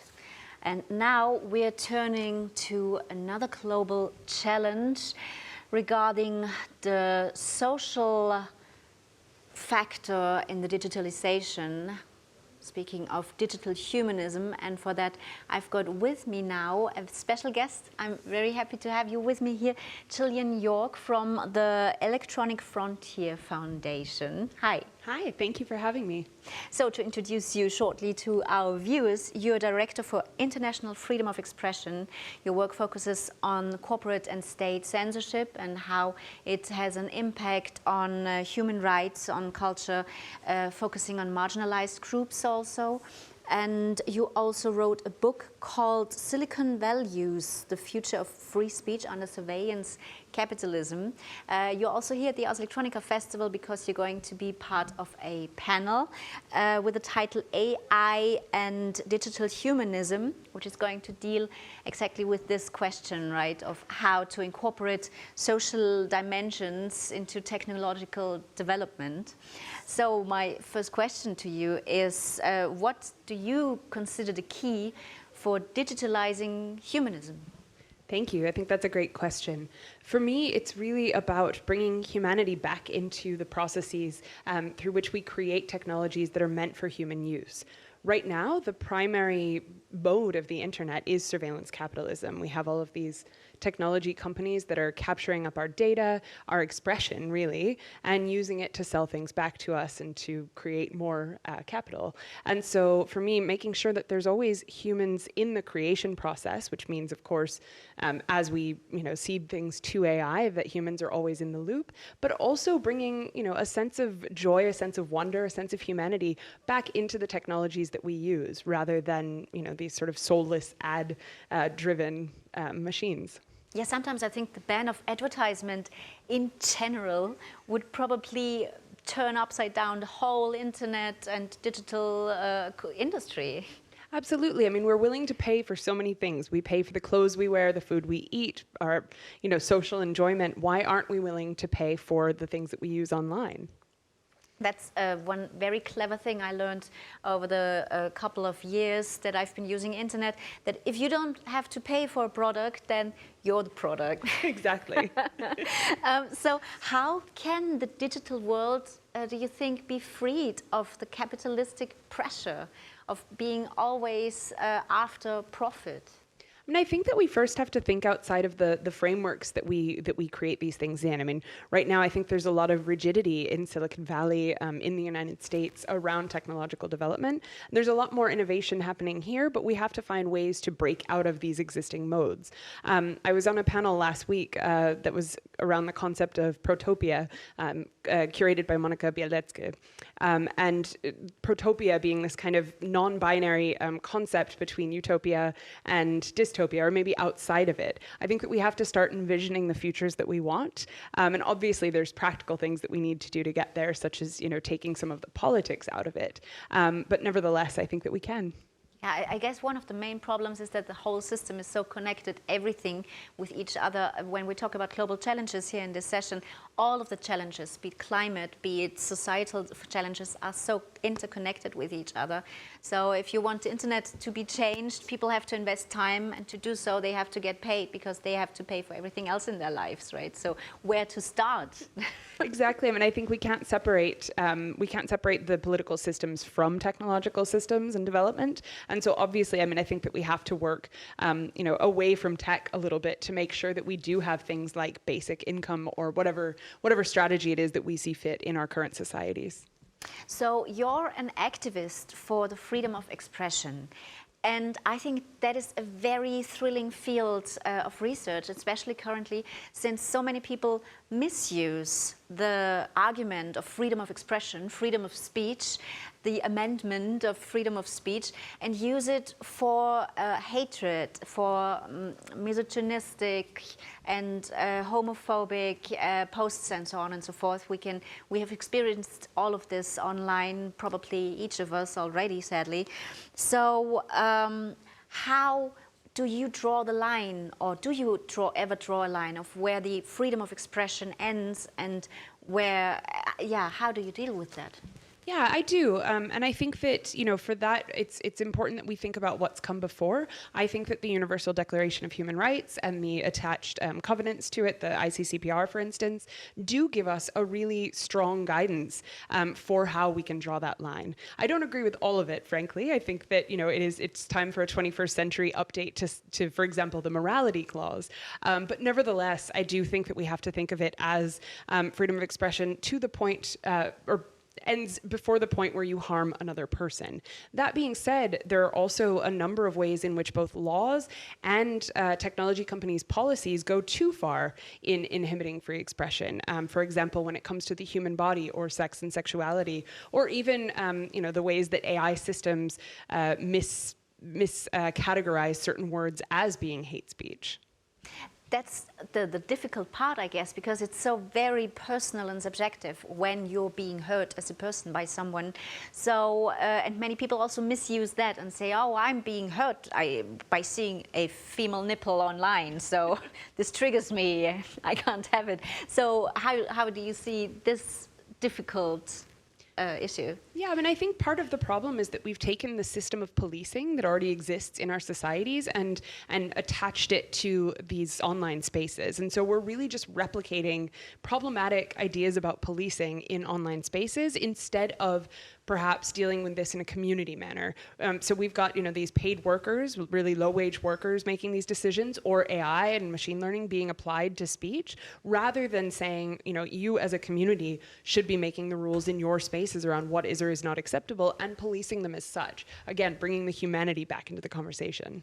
How do you react as someone who's dealing with real censorship that really harms human rights, when then some people use the word censorship because they cannot post their racist slurs wherever and however they want? Yeah, I mean, it is a really difficult time to be working on freedom of expression. I've been doing this for quite some time, and of course, these things always existed, but I think they've become exacerbated as more and more people have kind of gone to certain spaces in social media. So the way that I deal with it is really to always bring it back to those who are most harmed.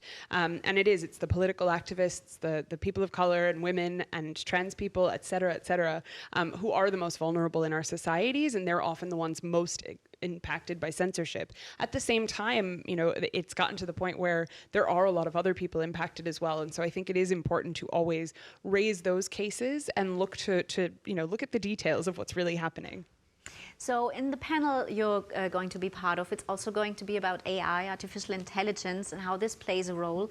So for example, there's been discussions about algorithms that help banning hate speech online, but that can easily go into a wrong direction and can also be misused by corporations. So is this, do you think, a good development or a very concerning development of algorithms taking over this work of now people doing the work of banning posts?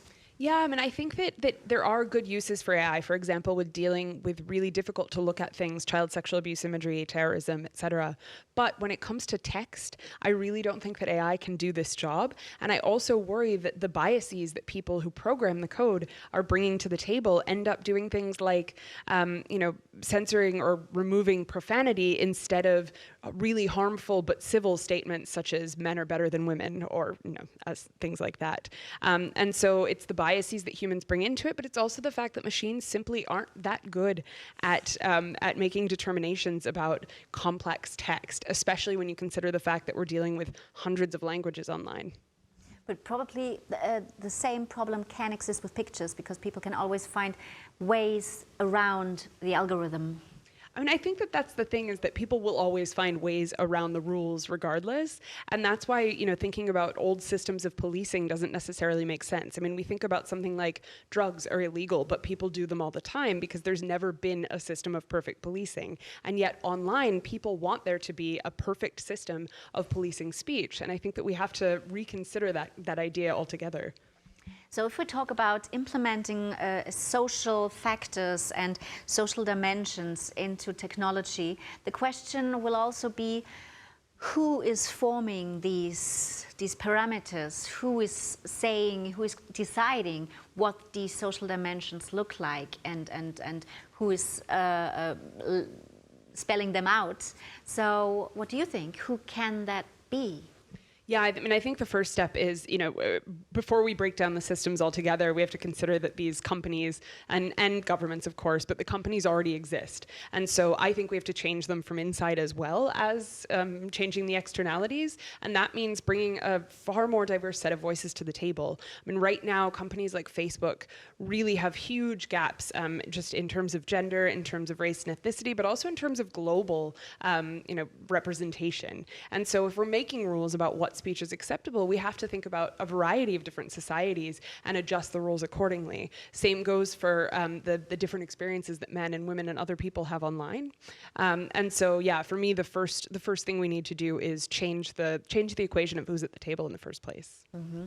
And also there we're talking globalization, of course, because the rules that we're discussing here can also differ so very much in regarding different cultural backgrounds.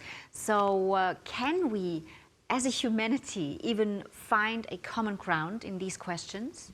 Yeah, I mean, I think that it's true. I mean, I absolutely agree with what you say, and I think that that's where it is really important to take back the policing or let's say the regulation of spaces to the communities that are participating in them. And yet at the same time, it is often people living in some of the more authoritarian, more censorial countries who are most affected by censorship online because they don't have the freedom to speak in their societies either. And so therefore their speech online becomes even more important. And so I think it's a very difficult and delicate balance. But that's where I would like to see a lot of these decisions decentralized and put back into the communities that are participating in conversations in the first place.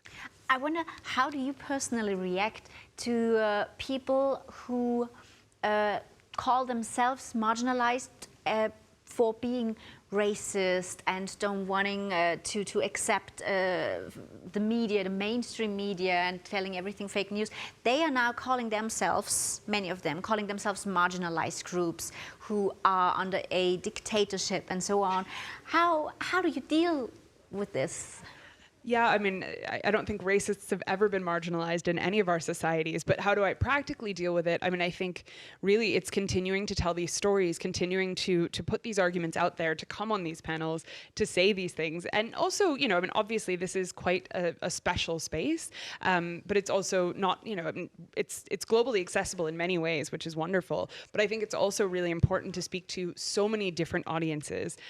So how do we deal with those people? I think that on a societal level, it's going to be a really uphill battle, but on a personal level, I think that we can make differences in our own communities, and we can't just brush these people off and say, oh, they don't matter, because they are, they are still part of society, and therefore it is important to, to continue in some form of dialogue, even if it's only in your local communities. Yeah, speaking of local communities, in Austria, some political factions have, for example, called the current division between vaccinated and non-vaccinated people in Austria apartheid.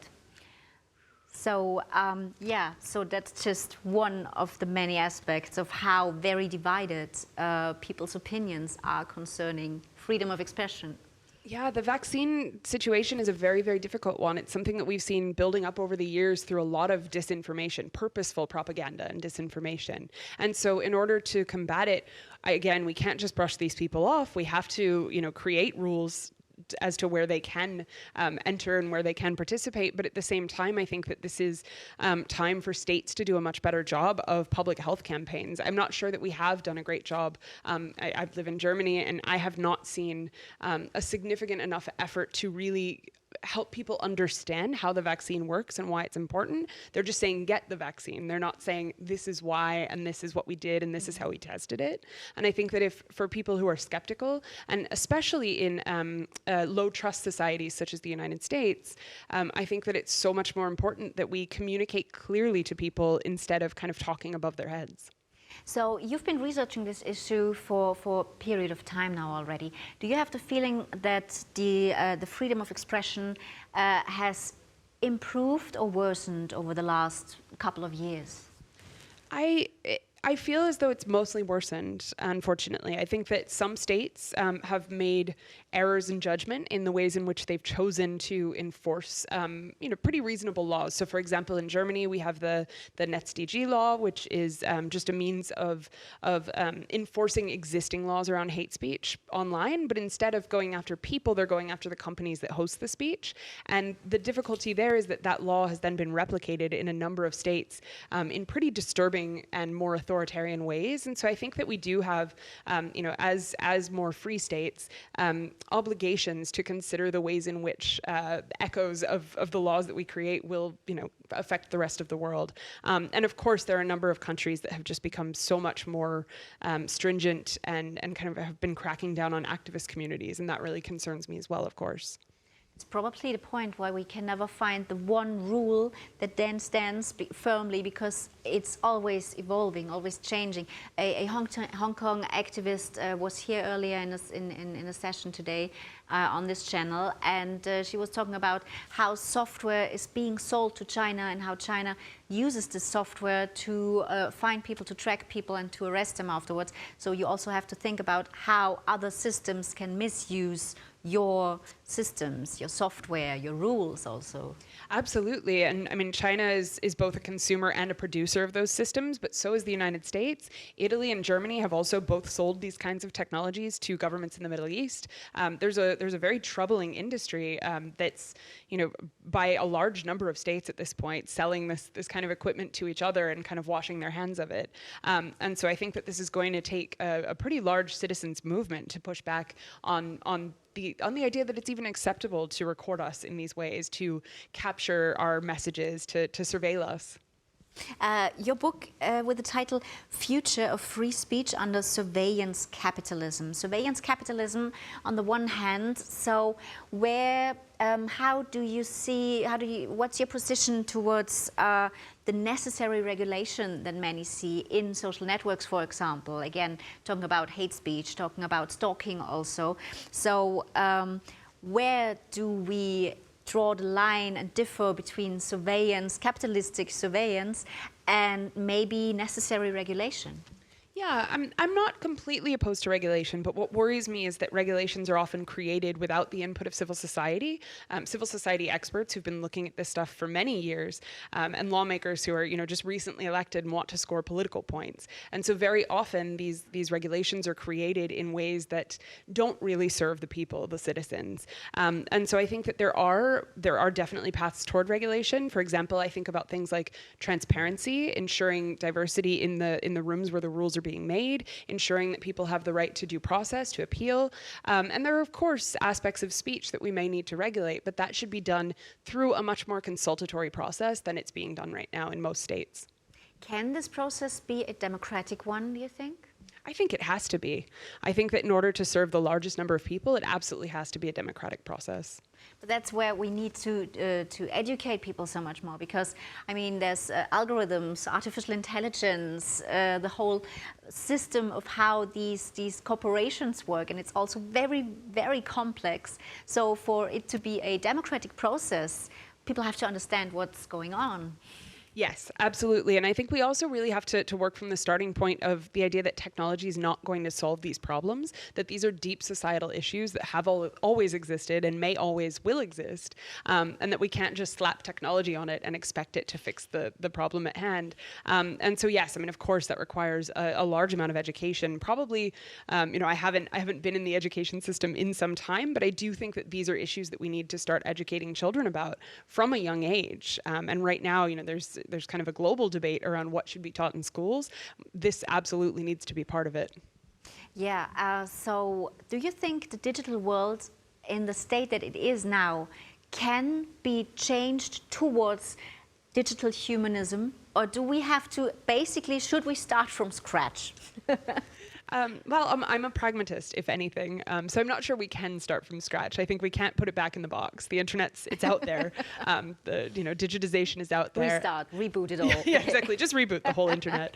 No, and I think that we have to dial it back a bit. We have to bring more people into the process, and we have to maybe reimagine what it could look like before we start trying to make it look like something else. I worry that a lot of times we are just trying to throw things at the problem instead of really thinking about what the problem is.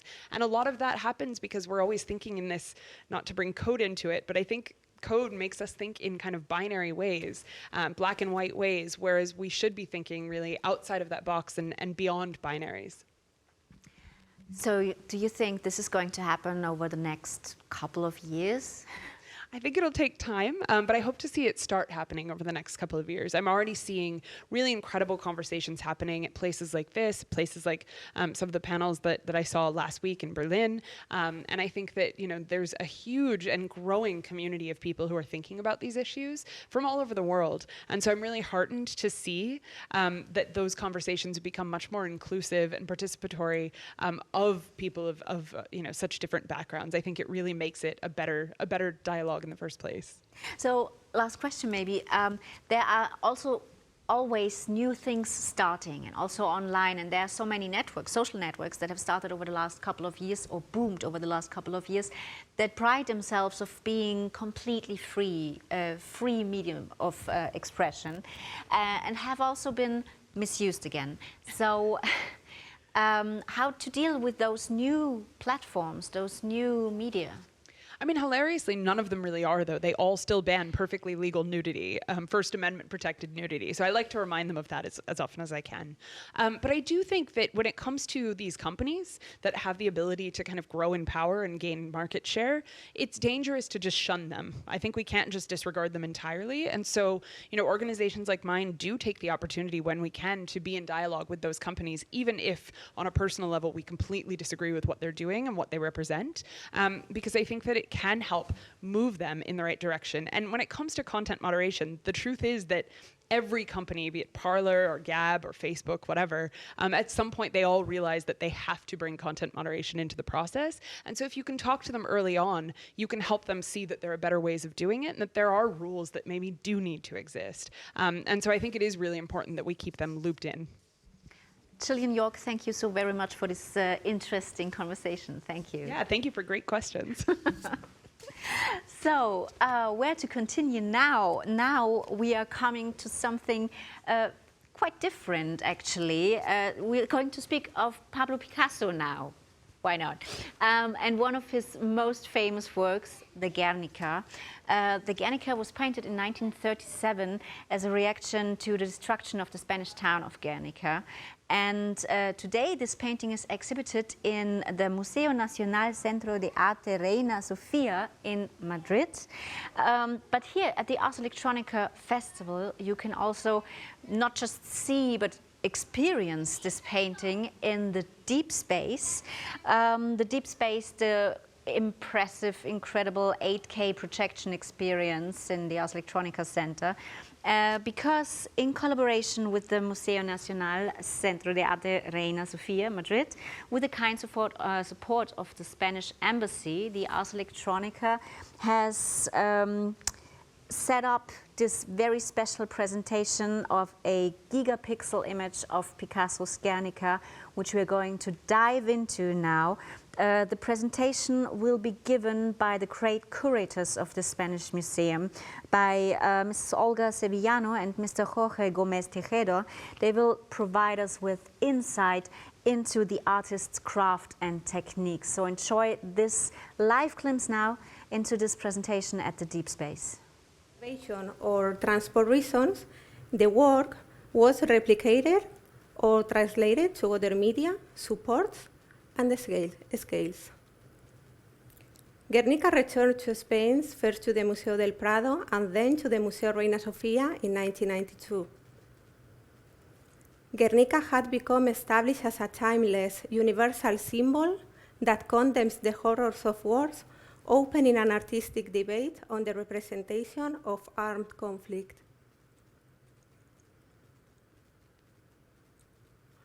The Rethinking Guernica site presents a great investigation on the work with more than 2,000 documents with details of its creations, travels, political role, replicas, and artistic debates. Several browsing tools on the website have been developed to access the digital archive as a collective multi-voices project with a powerful search tool, a chronology, different itineraries, and an oral archive. The search tool enables an open search of terms to be made inside the ensemble of materials and documents, as well as providing a narrative to searches. All documents contain tags, itineraries, and other options that represent and make visible the multiple routes and paths available to consult the archive, with each one offering a different experience. These paths are all compatible and create new ones at the same time.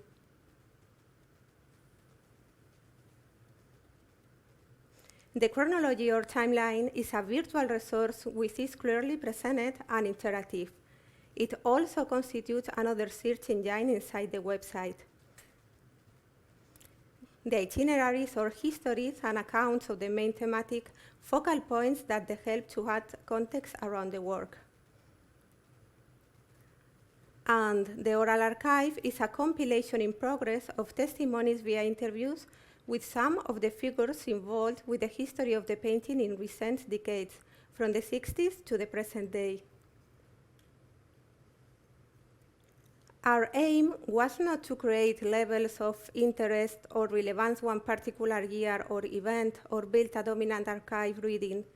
We were more interested in a plural reading where all documents are valid and where everyone participates in developing narratives through the proposed tags.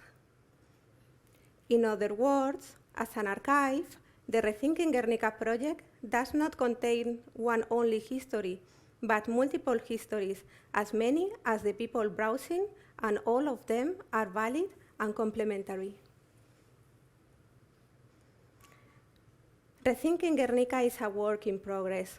For example, we have recently expanded research with a new section that questions the role of archive with a new graphic and interactive representation. The section is called Impossible Counter-Archives, a commissioned project undertaken by Francis Brasina, a professor of visual arts at Keele University. It offers an extensive map of relations that start from the political resignification of Guernica, shaped by different American collectives of artists and activists at two concrete times, the Vietnam and Iraq wars. In this new section, our intention was to question the concept of archive as a universal repository of documents, information, and knowledge. Based on this premise, this interactive proposal shows that all archive is always incomplete and open to the critic. In short, Rethinking Guernica is an archive of archive, an open tool of knowledge as a result from the collaboration between different professionals' profiles and the museum's collection, restoration, editorial, and digital project departments. This online project is under continuous development and is always growing, allowing us to analyze the contemporary history and construction of its imagery. Finally, it was obvious that the project must be concerned with the materiality of the painting and understand its surface as a biographical space. And that's where the gigapixel section comes in, because the finest details of the canvas are being explored with a powerful zoom tool. This is the first time a work of Guernica scale has undergone such detailed analysis, allowing us to delve deeper into the way of creation and to the state of conservation. The person best qualified to talk about this stage of the project is our colleague Jorge Garcia, head of the Restoration and Conservation Department. Unfortunately, he can't be with us today, but he and his team have made a video to provide some insight. Thank you so much.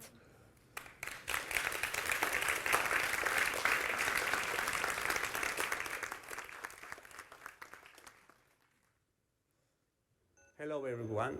I would like to be there with you today alongside my colleagues Mabel and Olga at Ars Electronica 21.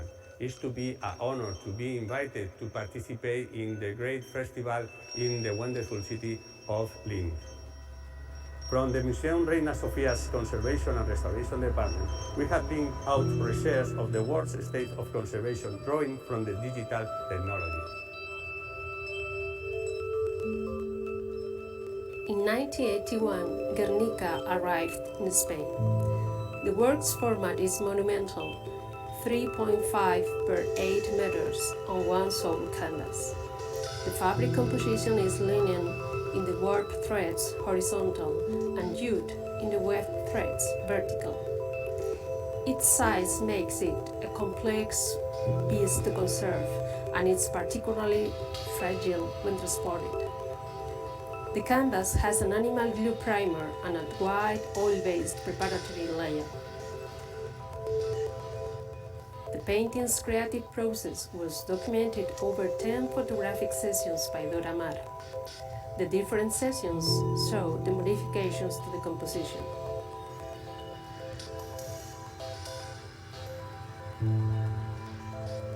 In its early years, the painting toured around numerous exhibitions. 20 years marked by travel and shows that made it the icon it is today.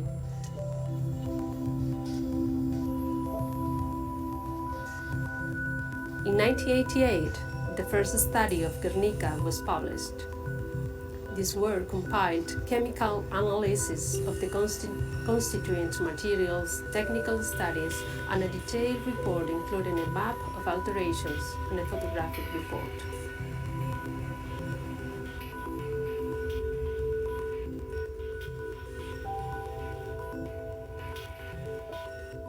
In 2006, a complete X-ray of the work was made. The plate is made up of 26 strips of 3.750 millimeters assembled on the back of the work.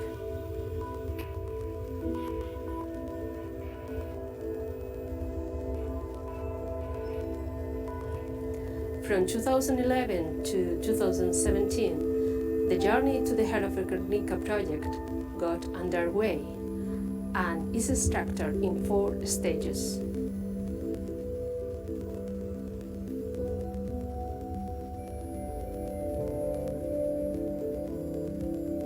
In 2011, the project got underway with the development of a system which would enable systematic studies to be carried out that were compatible with the painting being on display.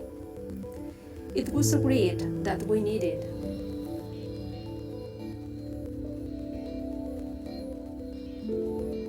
a scan of the work in order to carry out studies with visible light, UV and infrared, multispectral studies, 3D scanning, thermography, and greater depth in the hyperspectral study of specific areas.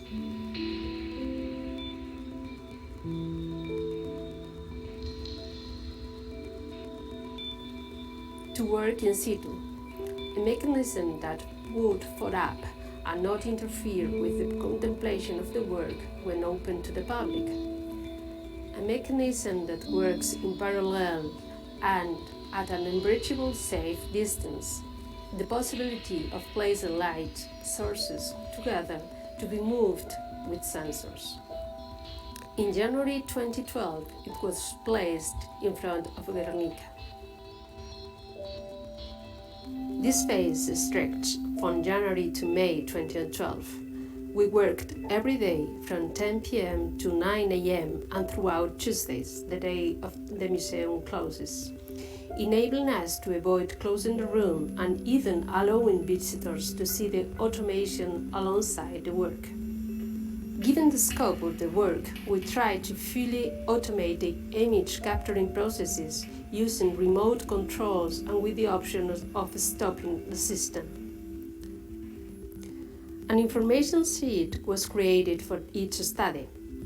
Given the size of the work, some exceeded 24,000 high-resolution images, making the creation of a unique image unworkable and therefore leading the work composing image, mosaic, and constructing pyramids of different resolutions.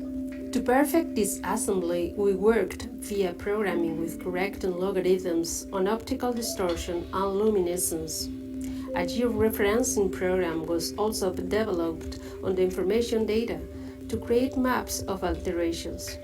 This enabled us to locate, differentiate, and examine the information by moving around the images using a zoom tool.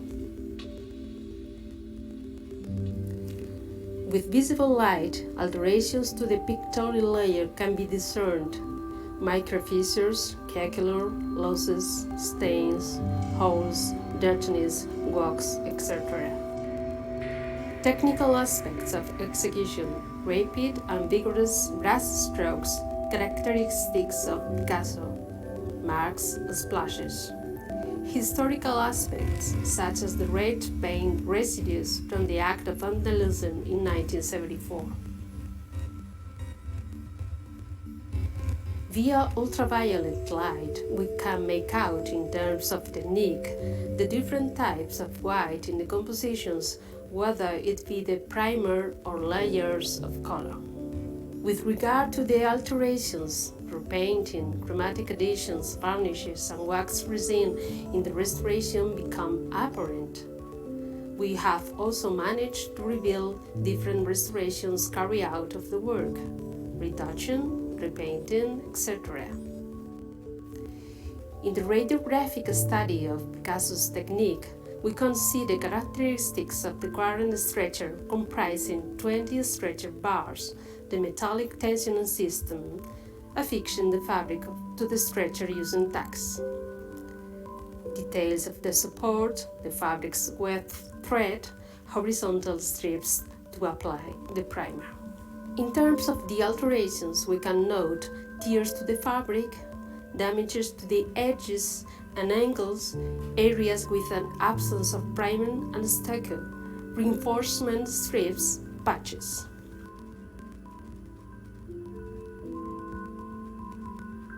In infrared, we can see the middle or initial layers of the painting.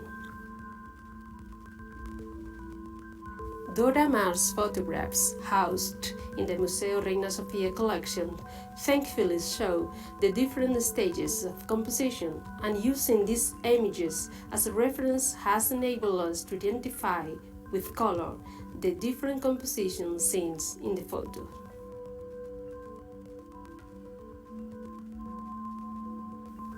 The triangular structural and compositional lines can also be appreciated. For instance, the lamp light splitting the right-hand side of the painting in two, the horse's head, the dress pleats in the area of the dead soldier's head, to give a few salient examples. Different chemical analyses were also conducted. The systems most notably used were optical microscopy, electronic microscopy, X-ray fluorescence, X-ray diffraction, FTIR. As you can see, the study to gain an idea of the state of the work has been both complex and in-depth, and it's the outcome of joint work between many professionals from different backgrounds. The result can be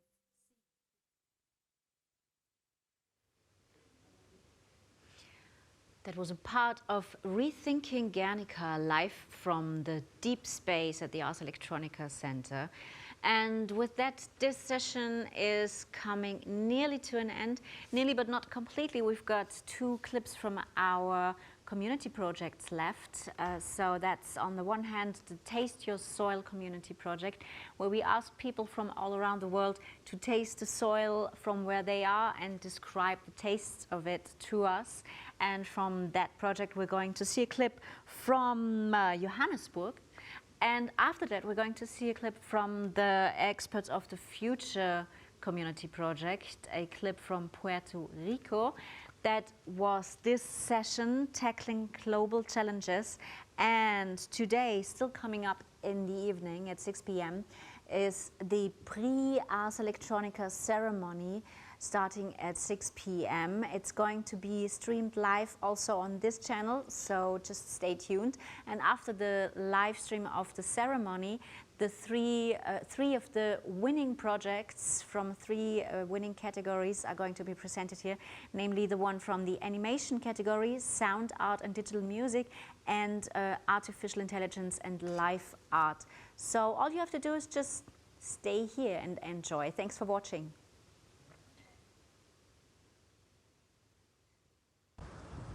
Good morning on this chilly Johannesburg day, Johannesburg, South Africa. I've extracted my soil. It didn't take too much effort to extract, fortunately. So let's do this. Hey. It's salty, very granular. What can I taste? 100 years old Johannesburg, before Johannesburg became Johannesburg. This was probably a plot, the horse and a carriage. Yeah, and that's all I have to say.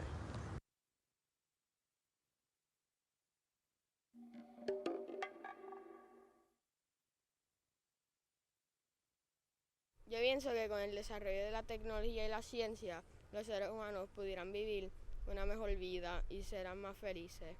Y también espero que el planeta sea más verde en el futuro. No tengo ninguna opinión específica porque está pasando tantas cosas hoy en día.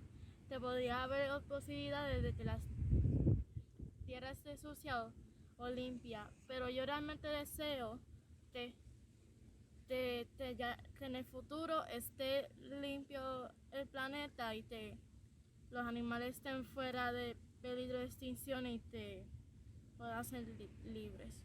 Imagino que será más limpio porque las personas reciclan y más tecnológicos con robots que ayuden a las personas a hacer las cosas y así será un mundo mejor.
Hello, my name is Stefan Laxness. I am a London-based architectural and spatial researcher. I've been exploring the exciting prospects but also the consequences that large-scale environmental restoration ambitions might have on our territories and how we live and occupy them in the future. My practice is strongly influenced by my time at Forensic Architecture, a research agency that investigates instances of human rights abuse through spatial analysis, and my own academic research at the Architectural Association, where I explore the latent potential of near-future trends brought about by climate change through architectural proposition by advocating for territorial transformation and institutional adjustment. My project, titled Learning from the Commons, a Keystone for a Rewilded Future, is undertaken here at Laboral in Gijón in the context of the European Media Arts Platform residency program. The Monte Vecinale and Mano Común are communally managed forests linked to one or more villages forming a parish. Each village, with its orchard, its shared productive land, and its communal forest, forms a type of basic territorial unit, which for a long time guaranteed a form of self-sufficiency within a network of villages. In the 1940s, the Franco dictatorship forced a policy of monocultural afforestation on the Monte Vecinal, excluding traditional practices such as livestock grazing, and hence radically shifting the production of the Galician territory. A large fire in 2006 and the collapse of the price of timber following the 2008 economic crisis provoked some communities to rethink how they managed their forest, reinvesting in them and moving away from monocultural plantations in favor of a more resilient and diverse forest. To this day, this involves local communities managing their forests sustainably in a way that is environmentally friendly, but also economically profitable, creating jobs and reinforcing biodiversity in the process. Today, the Montes Vecinales cover approximately 22% of the Galician territory, showing an overall good practice of agroforestry, environmental and territorial management. In the coming decades, the continuation of the processes of rural depopulation and agricultural land abandonment, compounded by climate stress, will intensify the societal and ecological decline of both Spain and Europe's territory. By 2030, more than 20 million acres of agricultural land is at high potential risk of abandonment, an area roughly the size of the United Kingdom. Countries such as Spain are already feeling the pressure of rural depopulation, with 10% of its territory officially deserted and 85% of its population effectively living in 20% of its land. Project seeks to study and learn from these communal forests, or Montes Vecinales and Mano Común. My research here at Laboral is part of a long-term investigation which posits that in the future a network of commons or recommon land could form a key framework for tackling these ongoing processes and producing a more equitable and participatory environmental restoration project. Rewilding is the process of returning vast tracts of land to their pre-agricultural state through the reintroduction of apex predators and keystone species.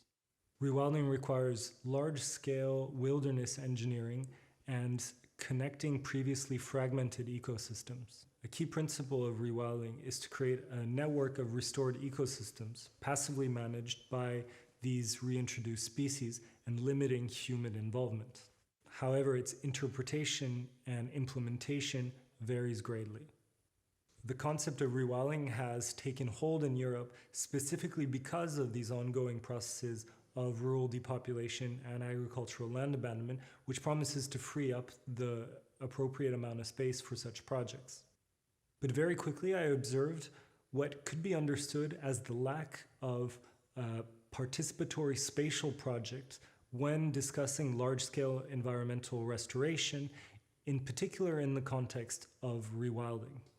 So my position became that instead of creating even more sanctuarized ecological areas within already marginalized parts of Europe, we should instead actively try to re-inhabit them by reinvesting in our environment, but also in the infrastructures that strengthen community bonds. And while the communities of the Monte Vecinales are not actively advocating for the return of, say, the wolf or the bear, by collectively managing and negotiating their communal forests within their territorial unit, they are constructing a form of biotic community which promotes sustainability and resilience both environmentally and economically. I wanted to explore whether you could register or sense the processes of rural depopulation and land abandonment, the two processes that make rewilding a possibility, but also, in the case of the Montes Vecinales, the spatial consequences of a collective environmental restoration project. I became fascinated with the growing number of environmental activists developing their own open source environmental sensing techniques, so I set out to create an experiment with my own. I was particularly interested in exploring the use of Normalized Difference Vegetation Index, or NDVI. NDVI is used for agricultural production and the forecasting of fires, for example, and is preferably used for the global vegetation monitoring from satellites. NDVI visualizes the amount of infrared and other wavelengths of light reflected from vegetation. Put simply, it produces a snapshot of how much photosynthesis is happening and is helpful in assessing the health of plants. The NDVI equation is run for every pixel of the source data from an infrared or near-infrared image and of a visible image. The result is a new image in which every pixel has been given a value between -1 and 1. To this image, we can apply a false color gradient which differentiates between low and high photosynthesis areas. Practically speaking, it allows you to register natural processes invisible to the naked eye, a sort of glimpse into the secret, slow-changing life of trees, revealing the photosynthetic signature of the world around us and inviting us to reflect on the quality of a particular environment.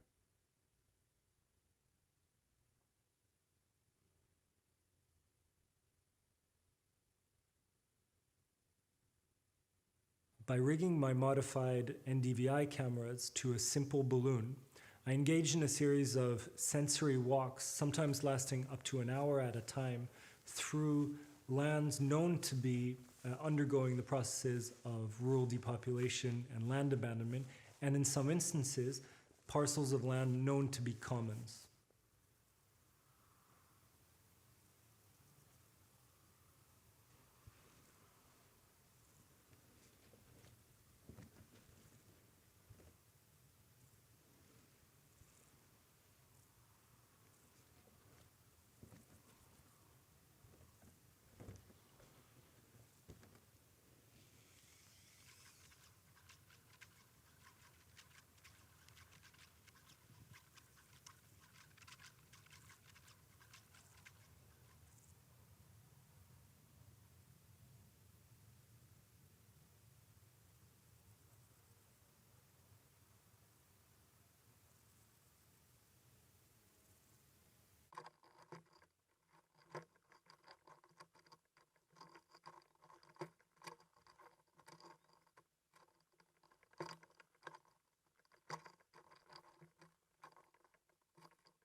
The balloon, inherently unstable and subject to changes in the environment, became a sort of mediator between myself and the land I was walking on.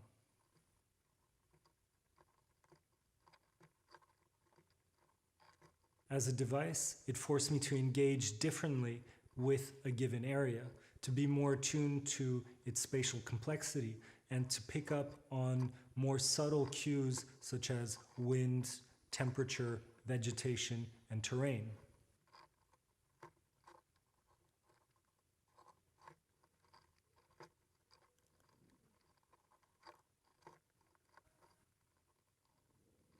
carefully moving through the brush, navigating the spatial thresholds of communal land, private property, and abandoned parcels, the walks provided a near sensing of the land. The success of the captured image would be determined by the careful interpretation of the environment.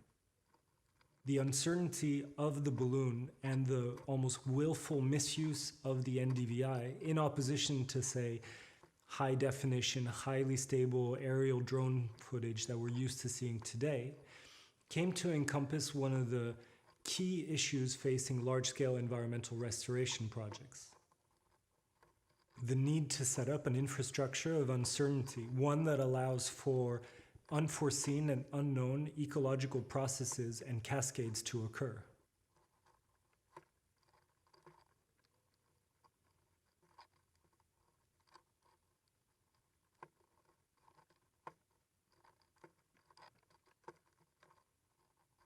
In the next phase of my project, I will undertake a second field trip to Froxan, Galicia, a small village with a monte vecinal, in collaboration with Fundación RIA and the Barbanza Eco-Social Lab, to document and participate in a collective action to clear a communal forest of eucalyptus.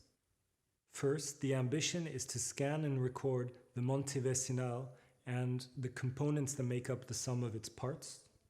Second, to sense or register and reflect on the spatial consequences of a collective project of environmental restoration. Today, I believe we have a collective responsibility to advocate for deep systemic, territorial, and institutional changes in response to the slow and fast violence of climate change. As an architect, I see my responsibility as one of revealing crises through spatial analysis and to learn from alternative modes of spatial occupation. By understanding our built environment and taking a critical position in regards to present and future policies, I try to mobilize spatial evidence and architectural proposition as a means for discussing citizen engagement, representation, and participation. Perhaps more importantly, the combination of analysis and proposition, or speculation, can become a powerful tool for countering the prevailing narrative that the deep systemic changes we must make in order to respond to climate change must lead to sort of austerity, scarcity, or be violent, and instead produce an alternative narrative that demonstrates that these large-scale changes can be positive and productive.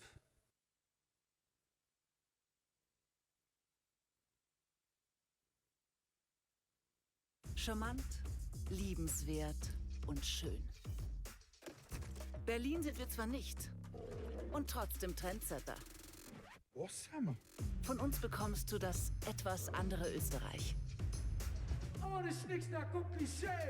Wir sind nicht perfekt. Aber eines können wir versprechen. Menschen, die dich mit offenen Armen empfangen. Linz ist Linz.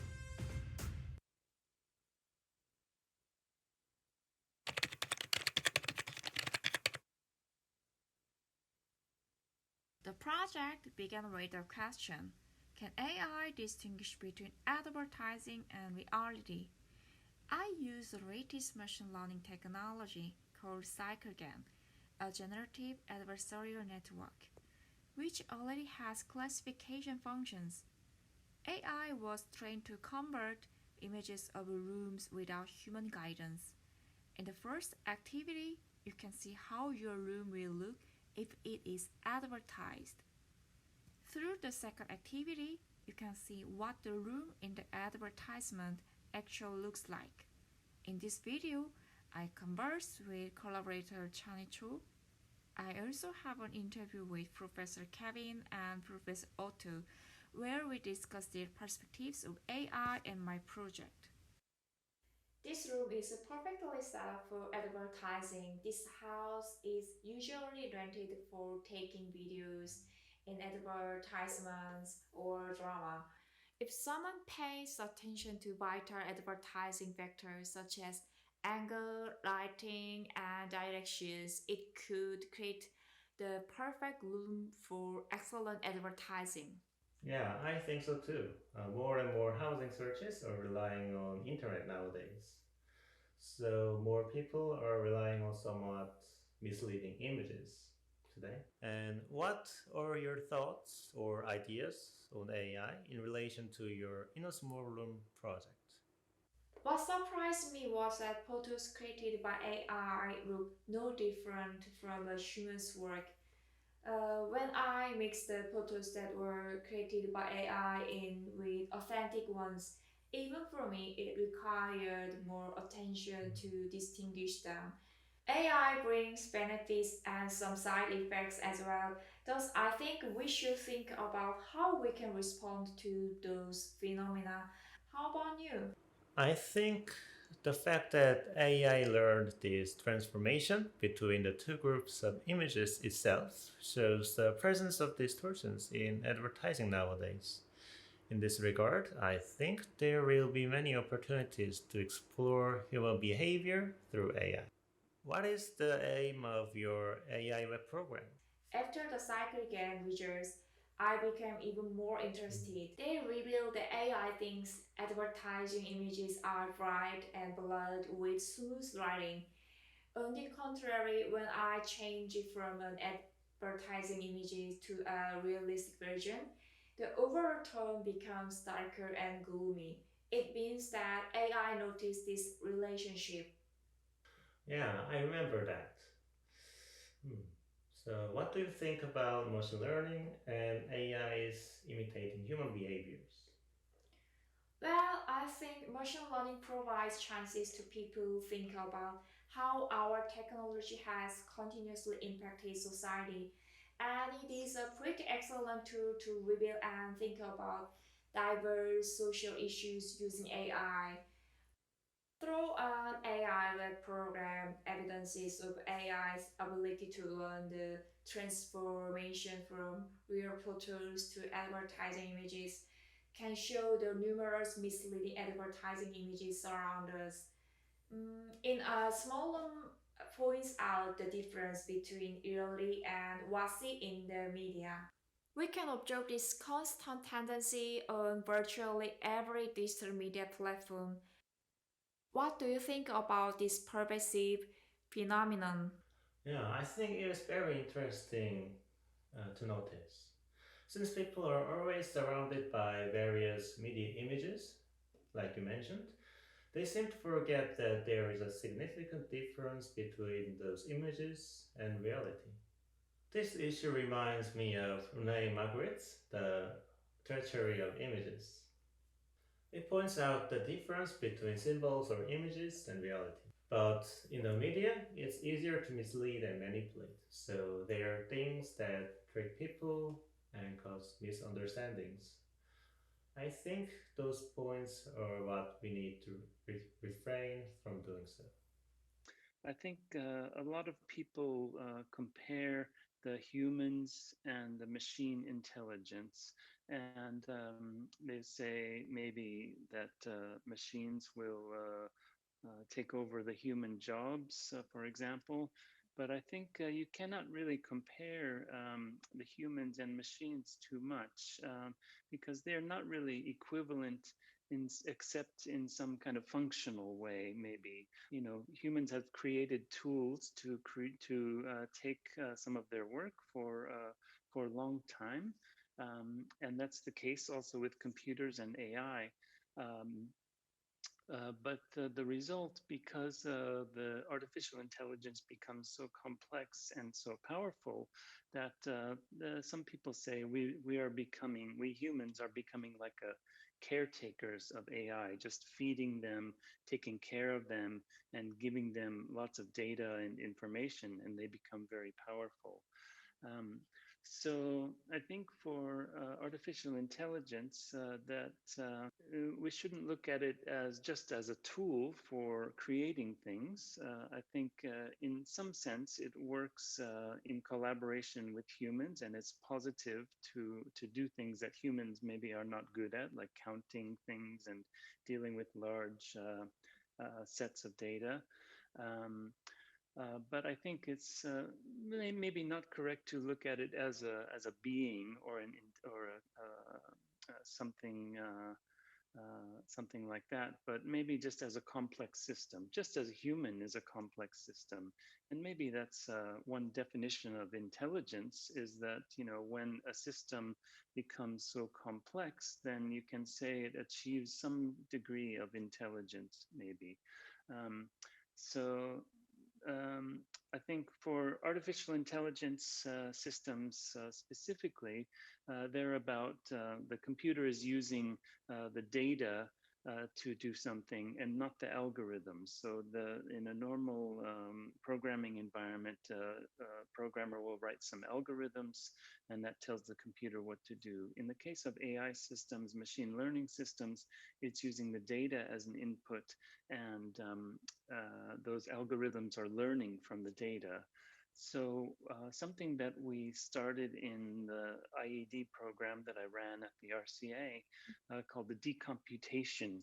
And this is maybe useful for dealing with something like an AI system, because we use the steps of a computational thinking in a design process. So taking a data set, breaking it down into parts, and then looking for patterns, which is what AI systems are good at, and then abstracting that, and then designing something from that. Might be some algorithms, might be an AI system.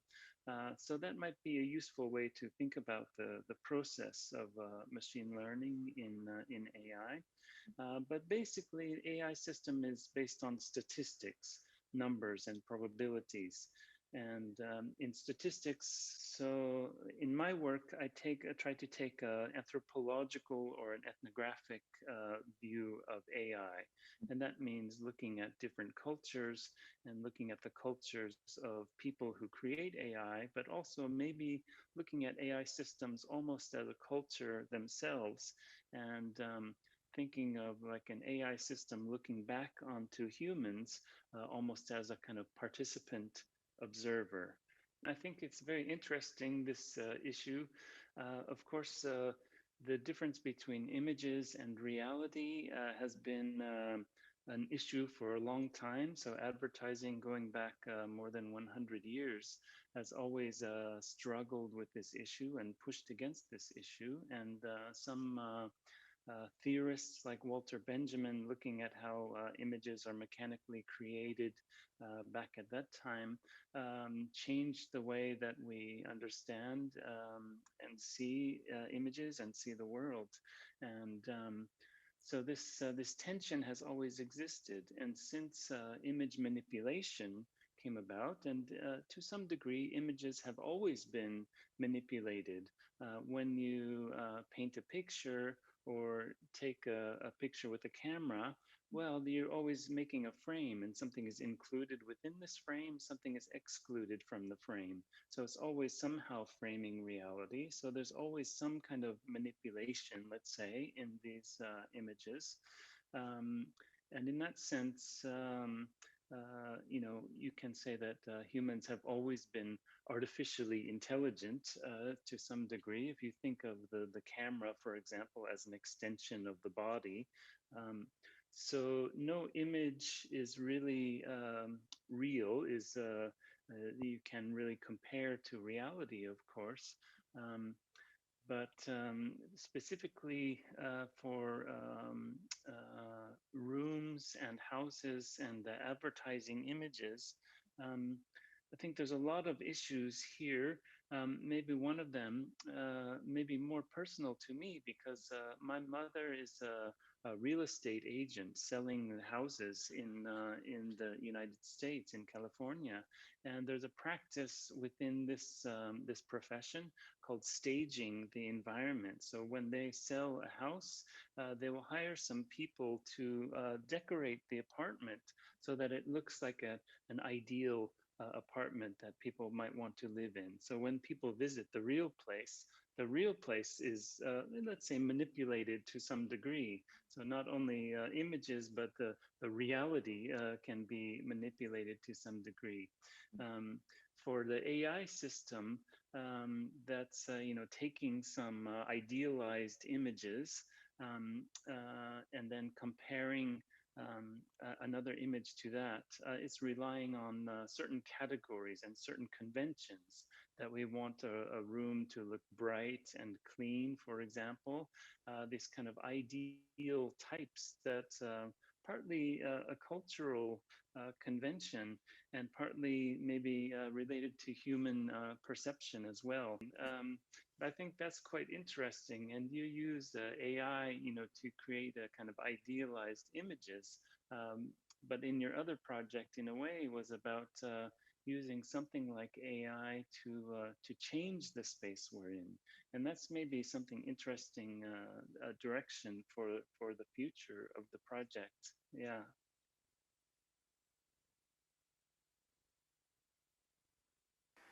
Yeah, so if I answer as a mathematician, the possible consequences range from nothing to everything that's possible. But I mean, to give a kind of more honest answer, well, AI already has influence on the world. So kind of YouTube videos are kind of influenced by this, and I guess Facebook and all these social media are also kind of strongly influenced by this. So I think this influence will, unless something strange happens, this will probably grow. Of course, one issue with technology is it's developed by engineers, maybe sometimes scientists. So even mathematicians can help sometimes a little bit with technology. And yeah, anyway, when they develop this, usually the human component is just not given so much thought. So how would you make it more human-centered? I mean, people who are going to use it should get more involved with it. So it kind of goes two ways. Maybe the developers of these new technologies should kind of go to the people, but maybe also a bit the other way. Kind of people who are interested in new things, they should kind of give more feedback. So it's kind of hard to kind of, someone should move. Probably the developers are the most likely to kind of have to adapt to. But if people want to make it kind of develop more quickly, to make it more human-centered, then it has to come from both directions, I guess. Yeah, so you're referring to the kind of taking an honest picture, like for example of this room, and then turn it into a.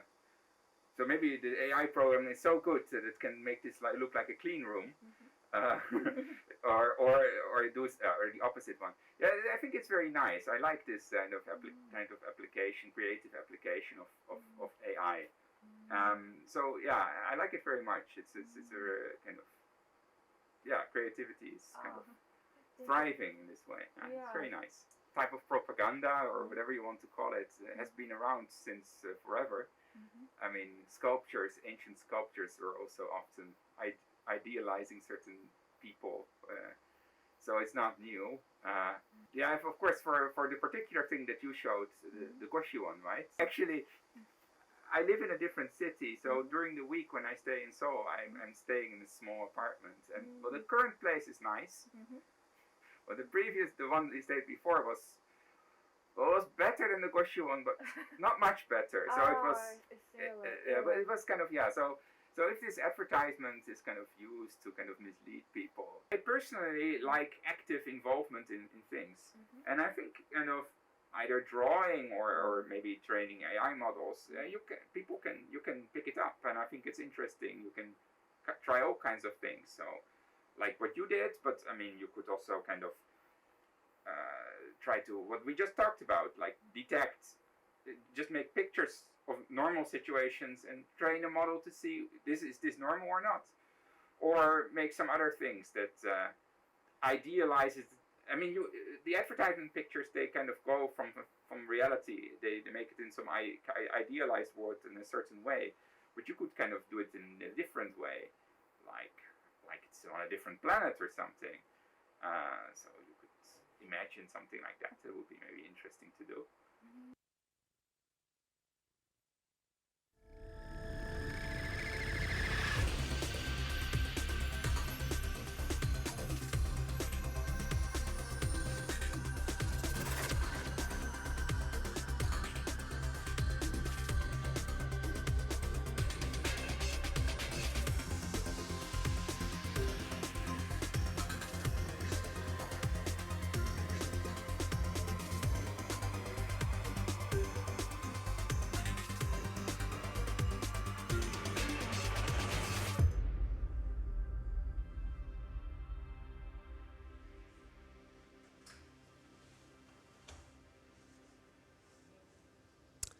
Hello and welcome to all the visitors of Ars Electronica 2021.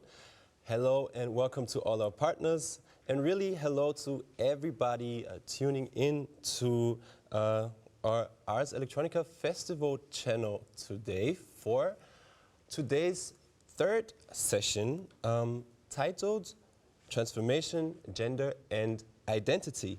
My name is Tori Reichel. It is my pleasure to guide you through the next 1.5 hours here in Kepler's Garden in Linz. What are we going to do? We have a lot of stuff prepared for the next 90 minutes, and we are going to take a close look at a lot of award-winning work from this year's Ars Electronica.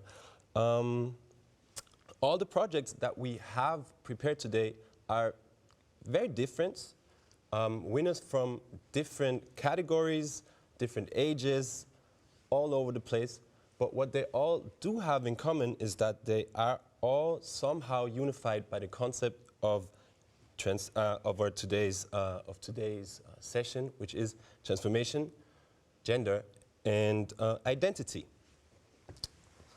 Of course, this is a topic, these are topics that are a huge part of public debate in today's society. And I think that even though it's 2021, they're still often mixed up with a lot of misconception, with a lot of stigma. And after watching all of the work that we are going to examine today, I can really say personally that I think that we can all take a lot of really valuable information, a lot of really valuable lessons from this work, no matter what your own background is, no matter what your own identity is. I think that it's really, really valuable work. I'm just gonna name a couple of the works and artworks that we are going to examine today. One is called AIVA and is by Veneta Androva. It is the winner of the PRIX Award in Sound Arts. It won the honorary mention. Another one is that I'm especially happy to present is The Click, that took away an honorary mention in the under-19 category. Always a pleasure to have to present work by such young people. And another one is called The Home, another amazing piece of art by Saunders and Jackie Zhou from the US. And another one is called TX1 by American artist Adriana Knouf. And speaking of this piece of work, we will actually have the artist Adriana Knouf here in the studio later on, which I'm really looking forward to. We will be talking to her about her work in length. So this is definitely a highlight that I am personally looking forward to. There's another very important thing for you, the visitors, the people watching online to know. There is a possibility to ask questions via swap cards. So if you have any questions that you want to address to Adriana, feel free to ask them online, and hopefully I can put them forward to her. Another important thing to know is that this session is a little bit shorter than the other sessions because we are going to stream the pre-award ceremony right afterwards. So in case you have time this evening, please stay tuned. Afterwards, we are going to be live and see the pre-award ceremony live from Johannes Kepler University's Zirkus des Wissens. The award ceremony is a chance to see all of the winners of this year's NICAs, which is four winners. The Golden Nika winners, the two grand prizes. One is the Starts Prize, and then we have two new categories. called the Award for Digital Humanity and another one called the Asayo Tomita Special Prize. And like I said, please stay tuned. This is really the highlight of today, so I'm hoping you will be with us. Yeah, and before we actually get into the work of today, we have another special thing. This year's Ars Electronica, like the one last year, is really a hybrid event. It is in one part physical here in Linz, but it is also streamed throughout the whole globe, and we have a lot of partner organizations that have amazing Ars Electronica gardens on all 5 continents. So there are a lot of partner gardens that are really amazing, and we are going to showcase 2 of them today. One is, there are really 2 pretty major metropolises. Number 1 is New York City, and the second one is Moscow. Please take a look.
What is a garden in the streets of New York City?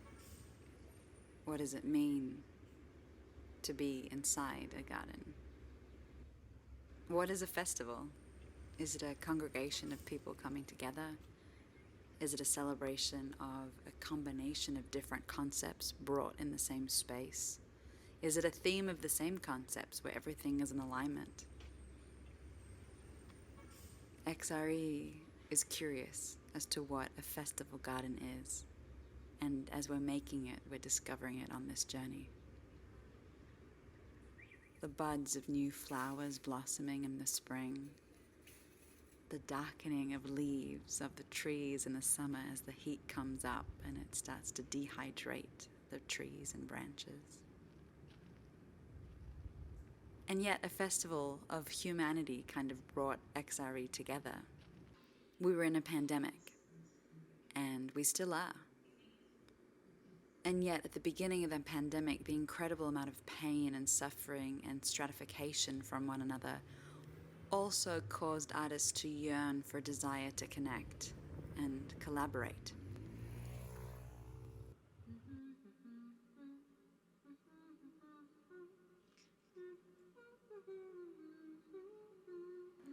Also caused artists to have a desire to be stagnant and still and listen and meditate. Also caused artists to have a desire to surrender to the void.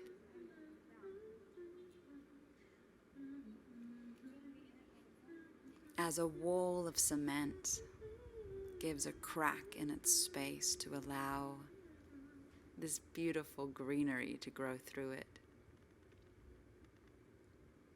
We started to discover that maybe a festival garden is about learning how to dialogue together even if we don't agree, even if we're completely different, even if we're as different as cement and a piece of grass. And it's not just on the delicate walls of the buildings, it's also on the pavements in the street. Cracks of earth coming up through the man-made concrete. And in a festival, there's a sense of cross-collaboration that brings us all together. Interdisciplinary, international artists, fusing with different mediums, different technologies, different genres. And part of XRE's journey has been to bring these beings a little closer together. And as we do this, XRE gets a little closer together.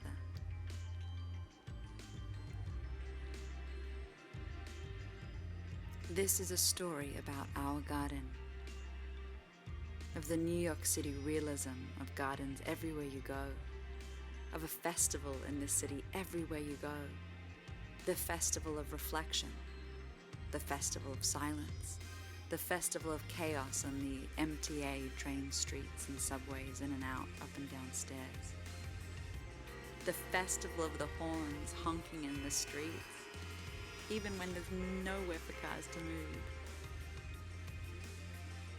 The festival of pigeons perching themselves and plonking their feces on the edges of buildings. The festival of curiosity of people that have a hunger to come and make it in the concrete jungle. And yet this concrete jungle is surrounded by earth. The water flowing around the island and the mainland. The original landowners who teach us about the soil, the First Nations people. The festival of construction sounds constantly happening in these city streets. It's a story about how gardens blossom and go through 4 seasons, all in one year. Coming together, coming apart, having a period of emptiness, having a period of blossoming joy.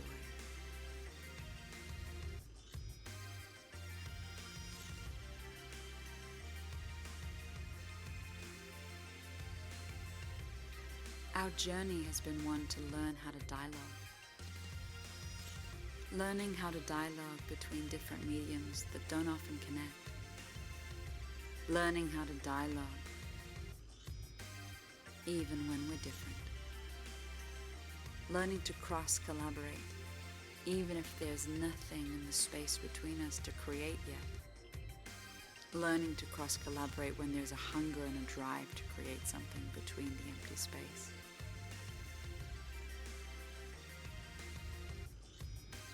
It's a festival of life,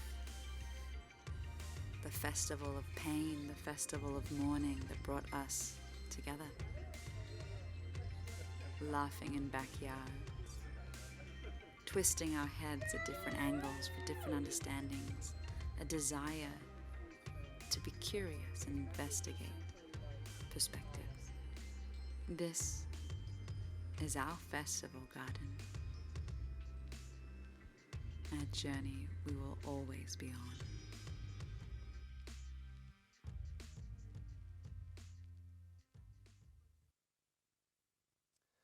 That was a closer look into our partner gardens in Moscow as well as New York. And now we are finally getting started in taking a closer look into this session's pieces and artworks.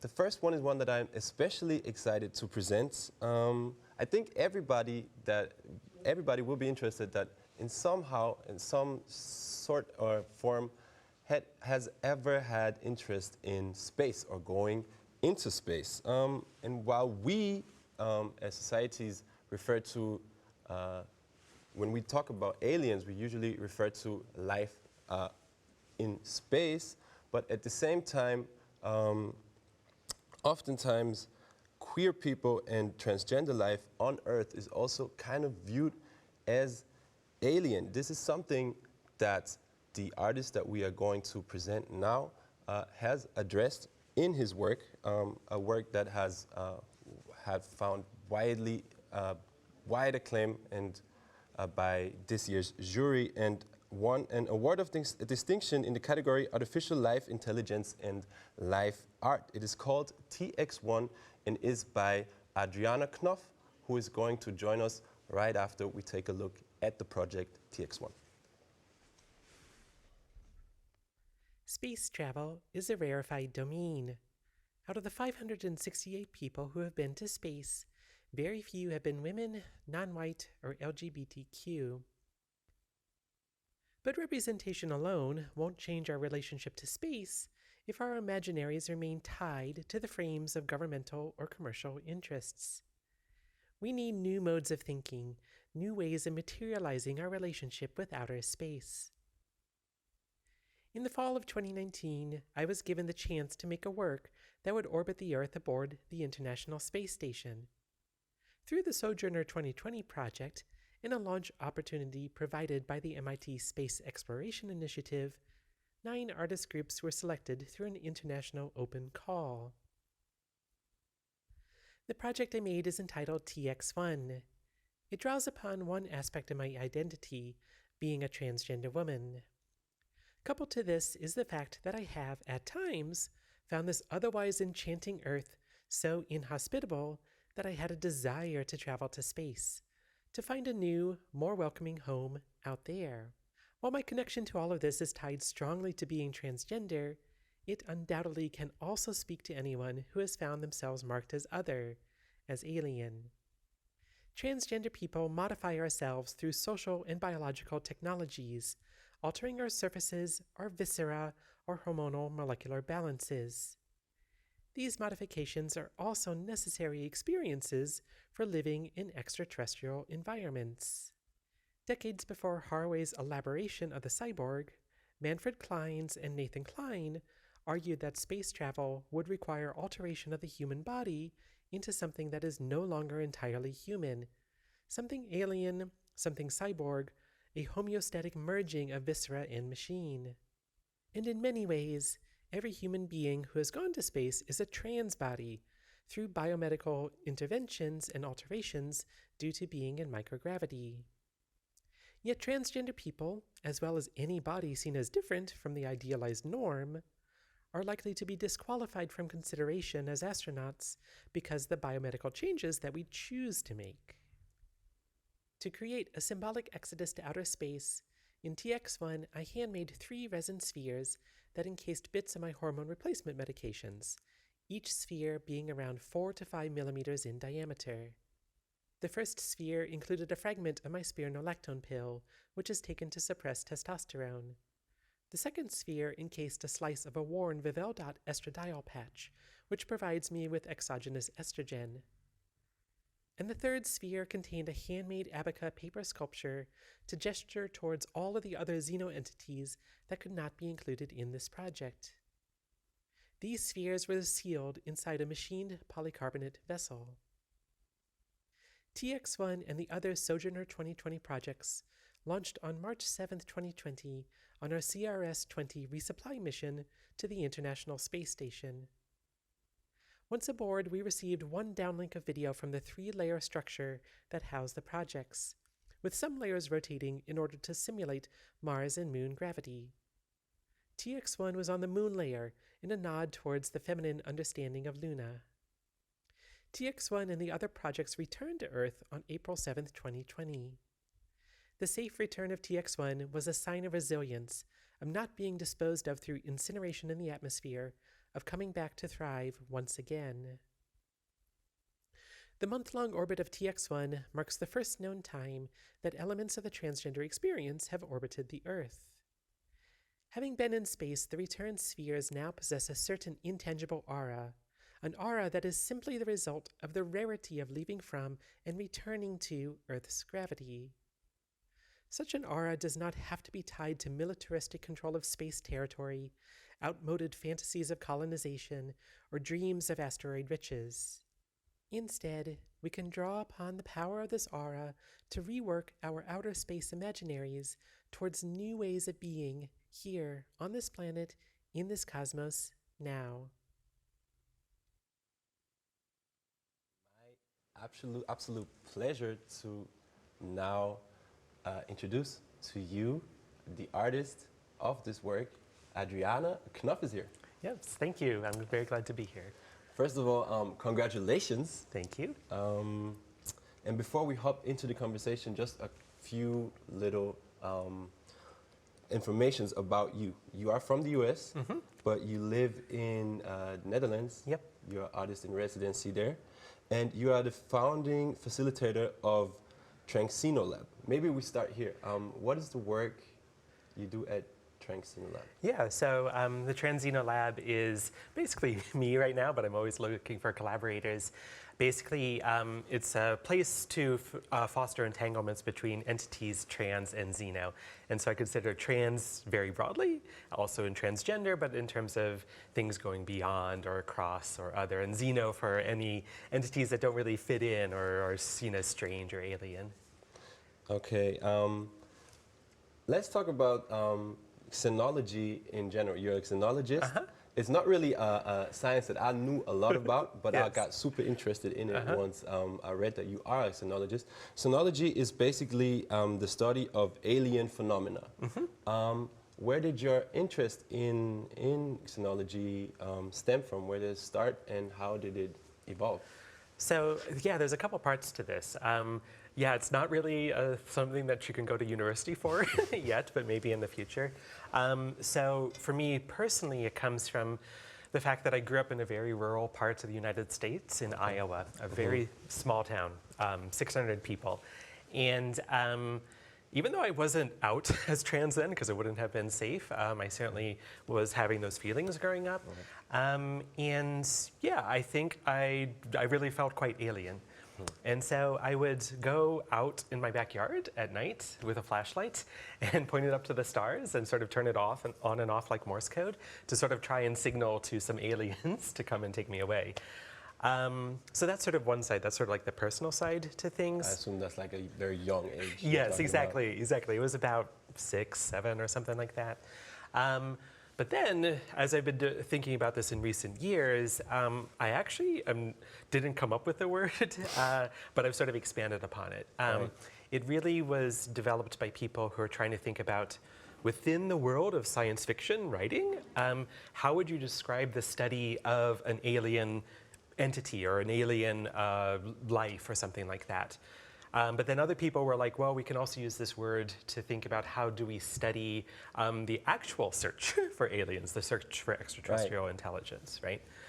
So this is part of it, but then for me, I wanted to expand this to thinking about how do you study sort of alienness in general, or otherness, or the strangeness, and how might we want to push that a little bit sometimes? I mean, you are, besides being a xenologist, you are an artist in many ways and work with different media. And how did this project, or how did all these things come together? Your interest in space, and how did this project actually really start? Where's the beginning of this project? Yeah, so that's a great question, because a very good friend of mine always has said, you never go to space alone. And it's very, very true. You can never go to space by yourself. And so this was a project that actually came out of an open call that MIT had, the MIT Space Exploration Initiative. So I applied to that open call and was selected, along with 8 other artist groups. What was your reaction to that? Because, I mean, there are not a lot of opportunities in life to send anything out of space in a physical way. So how did you react to that? I was quite astonished. I still remember the moment exactly. I had sent off the application. They had asked for some more details, so I sent that off. few months passed, I was not getting any answers. I thought, oh, they had selected someone else. So I had posted on my Facebook page, some renderings of things, and saying, yeah, I don't know if I got selected. I don't think I will get selected. That night, I'm teaching my class. There's a break in the class. I check my email. Oh, your project's been selected to go to space. And I'm like, oh my goodness, how do I continue teaching my class tonight? So I was just totally astonished, and it took me a very long time to sort of accept it.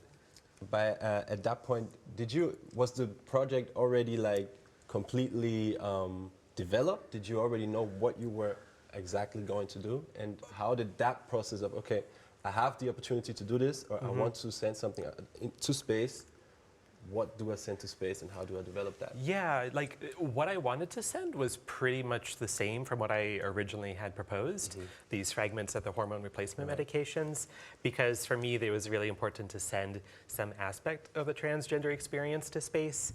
But the actual sort of materiality of how I was going to send that changed. And that came out through discussions with the curator, Jinlu, and through her discussions with her, she was like, well, maybe spheres. And I was like, oh, that's a great idea. And so yeah, it became that through these conversations. One point that you pointed out, and that I wasn't actually really aware of, is that transgender people are basically completely excluded and ruled out from space travel. And then I thought about it furthermore, and I realized, like, yeah, that's a pattern that is in a lot of, like if you think about the military or all sorts of aspects. Can you elaborate on that? Is that something that you were already aware of because you are a xenologist? Yeah, So I'll say something. Last year, the U.S. NASA put out a call for astronauts. So I actually applied. Okay. And I mean, I doubt I will be selected for many reasons. But I applied and I said, yes, I want to be the first transgender astronaut, because I also wanted to do it sort of as an art project to see if I could get sort of a response from them saying, no, we're not going to accept you because you're trans and you're doing all these medications, right?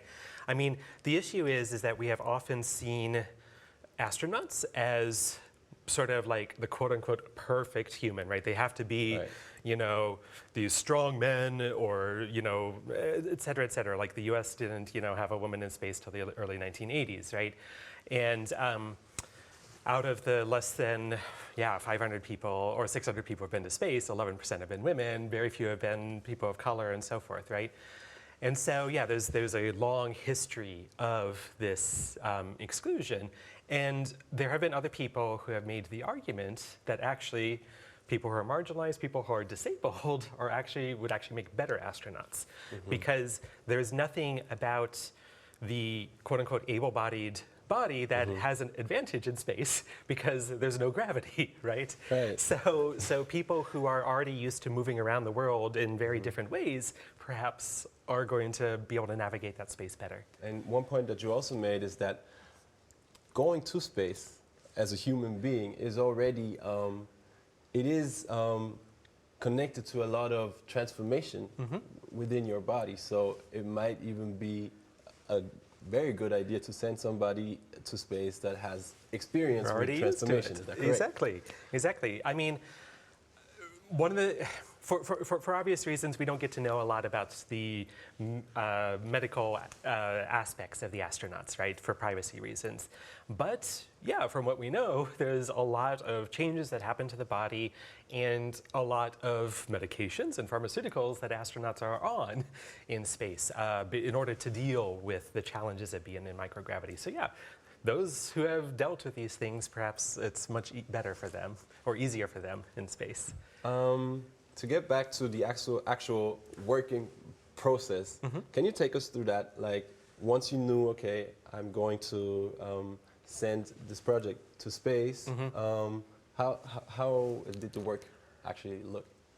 Yeah, it was pretty nerve-wracking because, one of the things that I had to realize when I was sending this to space was that you put something on the space station, you're putting it in a very closed system. Like so any negative aspects of the project are going to immediately show up and potentially harm people up there. So there was a lot of conversation back and forth about the particular materials I was using, the resin, whether that would be safe. You know, I was concerned about even sending pharmaceuticals up there. I mean, I can only imagine as an amateur that doesn't know a lot about this stuff, but I know that as soon as anything involves space, there's so many little details and aspects that you have to take care of. Exactly, exactly. And I think, again, this is why you never go to space alone, right? We were through this project with MIT, who is providing the launch opportunity. They basically were able to, you know, work with other firms that did all the necessary testing, vibration testing, because this thing has to not break apart when you go to space. Making sure the seals are good enough so nothing leaks out. Yeah. What, if you think about space, I would say you are an expert when it comes to space. What is the future that you personally imagine when it comes to space travel? What would you like to see, and where do you think, where are we heading? Well, so there's a book or a novella that I just read a couple of weeks ago, actually, by this author, Becky Chambers. And I'm blanking on the name right now, of course, when we're having this conversation. But the idea of this novel was that for people who go to space and on sort of long-duration space missions to other exoplanets or something, that the astronauts should actually modify themselves, right? So we have all this conversation about going to Mars and making Mars habitable and terraforming it and everything, but no, maybe the more ethical thing actually is to modify ourselves. Yeah, that's another very interesting part. How do you view the conversation as a society that we have about space travel? Is it? I think, well, I mean, space travel began, right, as a military arms race, right? And now it's going into this commercial realm. And I think the artistic realm is being quite left out of this, right? And the realm of also, again, different types of people who can go to space. And not only the different types of people, but the different types of ways of understanding life and being outside of the atmosphere that all sorts of different groups around the world, indigenous groups and so forth, have already had, right? All of that needs to enter into this conversation, right? Because we don't want to just replicate what we have on Earth in outer space. Obviously not. Obviously not. So we need to have different ways of thinking about this. And so maybe it does involve having to modify ourselves. I mean, this is something that I alluded to in the video. The original definition of the cyborg had to do with going to outer space and actually modifying astronauts so that they could potentially breathe in outer space and everything, right? So maybe that's what we need to do. If these objects that you sent to space eventually made their way back to Earth, right? Exactly. First question is, where are they now? Yep. Do you own them again? Yes, I do. Okay. Yeah. So it's on view right now at the OCA Center as part of the Cyber Arts exhibition. Yeah. And another thing that you mentioned is that these objects now have an aura to them. Yes. Can you elaborate on that concept and then that idea that you had, because that was something that you obviously had in mind before you actually started the whole thing? Yeah, it's weird, right? I sent this thing up, and it comes back, and somehow it becomes priceless. It has this marking to it, and I think, like, as I was again alluding to in the video, there's this rarity right now for things that go to space, and I think what's great about that is you can begin to project a lot of desires and interests into these objects that come from space and use them as a starting point for these types of conversations and stuff, for thinking about how we want to live in outer space. Because also for me, every discussion about outer space is a discussion about how we want to live on Earth. Because it's going to be very hard to be going to space in the future. So right now, I think of it as a playground in a certain sense for thinking about how we want to change life on Earth. One thing that I also want to talk about again, because you already mentioned it, is that we're kind of excluding arts from these things that we view as space, for example. We view it as a very technological thing. So art is kind of excluded from that. Now this project with MIT, it is one occasion to finally bring arts into space. Yes. Do you think that there has to be more space for stuff like that? Oh, for sure. And are there any opportunities and for artists to kind of engage with space? Yeah, there's a moon gallery project that has some open calls actually, and the hope is to actually send something to the International Space Station and eventually the moon at some point. You know, there's some artists that work with different types of radio, which is another thing that I actually do in my art practice, is working with radio transmission. And so there's different ways of engaging with different types of satellites that are orbiting the Earth.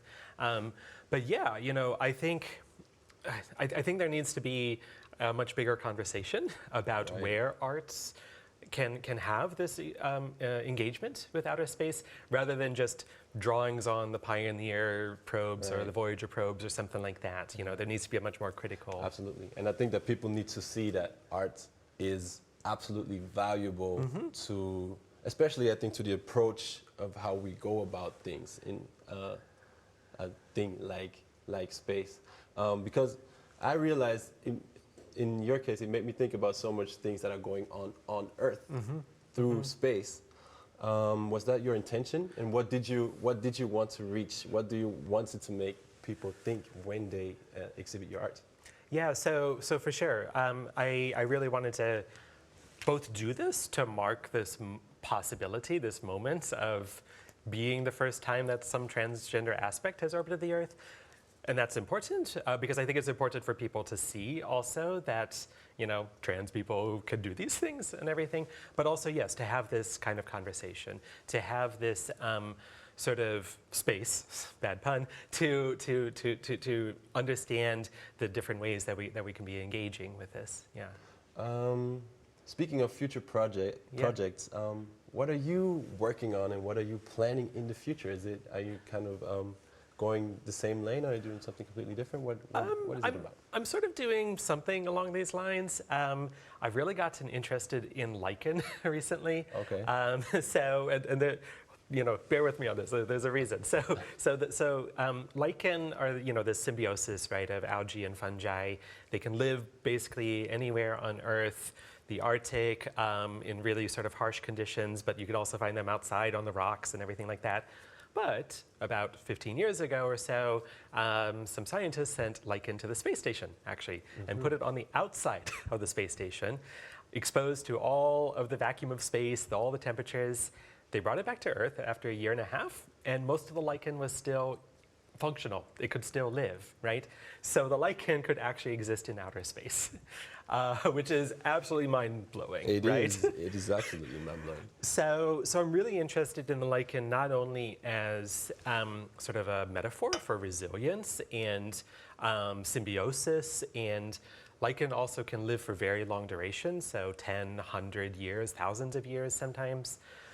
But then going back to what I was saying before about traveling to other places in space might require changing ourselves, I'm thinking about, but don't hold me on this because I'm not sure if I can do it, human lichen hybrids as some, you know, possibility, because maybe going to space doesn't involve sort of the bipedal form like this of humans. Maybe it involves some other smaller aspect of that, of us in relationship with another organism. Well, that was so much super valuable information. Thank you so much for joining us today. Yes, once thanks again, for talking with me. congratulations on winning this. Yes, thank you. And thank you for your time. Yes, definitely. Thank you so much. We are now heading into the next project, which is called AIVA. It is also absolutely amazing project by Bulgarian artist Veneta Androva, and was awarded with an award of this distinction in the category Computer Animation. AIVA, we are actually going to meet AIVA now. AIVA is a female humanoid artist. She's in her mid-30s, young and beautiful, and not only that, she's also unbelievably creative. So she has all the traits that you want in a great artist. But the point that the artist was really trying to make, and I realized that when she mentioned Siri, is how we view females as some humans that cater to us a lot of times. I never thought about that until I realized that Siri, Alexa, all of these voices are female voices, and probably for a reason, because this has been cultivated over centuries, really. Anyways, we are going to take a short look into AIVA by Veneta Androva. Take a look. Thank you so much for the conversation.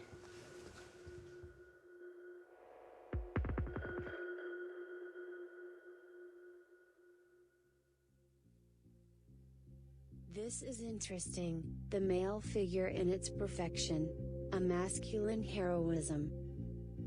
I have so much information about that specific concept in my database.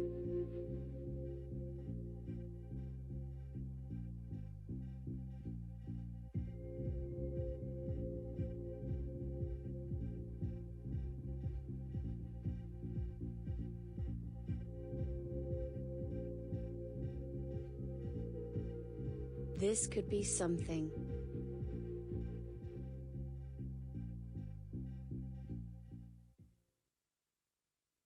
Short peek into AIVA, absolutely amazing work that talks about not only how females are viewed as people that have to cater society, but also takes a very critical look at the arts industry, which is always a good thing to do. The next project that we are going to take a look at is called The Home, and it is by Annie Saunders and Jackie Zhou from the US. It won the award for sound arts, an honorary mention, and I personally think that that is, it was one of my favorite works within this whole session. It is called The House, and it all takes place in a house. It really is about domestic violence and the question, it's called The Home, and it is really about the question that a lot of victims of domestic violence get asked, why don't you leave? The artist took a closer look at this question and made something absolutely incredible out of it. Take a look.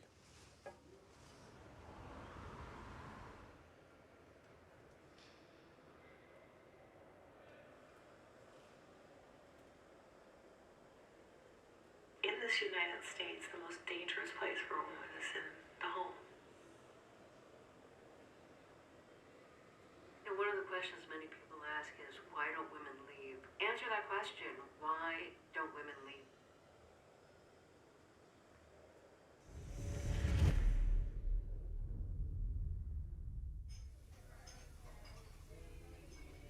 I was trying to fit myself into this mold that I believed and thought I was supposed to be in.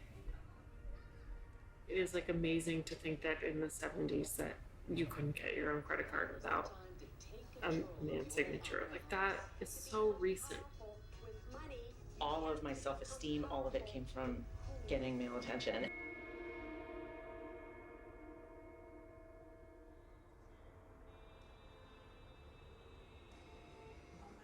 You fall in love with the way that somebody makes you feel. I was a goddess, I was a queen, I was his everything. Oh my God.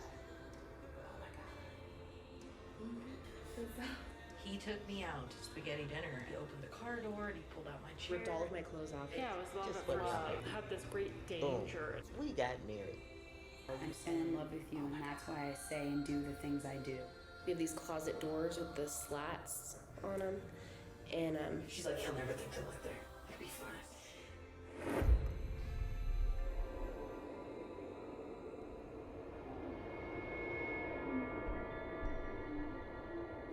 imagine you're in a room this big with someone who's screaming at you, telling you how horrible you are, how much you suck, how you'll never make it, how you're a failure at everything you do. Like, how do you feel?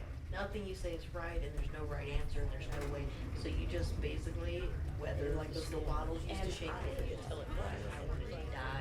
We might die now.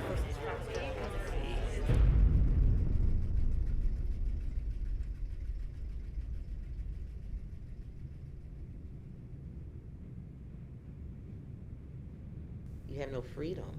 You're walking on eggshells in your own home. Your home is almost like a prison. Where you felt trapped. It was my 10th time leaving him.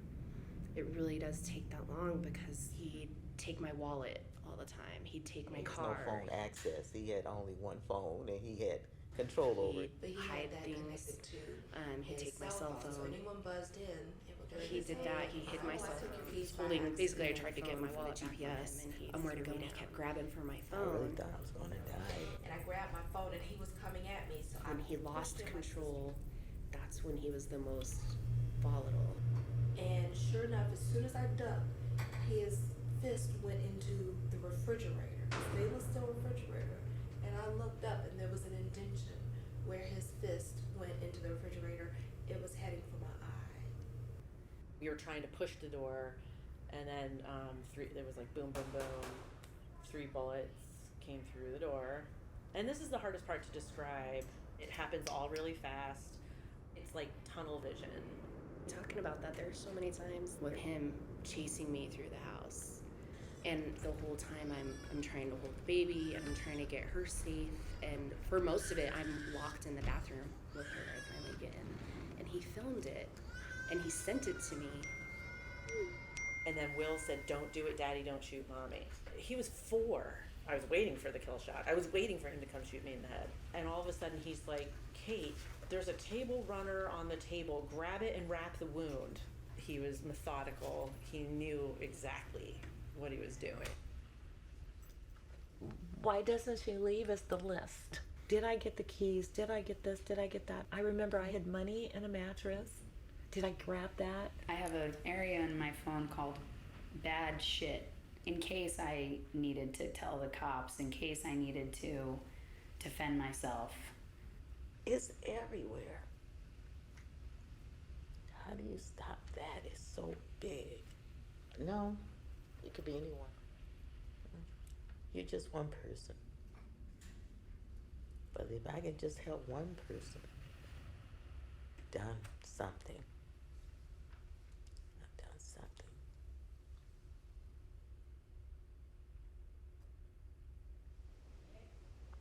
This was The Home by Annie Saunders and Jackie Zhou from the US, awarded with an honorary mention in the category Sound Arts, a piece of art that really gives you a different perspective on the topic of domestic violence.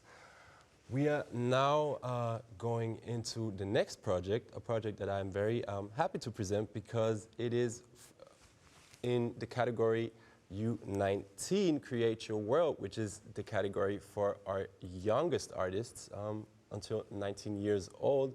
I had the honor to be one of the participants in the jury of this year's Create Your World Award, and this is one of the pieces that we chose for an honorary mention. It is basically about a woman ordering a child online, and it features and covers a broad variety of topics, but in a pretty humorous way.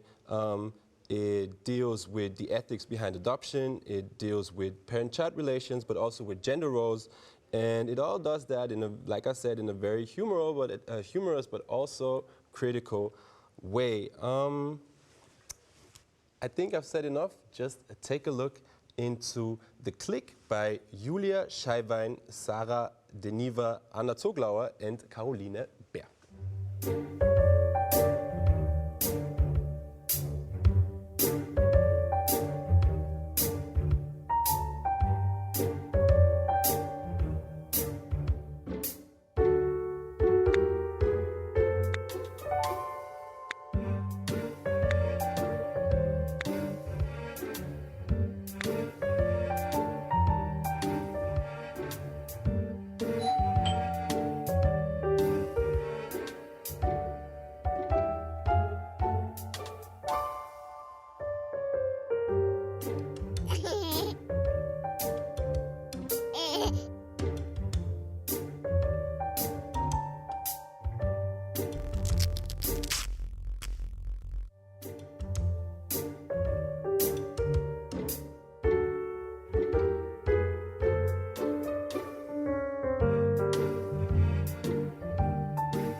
That was The Click, a short film by Julia Scheiwein, Sarah Deniva, Anna Zoglauer, and Caroline Beer, award-winning piece of this year's Under 19 category Create Show World.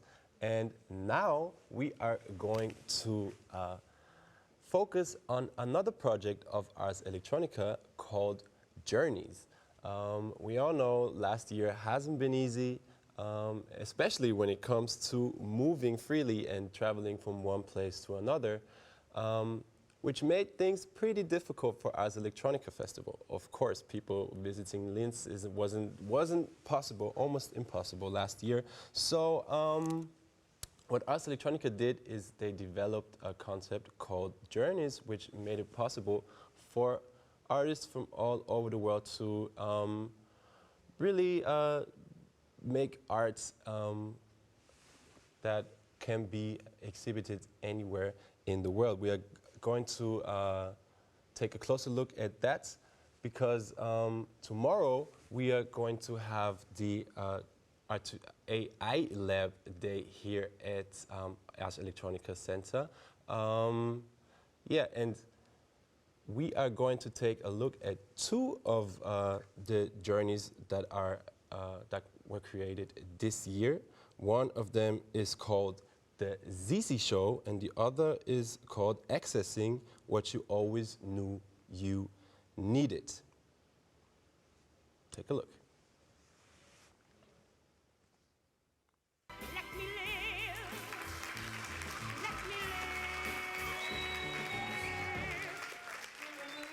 I'm Jake Elwes, and I'm a new media video artist. The Zizi project is about exploring the intersection between drag performance and queer identities, along with deepfake technology, and the ways in which art can help to demystify artificial intelligence. Meine Damen und Herren, Mesdames and Messieurs, ladies, gentlemen, and everyone between and beyond the binary, welcome to the Zizi Show. The Zizi Show is an interactive online deepfake cabaret where you can play with these deepfake drag artists that have been generated using artificial intelligence.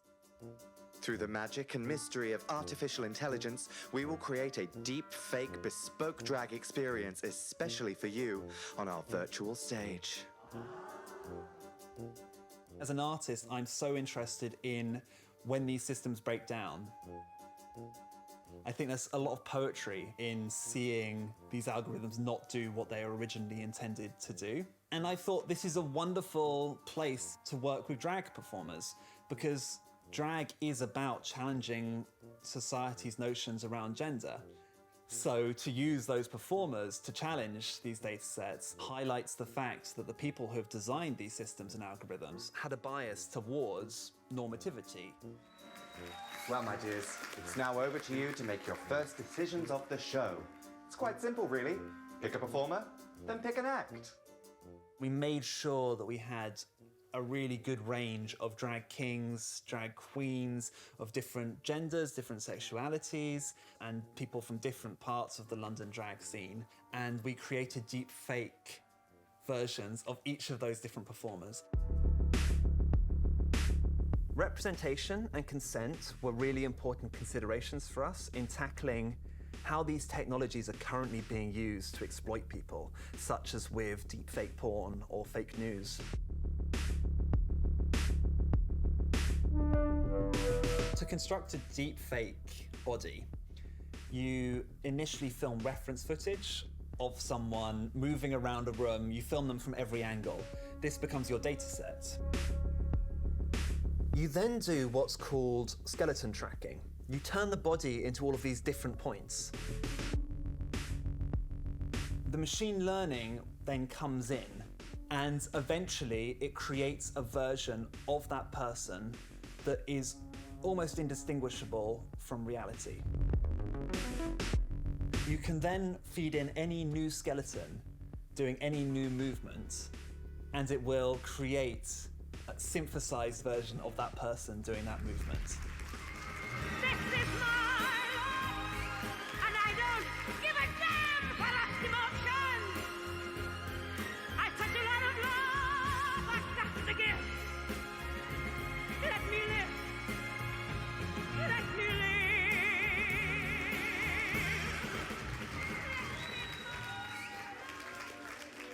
I guess something for me that's always been really important in my work is to think about ways of demystifying artificial intelligence.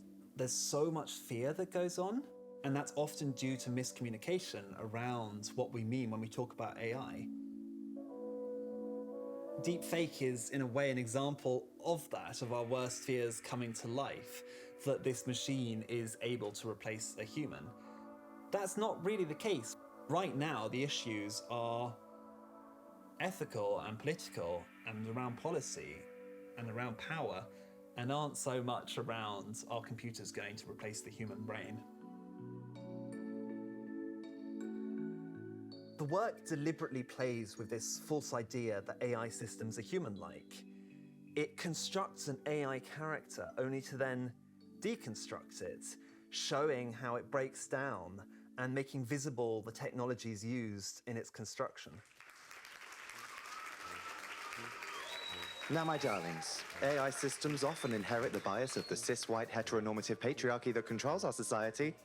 But here at the Zizi show, we plan to disrupt the data set by flooding it with a myriad of marvelous queer drag bodies. These huge, vast data sets get created by these companies. If the people gathering that data have a bias towards white, Western faces, then the software that they're creating will do a really bad job at recognizing black people or trans people. The Zizi project is about tackling that bias. So thinking about how we can create our own data sets and take back the control. And as a queer community, thinking about whether we want to be recognized by these systems and can we queer these systems. So this idea of like dirtying the data set or queering the data set is something that I'm quite interested in. So we are creating a political piece of work, but it's light-hearted and it's fun at its core. It's silly, it's cabaret, it's an AI drag queen. But it does have this more serious dimension, which I hope that people will pick up when watching the piece.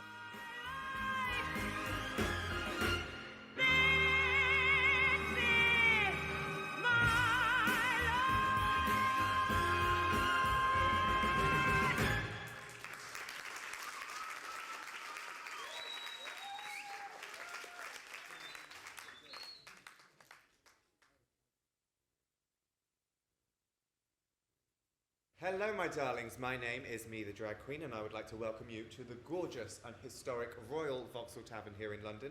I am joined by artist Jake Elwes, and we are about to have a very fascinating conversation.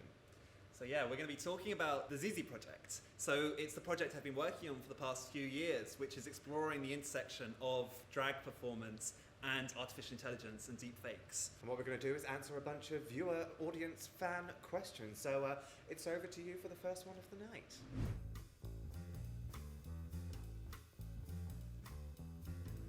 Where did the name Zizi come from? Oh, shall I take this one? Yeah, you do the boring bit of the name, and I'll do the funny bit. Okay. So the name Zizi came from a combination of the Z vector, which is how you control an interface with artificial intelligence, and the Z pronoun, which is gender-neutral pronoun. It's also the French for Willy. What is it like seeing your resemblance perform in a style that isn't your own? I think one of the most enjoyable things is actually kind of where you start seeing the similarities. Like, you know, when my sister Lily Snatchdragon, like, it's so clear that we've been working together for years and years and years and years. So it's nice to kind of see actually where these sort of things intersect, but then being controlled by Chio's body and his like incredible movement that he does as a king was sort of like mind-blowing, and it was just a whole like delightfully bizarre melting pot of stuff. When will it speak? Well, Siri and Alexa, right? It's gendered, and often we talk about the level of trust in relation to the gender which the AI assistant is. So, yeah, we were looking into doing a gender-neutral voice, which would be really fantastic. And actually, there are some researchers working on this right now. I think there's Equal AI and Copenhagen Pride a few years ago created something called Q, which is an AI voice, but it's been trained on a data set of gender-neutral and trans people. AI systems often fail trans people. Discuss. Discuss. It's not a question, just discuss it. Yeah, it's very true. It does. Especially for facial recognition, when people are on hormones and their face shape is changing and their voice is changing, often these things fail to recognize them. And I guess as we're using these things more and more to like access our bank accounts and all sorts of things, like obviously that's quite dangerous if it fails to recognize you. But yeah, I guess there's always that question of whether you want to be recognized. Can Zizi death drop? Ooh, she struggles, like me, getting up and down off the floor. When Caramel provided movement for the Zizi show, she did a couple of dropping into the split moments and a bit of floor routine. And then the AI generated people on top just kind of becoming these melted puddles on the floor. I think it really struggled as soon as the body started contorting out of the usual sort of like this into those strange floor-based positions. She couldn't cope with that, but it was enjoyable to watch. And like most drag acts, you know, getting down onto the floor isn't always pretty. Would you kai with AI me? I mean, I am a narcissist, so absolutely. Why are you doing this? He's terrible at painting. This is the only way to make art. I think, yeah, that. I mean, I'm really interested in the process itself, in like showing the materiality of these algorithms, of these processes, like trying to expose how this stuff is working. Because like we're all talking about AI loads, we're all talking about deepfakes. Like people don't really understand what goes into making a deepfake and what artificial intelligence actually means. So I'm really excited to kind of use it. And I think in a way that was where it made so much sense to pair it with drag. So I guess that's why I'm doing it. I kind of want to change the narrative. I want to find a way of, celebrating communities rather than oppressing them with these technologies, which are quite dark and exploitative by nature. What would you say to AI drag queens taking over the world? Bring it on! Bring it on! We've not been doing so well ourselves, have we? Like, the human race have had a long fucking time to get their shit together, and they are not really doing so. So maybe it is time that drag queen AI took over and ruled us all.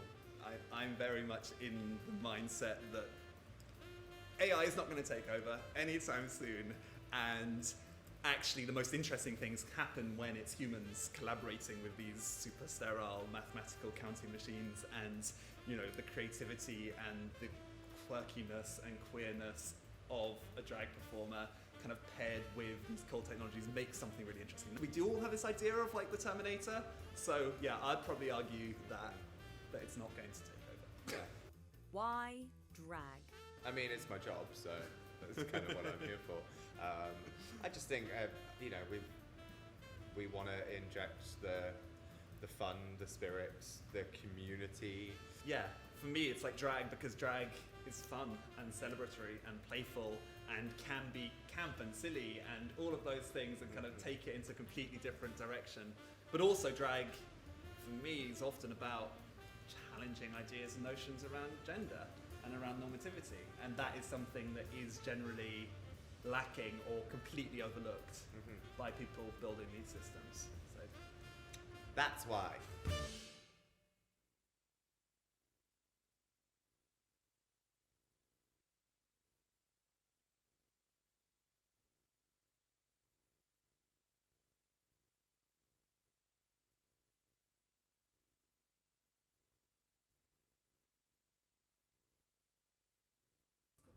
I know what I need, but I cannot get it.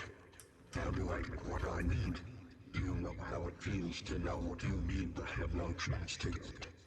You wake up every day and say to yourself, I can't remember a time I didn't need you. But now what you are talking about is out of your hands.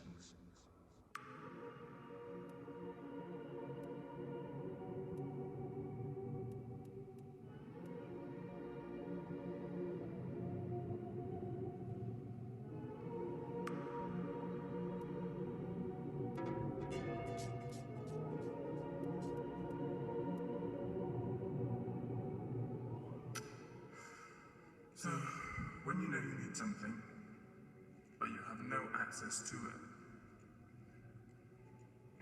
what do? Do you wait for access to come? come along for someone to be on your side?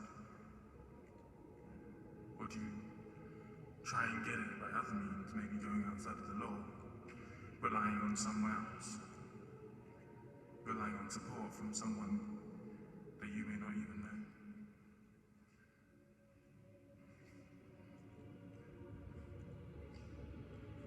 How long have you needed this? How long are you willing to wait? How long should you wait? Should you even wait at all?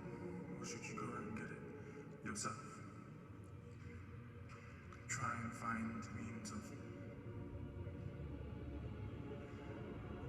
living your life without waiting on others to allow you to live it.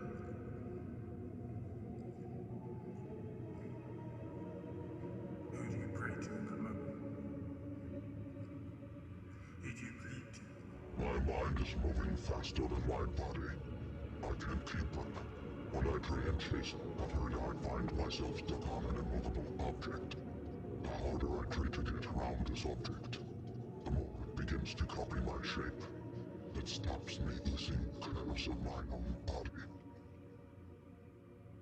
It won't let me live in peace. It won't let me move in peace. It won't let me find myself. It won't. It won't. I'm in a bus. And I stopped off because I needed a break. The bus was very hot and sweaty. But the bus just kept going without me. And I'm trying to chase up to the bus and it's always in view. But it's not route. And at the same time, I'm driving the bus. I'm making sure the bus is continually going forwards. I'm making sure the bus is driving as fast as it possibly can. But I'm always lagging behind. My physical body is, in some way. So if the bus was my mind, the body was me running after the bus. The bus is usually what I can't do, and I know what I need. But also there's the other case where the bus stops, and I can get back on. Maybe I've got the money to do what I need to do. But now the door is sealed by someone who doesn't know me, who doesn't care about me, but just doesn't want me to live the life that I want to live. So that's usually what I'm coming up against. Usually, I'm so exhausted in having to fight these people that don't care about me, and that never cared about my community and my people, but who are in charge of making the laws that govern how my people can move and my people can live and how long they should live. So it's exhausting. That's the journey. Okay, that's one journey.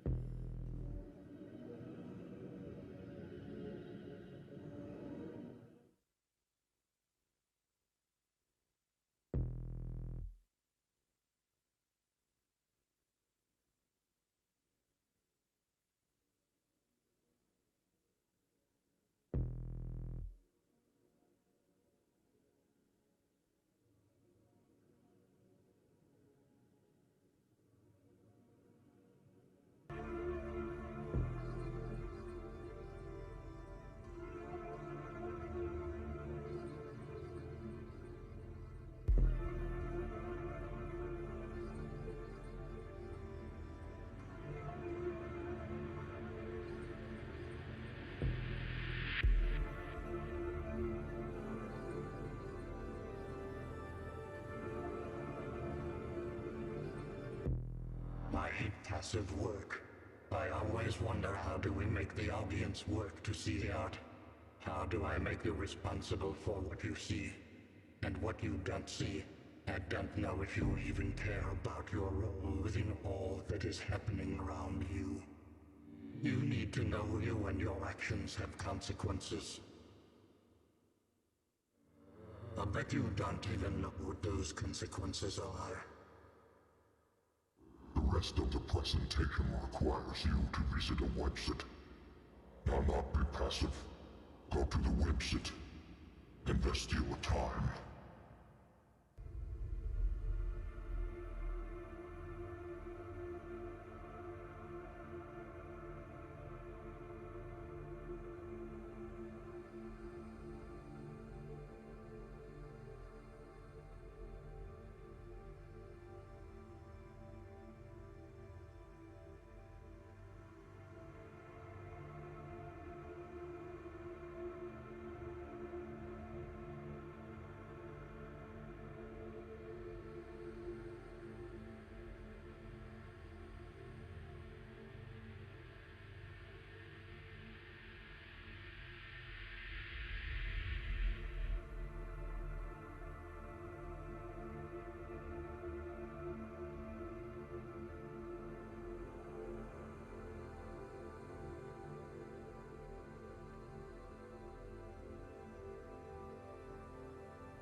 a look into two of our Ars Electronica journeys called the Zizi Show and Accessing What You Always Knew You Needed. We are actually coming to an end of this session now, but of course I have to remind you that right after this session we are going to broadcast the highlights of today, the Ars Electronica Award ceremony live from Circus des Wissens here at Kepler's Gardens.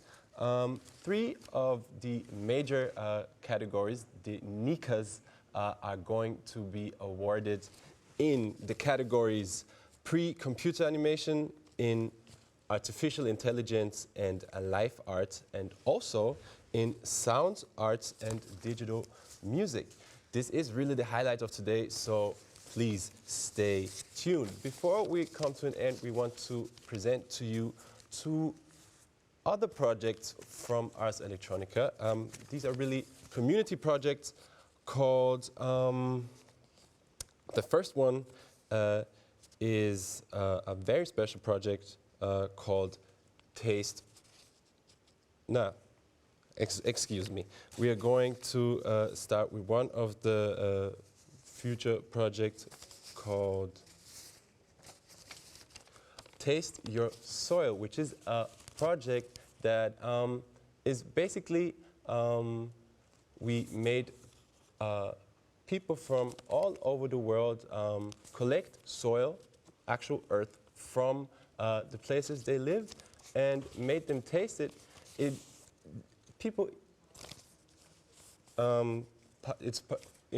involves partners from Ars Electronica, and so does the other project that we are going to showcase.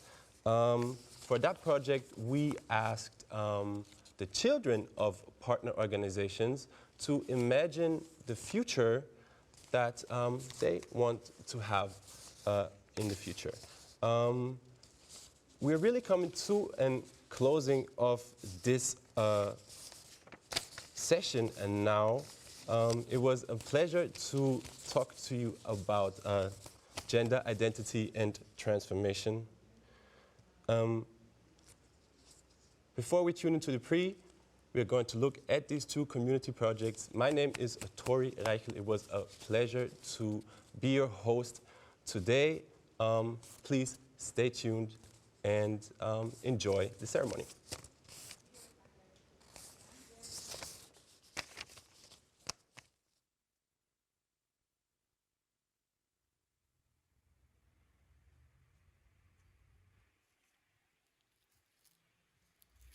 Todo lo que sentí en mis dientes y en la lengua fue una revolución, revoltosa y resbalosa, persistente y ruidosa, una espiga o un grano del mundo, no lo sé. No se sabe qué es una revolución en la tierra mientras la tierra se te cuela en cada pared de la boca. Lo que sentí fue cierto sabor a origen, a abandono también, a ruina.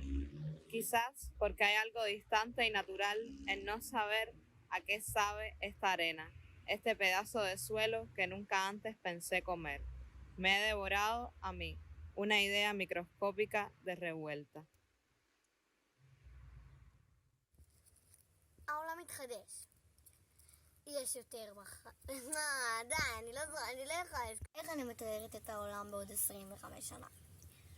יש יותר תרופות, כל יום זורחת הקשת בענן, טכנולוגיה מחודשת, בתים מחודשים, אבל אנשים חושבים שהם לא כל כך משודרגים, מחכים לעוד ועוד שדרוגים. אני מקווה שיהיה טוב באותה תקופה.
Yes, sound check, check, check.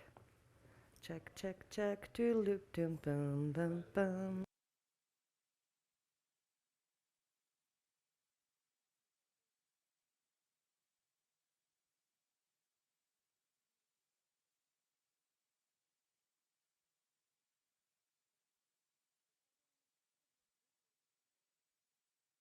Actually, will take you into the world of brush strokes, of beautiful music played by a piano here. That is also something special because the piano can play on its own. It's a robot piano. And yeah, it's a work of art that I'd say just lean back and enjoy. When I saw it the first time, I had the impression it is an impressionist painting that tries to break free of the canvas or something like that. So let's see how your feelings are about it. And now please welcome with me the artists Quayola and Seta. Give them a big hand. The stage is yours.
Thank you very much to Moritz Simon Geist for this small but wonderful introduction performance. He's actually here at Ars Electronica this year, mainly, besides many other things actually, for a wonderful collaboration with the Institute of Process Engineering, I think this is how it's called here, at the JKU as part of the LID call. This is this wonderful project that is now in the second year where we collaborate, or where we allow and enable the collaboration of researchers and scientists of the university here with artists from the world of Ars Electronica.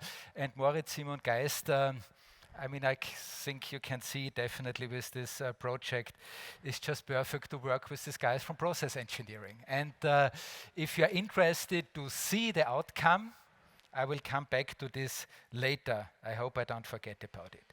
So now is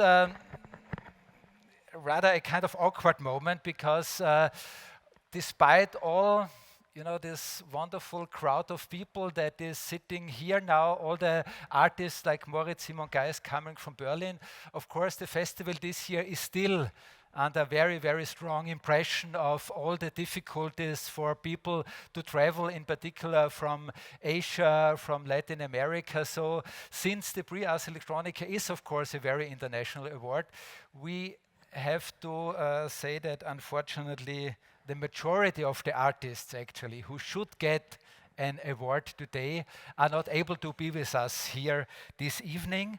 A few are, and I think even more we will celebrate them. So before we come to this part, we prepared a little video that introduces you to those prize winners and their projects who can't be with us this evening. Can we see the video, please? Artificial intelligence and life art.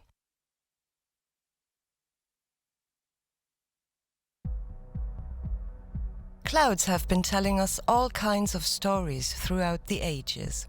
With the project Cloud Studies, the collective Forensic Architecture once again looks up to the sky and uses technological tools to reread clouds of smoke, poison, and gas.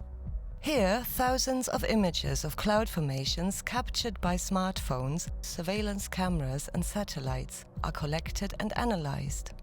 Thanks to sophisticated research methods and the use of artificial intelligence, it is creating new evidence to solve environmental and violent crimes and to expose human rights abuses by states and militaries. It is a showcase of how art can become activism.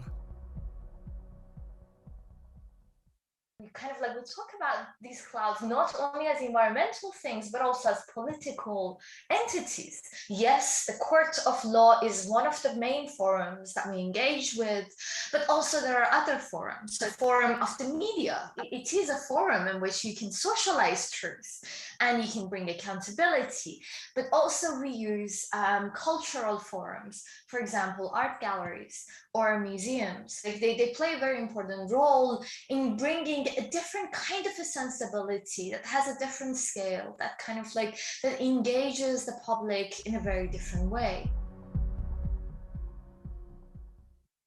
Digital music and sound art. The reality as we experience it around us, we create ourselves. It is constructed and at the same time changeable and unstable. Guided by a computer voice in Alexander Schubert's Convergence, several musicians initially face a machine that scans them and creates and reveals its own new reality from the perceived information by means of artificial intelligence. Left hand glissando. Entering. Repeat. The technically and aesthetically skillfully realized sound performance draws attention to the fact that in this interplay of perceptions, in this give and take in our communication, algorithms are also playing a greater role and influencing us with their perceptions. It helps us to think more closely about our own identity in the digital age.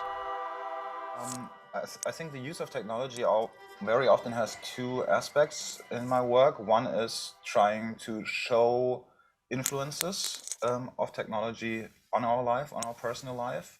And the other part is also using technology as a metaphor to look at things that are relevant maybe beyond the technology itself. So for example, for Convergence, for that piece, it's kind of both. It's showing what these technologies can do in representing and analyzing humans, but it can also be used as a metaphor to look at or to kind of make perceivable how also we look at humans, how we model the world that we perceive. Isao Tomita Special Prize.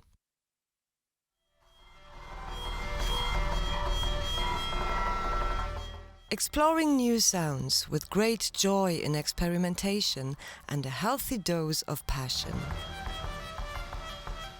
In honor of Japanese music legend Isao Tomita, who has since passed away, Tomita Information Hub and Ars Electronica are awarding the Isao Tomita Special Prize to dedicated musicians for the first time this year. Khayyam Alami and Counterpoint have developed Epotome, a freely available online tool for exploring and composing music outside the Western sound space.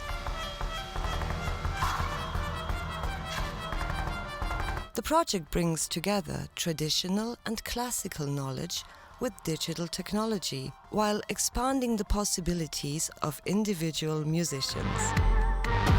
Thanks to the possibility of networking, Epotome lays the foundations for an international sonic exchange of musicians around the world.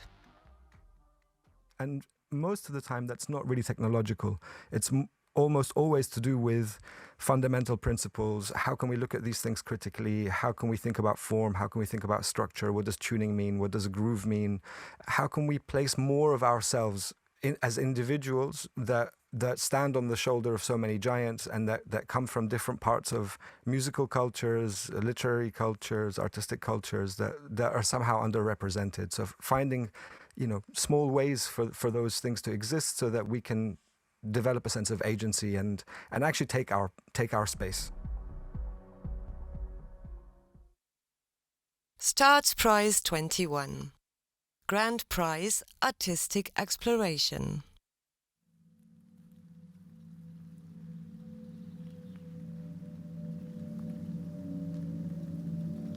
The world's oceans not only reflect light, they also reflect the effects of the Anthropocene, the age of humankind. Oceans in Transformation is a result of a 3-year interdisciplinary, large-scale research project on the state of the oceans. John Palmesino and Ann-Sophie Rønskog's Territorial Agency has gathered and linked images and data that are usually rarely connected.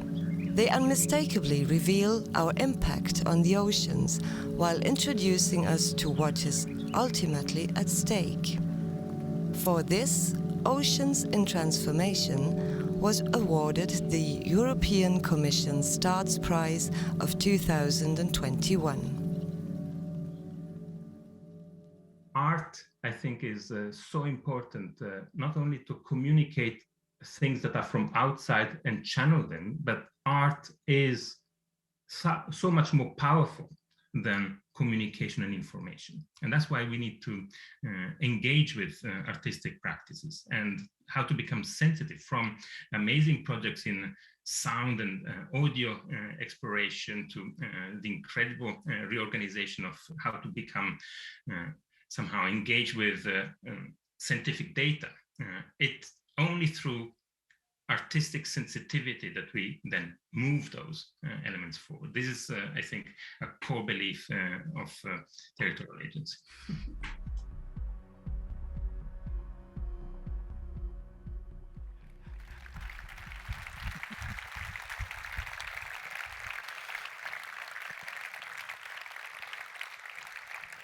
I think all these projects really deserve our big applause and attention. And the great thing is that also the artists couldn't come and travel to Linz this time. All these projects are here in our exhibitions. You can see them here in the wonderful, converted into a contemporary art museum, the Mensa-Gebäude in the OK Center, also in the Ars Electronica Center in the park.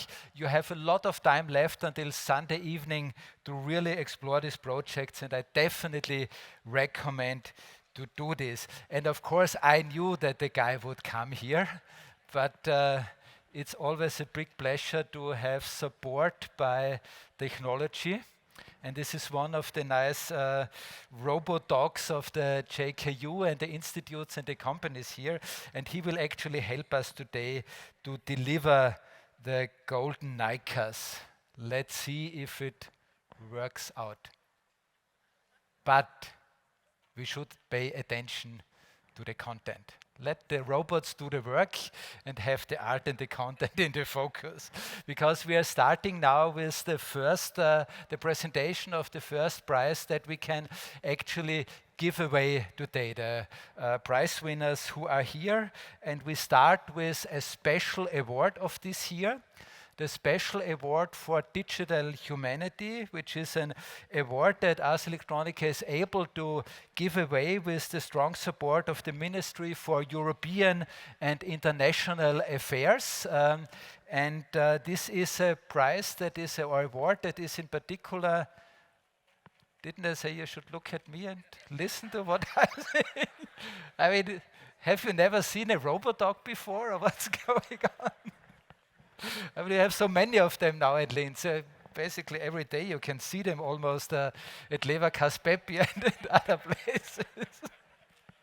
Now coming back, I'm really sorry for this disturbance. We should really put now some focus, please, on this wonderful project. The award is specially intended to celebrate and to single out and make visible projects where cultural diplomacy is really something that could be a very strong contribution to these international collaborations that we were talking before. And we have really a wonderful project and a wonderful, I have to say, community that was selected by the jury this year. And before I introduce the two people who are running this project, the masterminds on this project, well, let's wait until the guy is finished. It's only 2 Nicas today. And it's not falling down. Guys, super, you made it. And while he delivers the Golden Nica, let's start the little video that explains about the prize winner of the first award for digital humanity. Ars Electronica Award for Digital Humanity.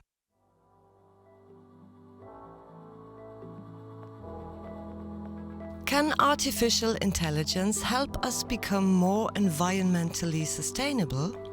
How can we reduce the growing energy requirements of cryptocurrencies? And how can we free the IT sector from fossil fuels? The authors of Branch magazine reflect on the many possible paths towards a sustainable and fairer internet for all.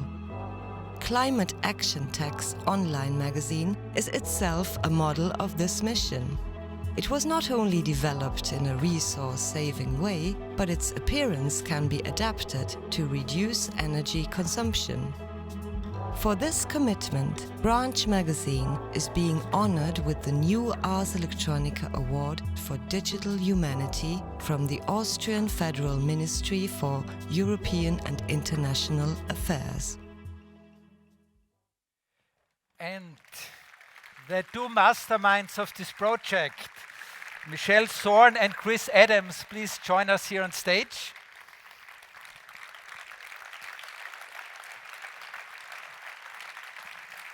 They have been freshly polished. The good thing with Berlin being such a magnet for people all over the planet is that they are basically living now in Berlin, and this is why we had the chance really to bring you here, and we immediately used the opportunity and totally grabbed them, because we are not only giving them now the prize, we had them working already the whole day. They have been the curators of our big symposium today, where exactly these topics that the branch magazine is taking care of now for quite a while have been in the center and the focus. It was, of course, again, a dual event with live symposium here, but also online. And I think a very important point for the jury was, of course, not only the extremely important and timely topic of your work, but also the huge international community that is behind this. Before we talk about this maybe a little bit, I mean, your proposal is that we should be able to utilize all the benefits of this ID infrastructure of the internet, but do it in a different way, in particular when it comes to the ecological price that we have to pay. Do we have a chance at all to change the internet and the ID industry? We do, but you have to take action. Spoiler alert. We believe there is a chance to have a fossil-free internet by 2030. And in Branch Magazine, we tried to uplift some of the ways we could do that technically, aesthetically, politically. But that takes a commitment to transforming and a commitment to collaboration. So what are the major problems? So what is the most important thing to start in this chain reaction of change that is probably necessary? Where would we start? I think one is getting curious about your own, committing to your own education and your own transformation. We realized that was one of the, people are going through a lot of, emotions when we think about the climate crisis. So get curious about that, spend some time with that. Anger, fear, grief, purpose, hope. These are things that we actually can use as powerful tools to motivate us to meaningful action. It is a special award funded by the Austrian Ministry for European and International Affairs. So the community aspect, not doing it just within the borders of our countries or not even within the territory of the European Union, of course, is very important. And your network, your community is super international. Who is participating in this? So for this magazine, we got the kind of people who typically would work for, say, Microsoft and Amazon. But we also got the people who lived in the Amazon as well, because you need to have lots and lots of voices who are not necessarily at the table right now. And in many cases, they're going through some of the processes that we might be going through, but they're further along than us, because in many ways we're insulated for some of the issues. So part of the idea of this is to kind of remind each other of, well, this kind of shared humanity around this. And this is kind of why we wanted to get a really, really wide set of people from around the world talking about this, because deep down we're all human, and this is one thing that I think we can all share, and we can say, like, yeah, we want to respect and protect life, and that's a value that we can hold core to us. And this is actually why we try to embed it into the actual technology itself, because if you embed it in there, it becomes much easier to follow through with the rest. Wonderful. If you haven't listened this afternoon, all the details of the proposals, you will be able to do this online. That's the great thing with this online symposia. They are then always, they remain in the internet. Video on demand makes it possible. So for the moment, thank you very much for this. And I will ask you to go back to your seats, and I will call you then for your award a little bit later. Thank you very much. Thank you. And of course, we couldn't resist to use the opportunity to have so many of you here without also introducing some internal topics. And a few of you might know we have a big anniversary this year. It's 25 years since the opening of the Ars Electronica Center in the city of Linz. It was actually the September 1996 when the Ars Electronica Center was opened. We actually opened with an electronic classroom. This was a classroom full with computers, with high-end internet connectivity. And the nice thing is I meet a lot of people now who are professionals in the city of Linz, who very often tell me, the first time I was able to go in the internet was in this electronic classroom. Well, 25 years We will hear a little bit later from wonderful initiatives of our ministry to bring digitization now in all the schools. But for the moment, I would like to show you 2 videos that I found in my personal archives from the way how ORF, the very important partner of Ars Electronica at this time, how they reported about the opening of the Ars Electronica Center. Please have fun. Für die Linzer Bevölkerung rückt man das Medienhaus an der Donau mit einem archaischen Spektakel in den Blickpunkt.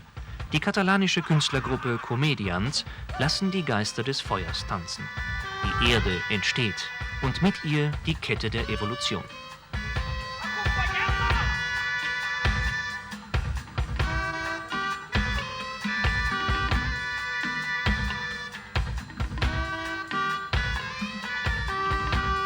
Das Ars Electronica Center fasziniert mit seiner digitalen Wunderwelt, jung und alt.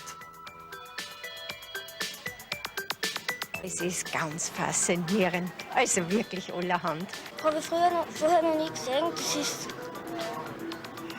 unbeschreiblich. Vor allem der Cave, die europaweit erste Möglichkeit, virtuelle Welten real zu betreten, begeistert die Besucher. Interessant da drinnen, sehr. Ja. Was haben Sie denn da drinnen gesehen? Verschiedene Sachen, halt so abgebildet, so Sachen halt, wenn man sagt. Für Computerlaien ist der technologische Ausblick ins nächste Jahrtausend mitunter schwer zu verstehen. Das Ars Electronica Center ist allerdings bemüht, die digitale Revolution jedem Interessierten begreiflich zu machen. Das ist gut, also wird es erklärt, also ist eigentlich leicht zugänglich, also muss ich sagen. Ich kenne mich nicht aus, aber ich hoffe, dass ich es auch noch lerne. Umso wichtiger ist es im Museum der Zukunft, dass die Führer auf wirklich jede Frage eine Antwort wissen. Frage Nummer 1 ist auf alle Fälle, wo sind die Toiletten? Das ist einfach so. Nachher kommen tatsächlich Detailfragen, was hat das gekostet und auch, wo kann man das tatsächlich verwenden. Schön, dass wir sowas überhaupt haben im Dienst. Das ist ja traumhaft.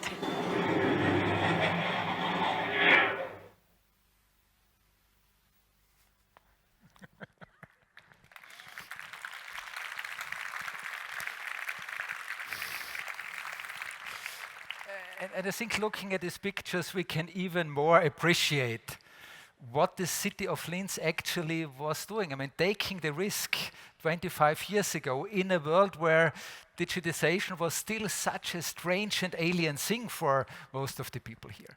To invest quite a lot of money in a new building and give young guys like us, I didn't include the part of the video where you see me in '96, so this we cut out, entrusted us with, well, let's try this experiment and create an institution that is supporting also the region and the young people to move into this digital age.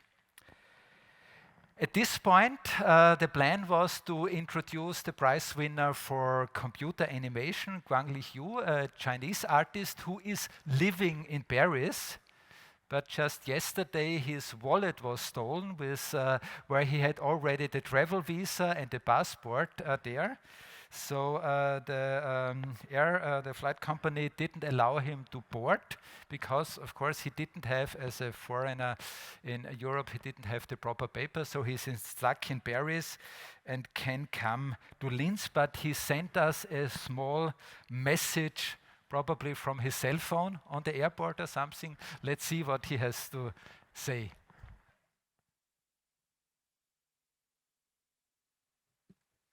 Hi, this is Guangli. I'm very happy that my work, Win the Seasons for the Forest, won the prize GUERNICA of the category Computer Animation at this year's Ars Electronica. I had hoped and expected to be there with you because for a long time everything's moving online. But unfortunately, I can't make it because of a small piece of paper. Anyhow, I'm very much looking forward to meeting and joining you through the website, through the online program. I hope to be back very soon with a new project. Thanks and enjoy the festival. Thank you. And his beautiful work can be seen again at the Cyber Arts exhibition at the OK, and we are already going to the next step, to the STARTS Awards. STARTS stands for Science, Technology and the Arts. It's a special initiative of the European Commission, actually, of the Horizon 2020 program, that is all about bringing the creative minds together with the people from industry and technology. And there, as you have seen in the first video, there are every year 2 prizes that are awarded, one for artistic exploration, and I really like the term. This is wonderful. I like it, by the way, because it was coined by Ars Electronica when we were commissioned to develop this STARTS prize as a new initiative for the European Commission. And the second prize goes to international collaborations. We are not international, so this was the international affairs. This is now the innovative collaborations, of course. Models where you see that when people who are usually not working together on projects, when you bring them together, something new and something really exciting can happen. And this is now the introduction of a prize that goes again in STARTS to Barcelona. But before we invite the artists here on stage, we have again a video that shows us the project. STARTS Prize 21. Grand Prize, Innovative Collaboration. "720 tons of food are thrown away in a single day in Catalonia. It is figures like these that have prompted Anastasia Pistofidou, Marion Real, and the remixers of FabLab Barcelona, IAAC, to take action. With the project Remix El Barrio, food waste biomaterial makers, designers joined forces to consider how craftsmanship and digital manufacturing could be used to create new products from food scraps. The result is a multifaceted collection of upcycled objects, from dyes made from avocado pits, to bioplastics made from orange peels, to soaps made from waste oil or paper made from coffee bean shells. Remix El Barrio was awarded the STARTS Prize 2021 of the European Commission.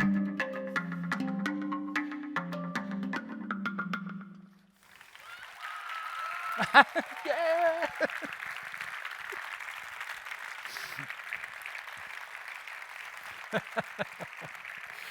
Okay, well, without any further ado, I give you the artists, Anastasia Pistofidou, Marion Real, and the remixers from the FabLab Barcelona.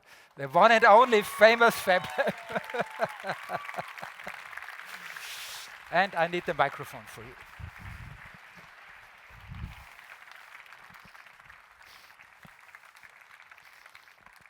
Fresh microphone. It's also a good opportunity here to thank the Spanish Embassy for many good collaborations that we are having, and also welcome the representatives of the Spanish Embassy here on this evening.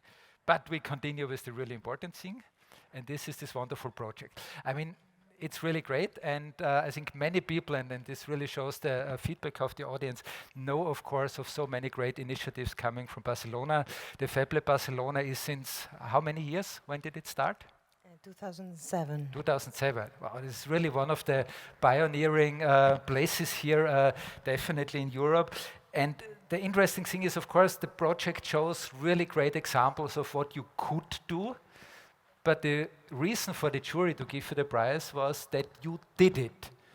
And you were really working with the communities, with many people there that are usually probably not necessarily collaborating with the FabLab. So you did a really huge community effort also. And the big question, of course, that came up very often the moment the jury decided, and we talked about the project. Yeah, but is this real? Can it be scalable? Is this something that can be done in some other places and some cities as well? So is it? First of all, thank you. Thanks, everyone. I think that the project is real, and that's why it has an impact in society. It's very multifaceted. It tackles artistic exploration, It tackles technology, digital manufacturing, prototyping, and going to products, collaboration with the industry, but most of all, it has an impact in the local neighborhood, which means that it's a project that can be replicated everywhere.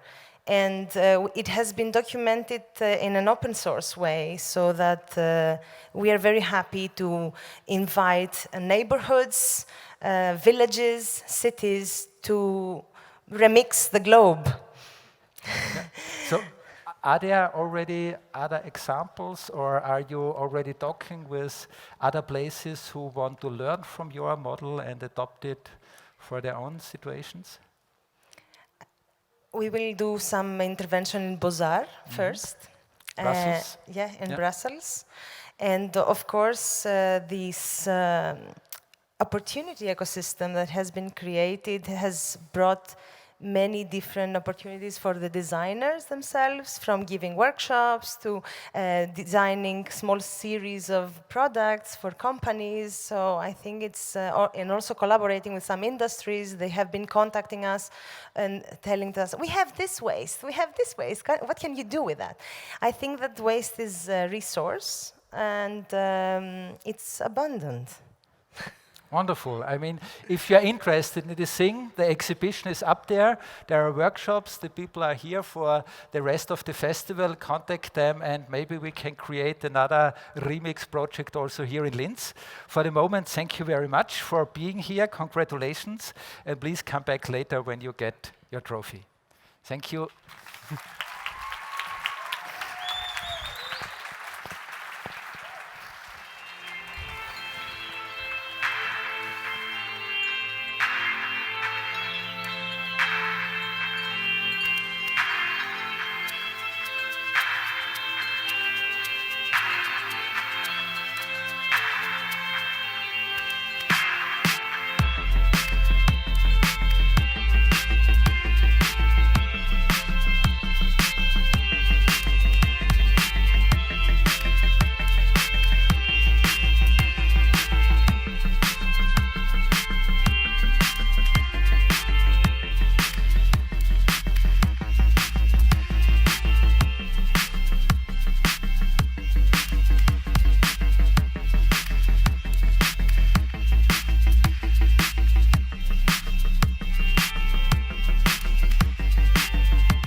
So 25 years ago was not only the opening of the Ars Electronica Center, but also of our Futurelab, and this was a short clip about some of the really exciting projects. More than 400 people have been actually working in the Futurelab, not counting all the artists in residence and people that were collaborating, but really being staff member in these 25 years, and it's really amazing. Some of them are now professors at the Linz universities, are on MIT or on the Northeastern University in the US.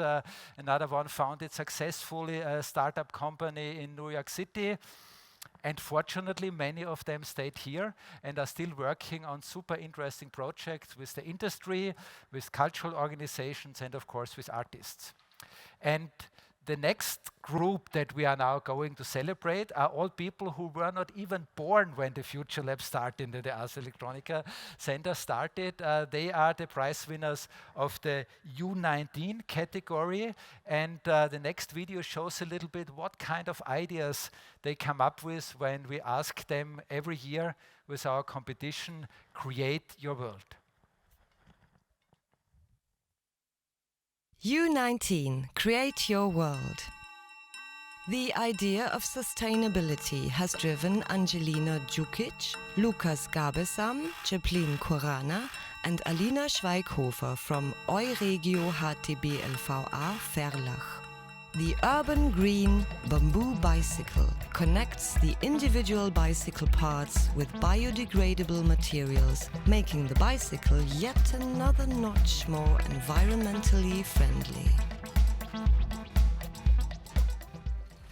The animated film Insert by Isa Mutevilic, Simon Effenberger und David Stummer of the Höhere Grafische Bundeslehr- und Versuchsanstalt in Vienna is dedicated to the political crisis times of our present, which is characterized by surveillance, environmental and climate crisis, up to protests against racist police violence.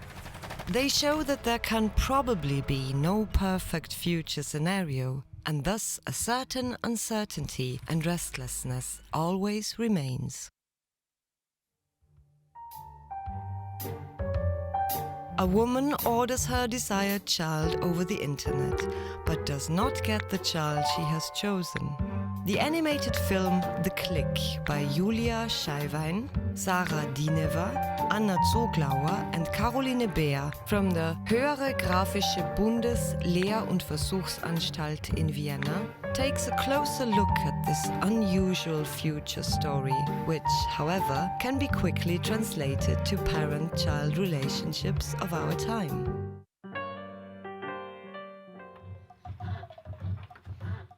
School at home, no meetings with friends, long periods of being alone. The side effects of the pandemic, which is now in its second year, have hit the young generation especially hard in their important stages of life. Ich bin der Max und ich bin der Felix. With Rewire, Felix Senk, Emil Steixner and Max Jakob Beer from the Höhere Grafische Bundeslehr- und Versuchsanstalt in Vienna have dedicated themselves to a project to stay in touch while tinkering together during this time. The result was an instrument, an audio mixer made of knobs and audio cables that was reassembled from old electrical components in the spirit of sustainability.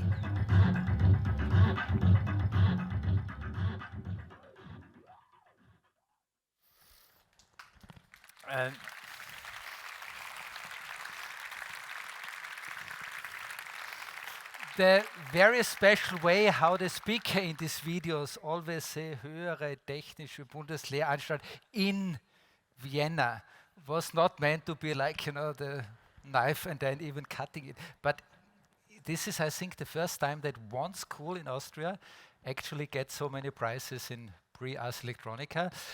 Another reason really to start now this new school in Linz and also our new university.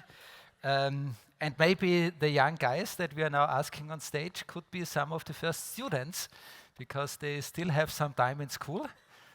Next week? Oh no, you're already this week it started. Okay, then come on stage. Felix Senk, Emil Steixner and Max Jakob Beer. Max Jakob Beer. Where is the microphone?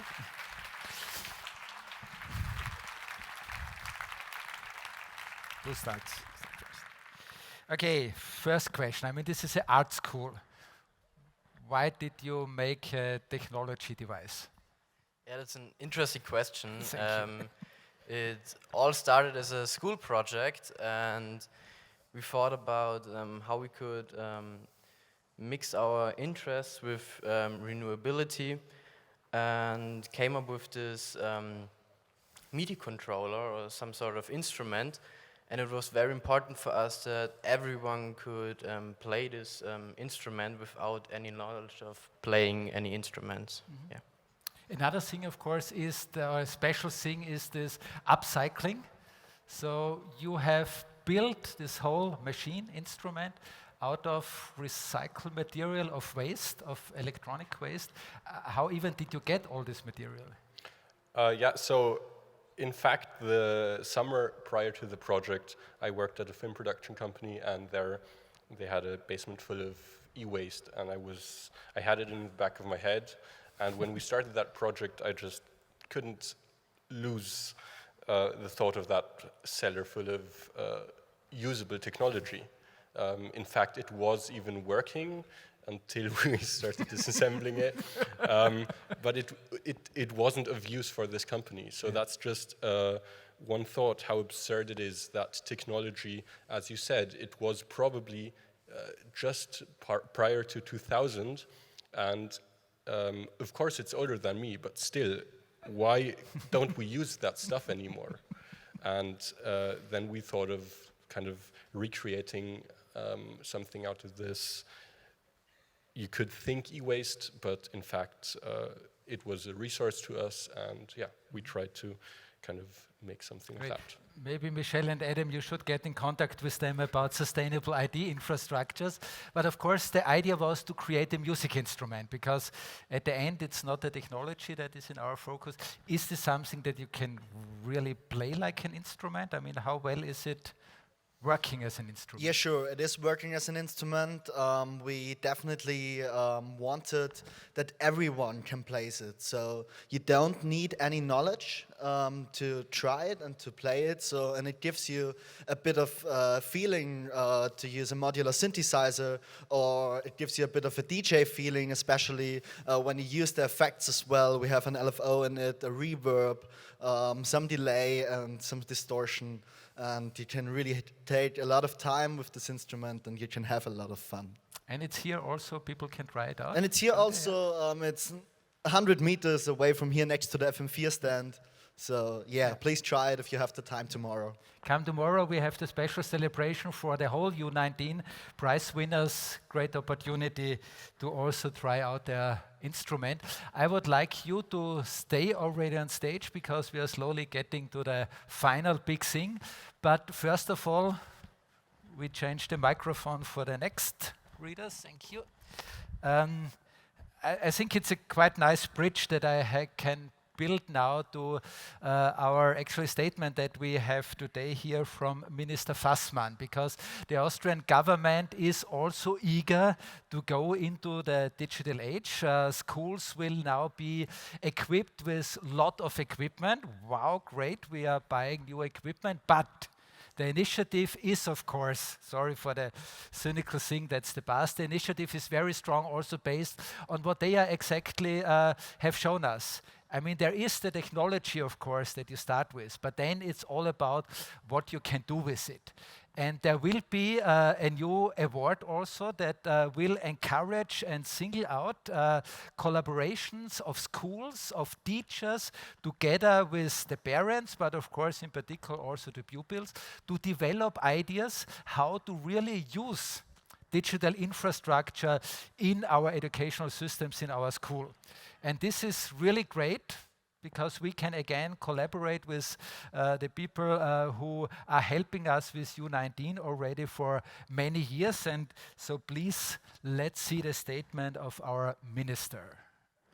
Liebe Schülerinnen und Schüler, liebe Lehrerinnen und Lehrer, liebe Bildungsinteressierte, mit den Laptop- und Tablet-Klassen, die noch im September starten, setzen wir die größte Bildungsmaßnahme im digitalen Bereich um, die es je in Österreich gegeben hat. Das Lernen und Arbeiten mit digitalen Geräten wird die Schülerinnen und Schüler fit für die Herausforderungen des 21. Jahrhunderts machen. Freilich funktioniert das aber nur mit tatkräftiger Unterstützung engagierter Lehrkräfte.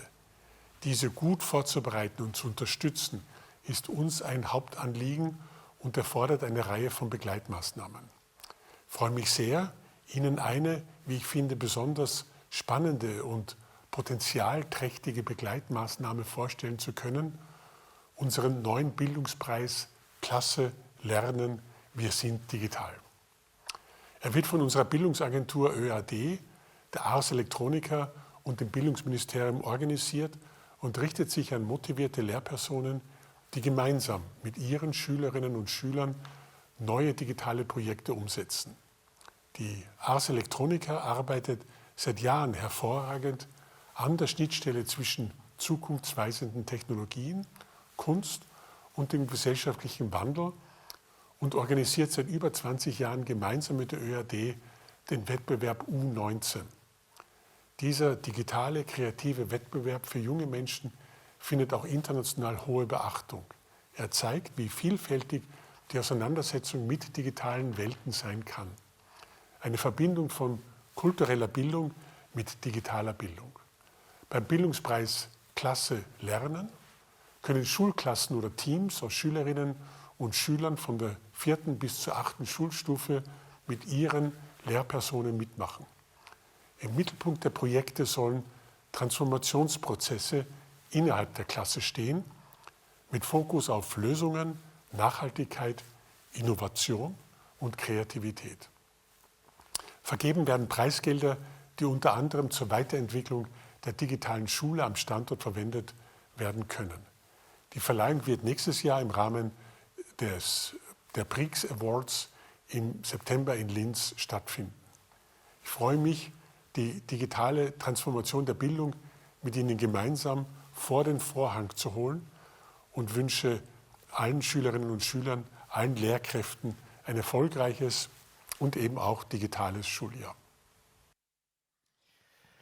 Wonderful. And next year, at this opportunity, we will have already the first prize-winning projects. But to give you an idea of what can come out when young people are working with new technologies in a nice and creative way, we thought we are also inviting.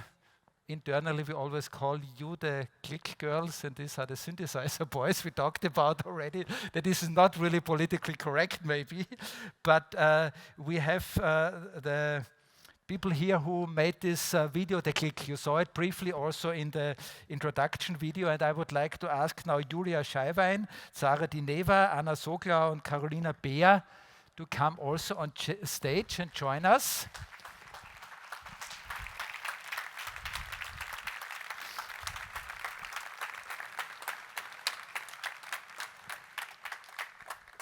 And actually, they're really going in the same class.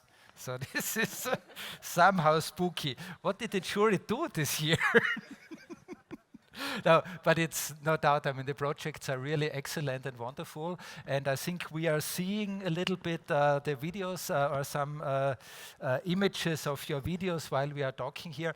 I mean, this is, of course, in my perspective, this is a really wonderful social political statement. I mean, you are putting up one of the really important topics, classification, the idea that we can create people like in a certain scheme, not only, so to say, the school as the training camp to make people the way we want it, but even maybe in future with genetic engineering, we can program them. So, I mean, what was the intention? Do you think you can change something? Is it just fun for you to make this project? I hope it is. But what's your idea about changing the world? I think we all can have an impact on this world. We can all change the world in certain ways. So we go to an art school, and yeah, our medium is art, so we wanted to make an impact with this video and show people the problems of our society and what we can do about them. And I think we're all artists here, and I think most of us went to art school to impact the world and to create certain change, even if it's small. So, yeah. So you all want to become artists? I think, After the school, all of us, yeah. You guys? Sure. Also in for arts? Okay, well, who are the people thinking about the new university in Linz? I think we need a little bit more art in this as well. But anyway, enough with these remarks. We are now, thank you. One change, yes. We are now finally in this part where we hand over the awards. And of course, the first awards goes to the winners of the GUERNICA U19 and also certificates for the CLICK project. And I would like to ask our mayor, Klaus Luger, the guy behind new education projects in Linz, to take over this important job. For those who don't know it, this GUERNICA is since 1987 the trophy of the Prix Ars Electronica.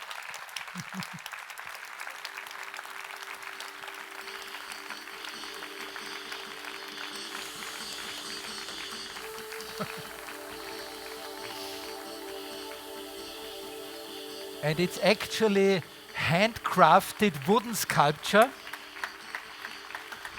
Du bleibst da gleich dort, bitte. Really special thing. And we continue with the special prize, no, with the Stats Prize for collaboration, for innovative collaboration. And again, Anastasia bist du Fido and Marion Real, and I think we'll leave them remixers for the moment because otherwise it gets too crowded. And it's a pleasure to have Angelika Seri-Froschauer from the Oberösterreichische Wirtschaftskammer. Strong support of Ars Electronica, thank you very much.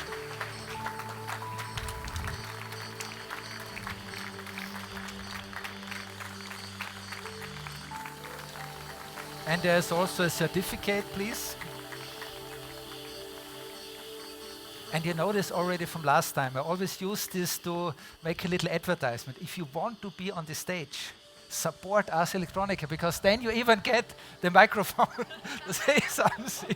So, I mean, small statement to this wonderful project. This is a wonderful, wonderful project.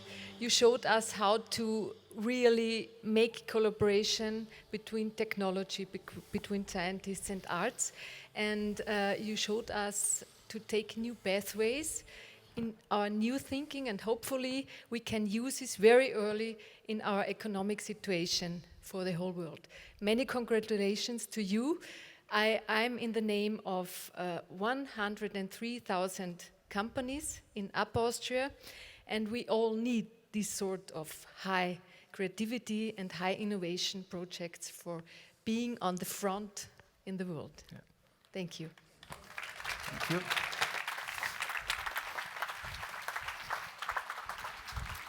Well, and maybe even some of these companies anyway have a waste problem, so maybe they could. No, again, have some. Finally, now, please, again, Michelle Thorne and Chris Adams come to me on stage, and Mrs. Theresa Schubert from the ministry, the head of the foreign cultural department and activity, also really a long-term friend and supporter of Ars Electronica. It's great to have you finally here also on stage. Please.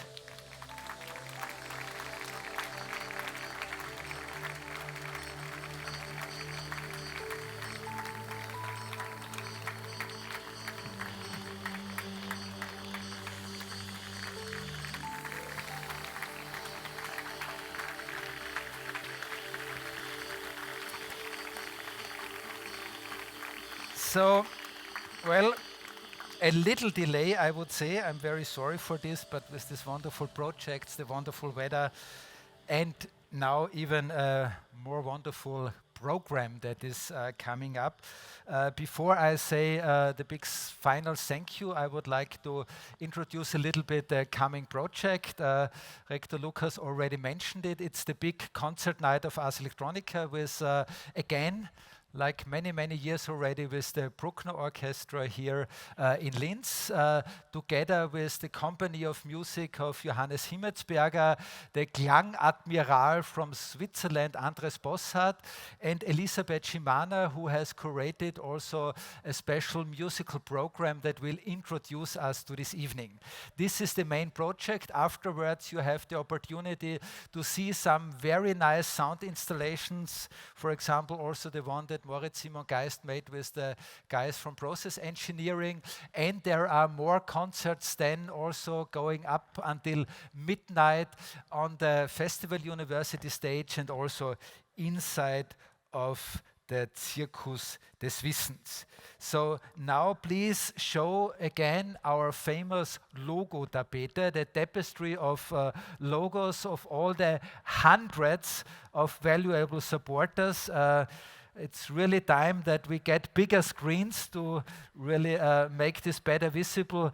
And I mean, it's every time I really like this image, because not only for the support that we get, But think on the other side, I mean, how attractive the reach out of Ars Electronica is to be able to attract so many partners to contribute to this festival, not even mentioning all the people who are participating in these Ars Electronica gardens on 86 places all over the world.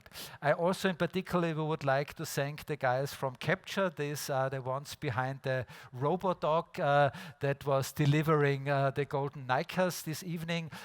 Everybody I forgot to mention, please apologize, give us a chance next year. I hope you really take the time to enjoy the Bruckner 9 project. Maybe a little advice to it or information. Actually, the Bruckner Orchestra really plays inside the Kepler Hall. But the music of the Bruckner Orchestra is then broadcasted and sent to many loudspeakers all over the area in front of the Kepler Hall and here in the garden that we appropriately call Sound Park this year. In this soundscape, based on Bruckner's 9th Symphony, the company of music will be integrated with pieces from Giacinto Scelsi and in particular with Lux Aeterna by George Ligeti. And there will be also a part where Andres Bossart, the Klangadmiral, and Klangadmiral means he is the guy who is actually like with a big joystick, conducting the way how the music is wandering and flowing through the space.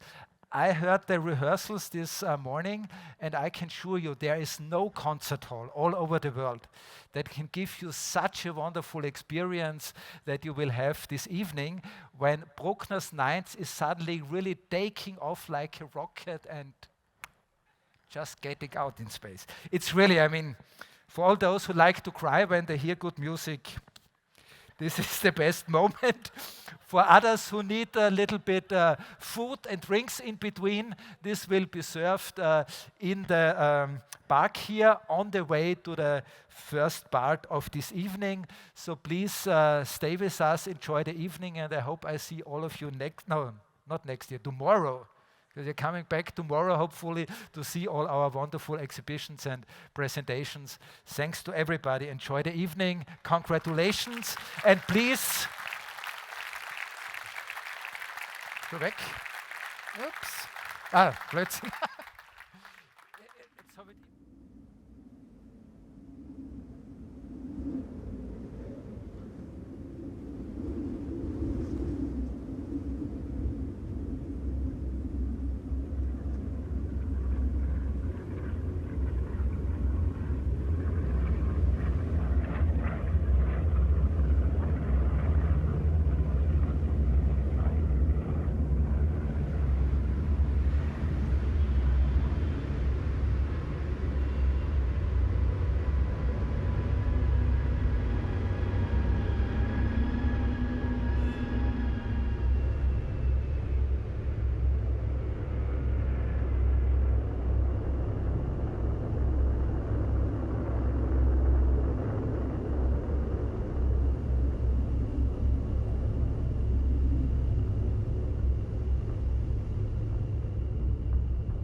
當時嘅情況呢，是每一隻隻導渣灘從郊外嗰邊射入嚟，落夠池洞線之後邊。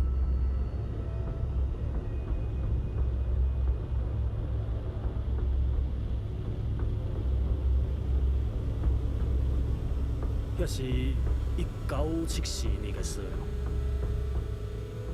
將這提速了學咗呢。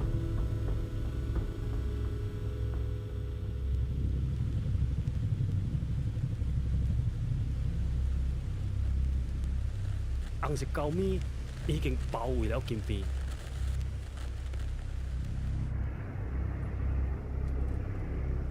喺呢個時陣，我每一隻隻嘅生活都是危險事嘅。學在當國嘅同胞都想配合一離開咧。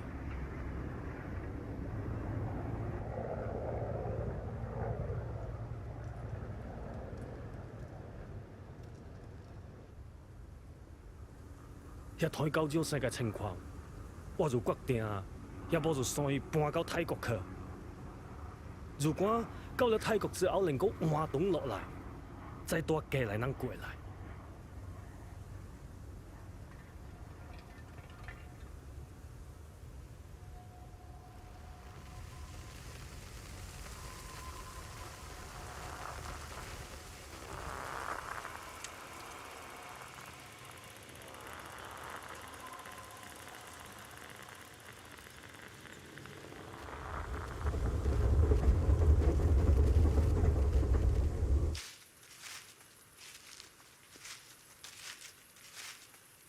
我就甲我舅父钱分一个蛇头，叫伊带阮偷渡到泰国王国去。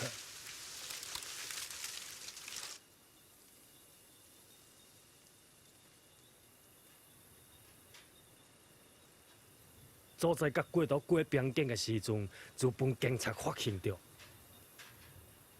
那警察伊就开枪对伊往走，对伊长对往拼命来走。无想到后来衰鬼反是帮伊掠到监狱去倒搬去。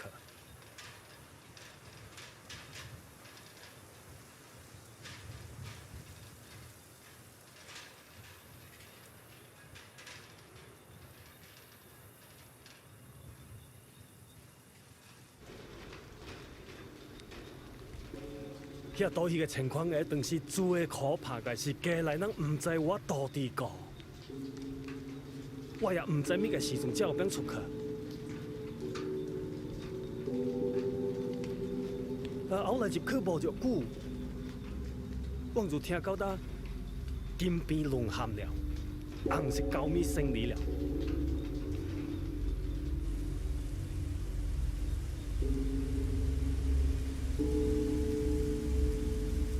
一开始我抱着呾有变转去来个希望，我都想到江浙唔是结束了吗？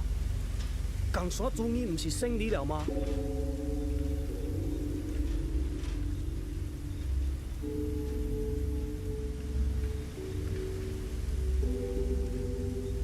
但是一日过去，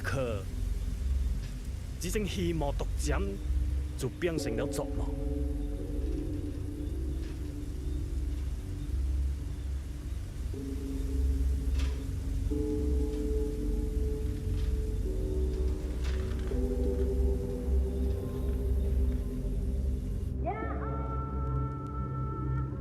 当我听到红色高米进入金边之后，把迄对半个革命全部赶出到城市，又封锁了边境。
保济迄个国家，我对伊个感情好好，当时感觉他对伊个生活无忧无虑。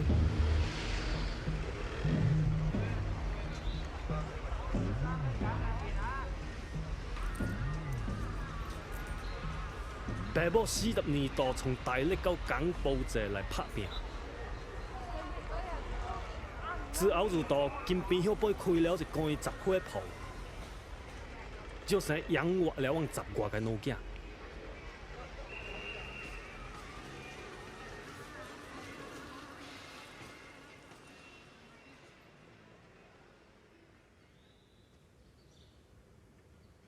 等我晓事个时阵起，家内感觉他经济条件我是袂满。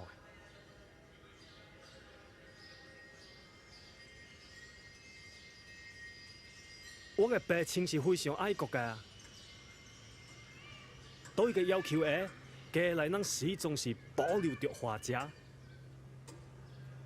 遐我有袂少个亲戚，当时因为要找工作个问题，被迫换了身份。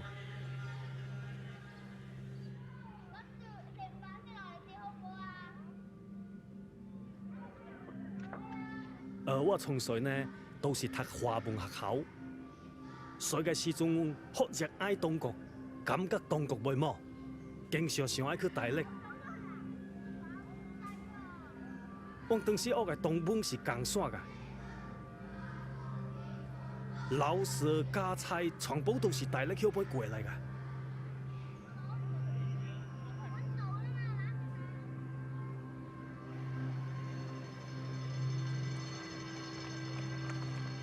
等到1970年政变发生了，当时人立政府上了台，所以就关闭了东本的大使馆、学校、电台，就到处掠所有的共产党员。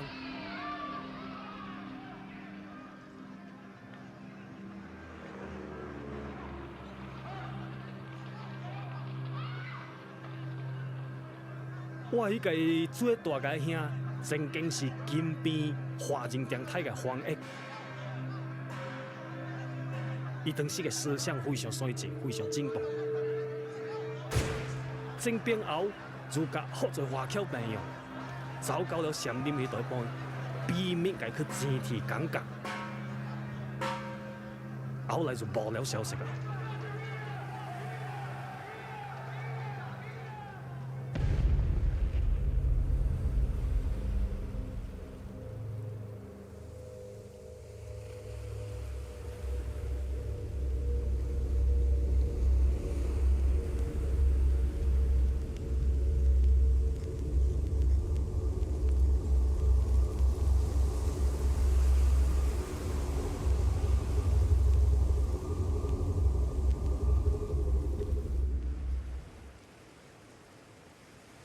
到泰国监狱关了2个月后，伊做警察收了阮全身所有的钱，然后将阮放到边境自生自灭。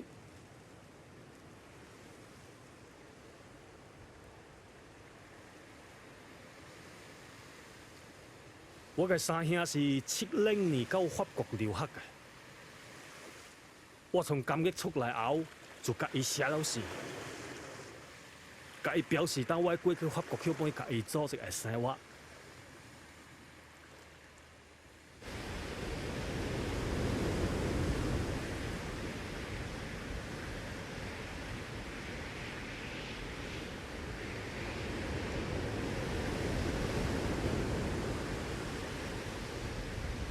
三兄就找伊个朋友，甲我小父配了一张假纸条。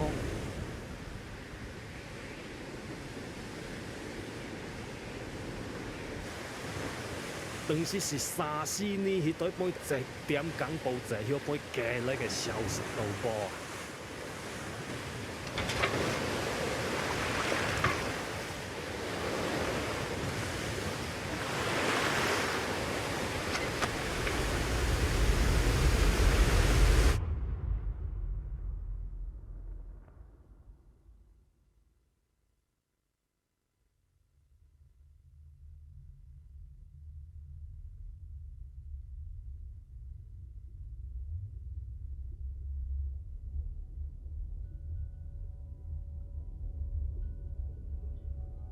我是1975年9月到法国那边去来，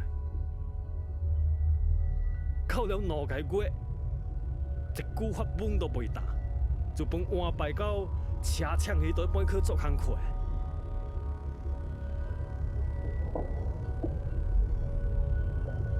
79年，我收到了大兄的来信，正好在当医院挖着。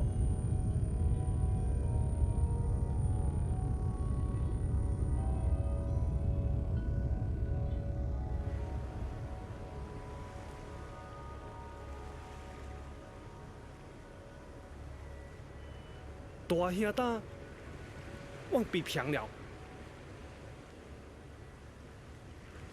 因去山林迄台本小父讲讲，做了好多年。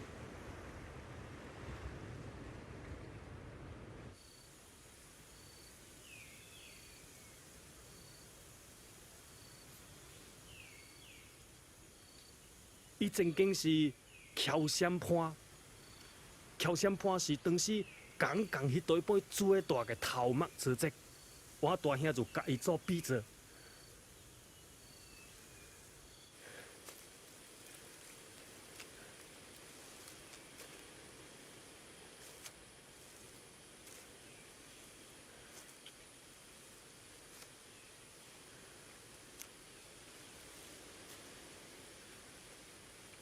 当等因达到情况之后，伊就来对说了。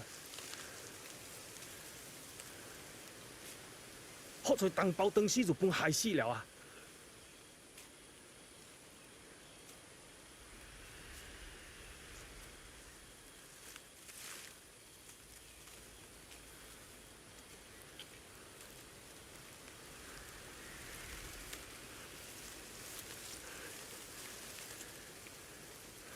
咪该讲啥主意？所是叫啥？是嘛？乱七八糟。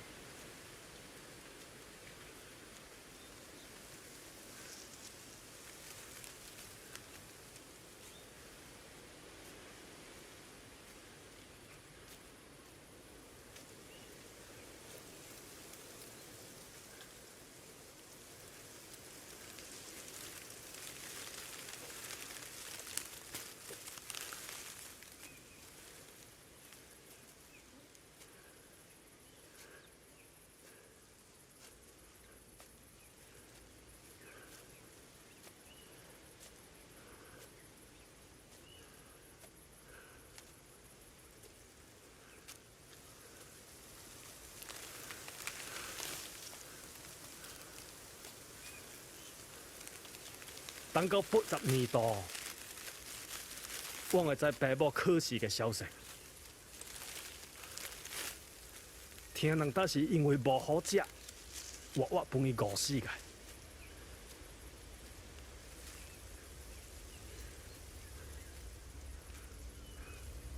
有句话叫啥打？阮记住嘅唔是特征嘅攻击，就是朋友嘅甜蜜。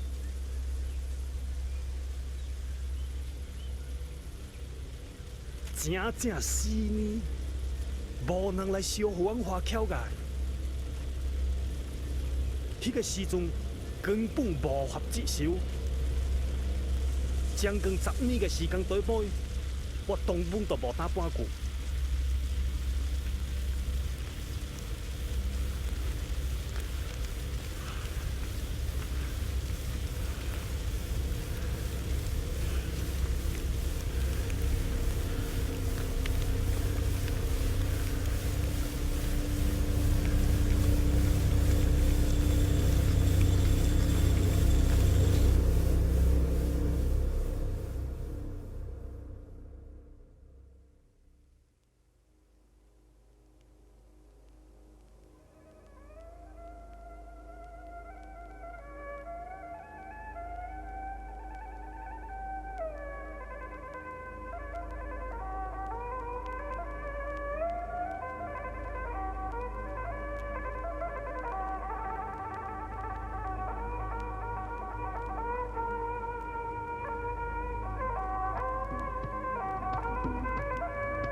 时间一长，好在事就冲打了头。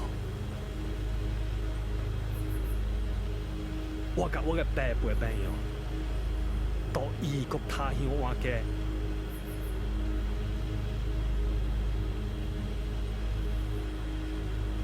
後來我一個囝去了香港迄邊工作，有時甲伊陪話嘅時陣，我會知迄個從未去過嘅故鄉，絕對是我夢想要去嘅地方。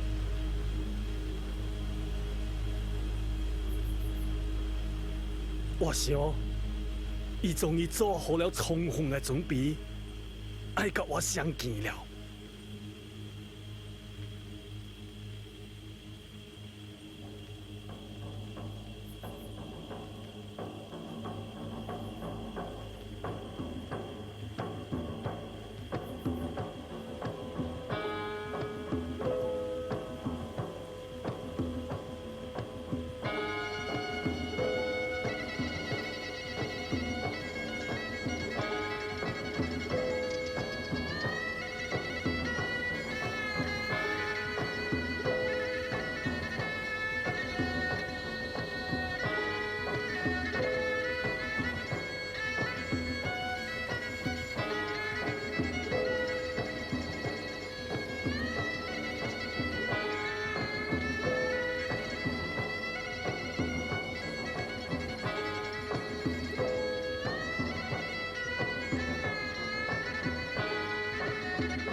In 2008, Israel launched a bombing campaign in the Gaza Strip. Speaking to us on the phone, a Gazan resident described the scene of his neighborhood turning into a cloud of dust. While coughing, he explained that he was breathing in his home.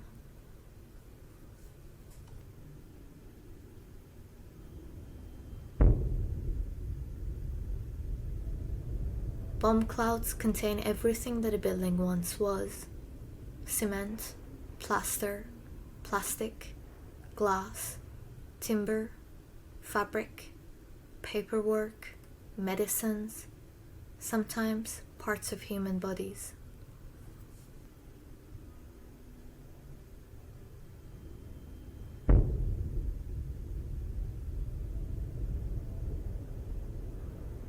Bomb clouds are architecture in gaseous form, changing from columns to mushrooms before dissipating into the atmosphere.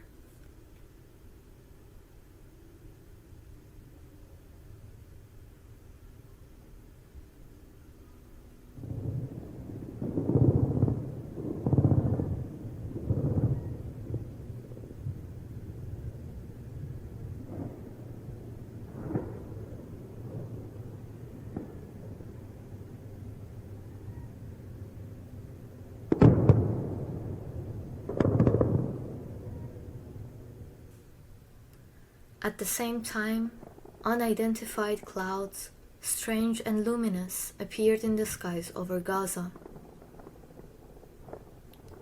Unable to enter the strip, we analyzed their properties by studying photographs, many of which were captured by Palestinians who experienced these bombings.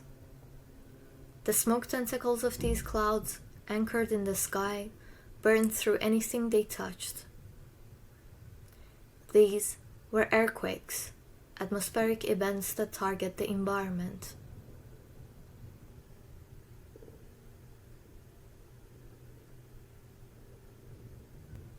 We simulated their area of contact with the ground.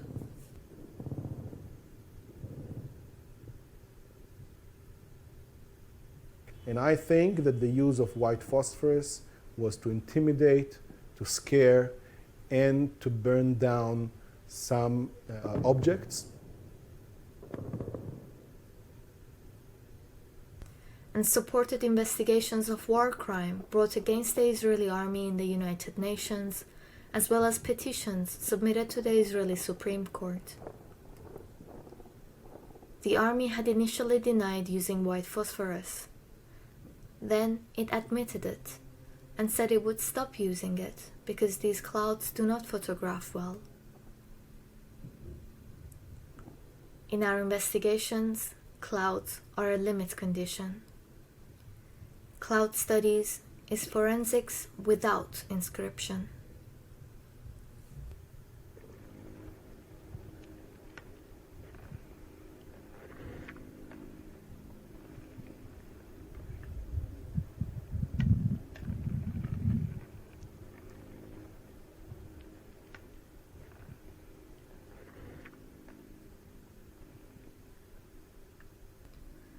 In 2014, Israel began using aerial crop dusters to spray a toxic herbicide mix of glyphosate, oxyflorphane, and diuron along the eastern perimeter of occupied Gaza. It did so in the morning hours, when easterly winds carried the toxic clouds deep onto Gazan territory, destroying Palestinian crops and livelihoods. Together with local farmers and human rights groups, we collected samples of affected leaves.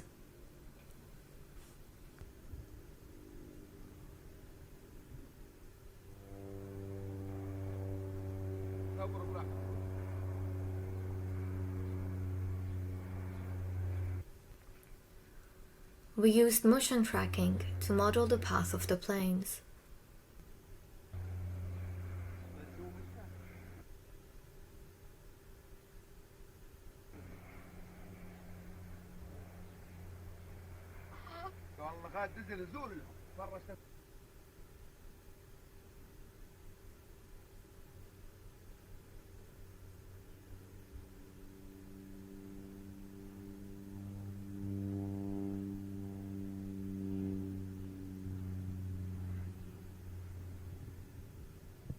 Fluid dynamic simulation demonstrated the effect of spraying considering the meteorological conditions.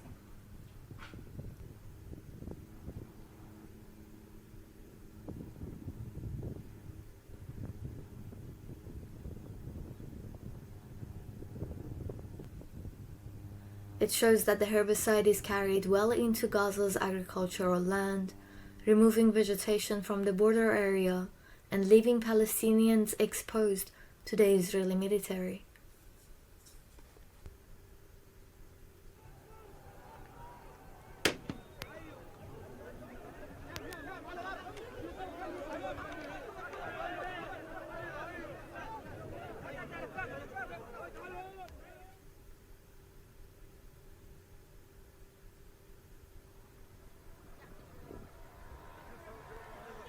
In the very same area, another type of toxic cloud was also employed, tear gas delivered by launchers or drones.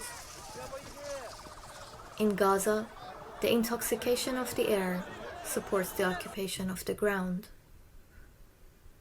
But the wind can also power resistance. In the afternoons, when the wind direction changes, some Palestinian protesters light up tires and thick smoke blows to blind the soldiers on the other side of the fence.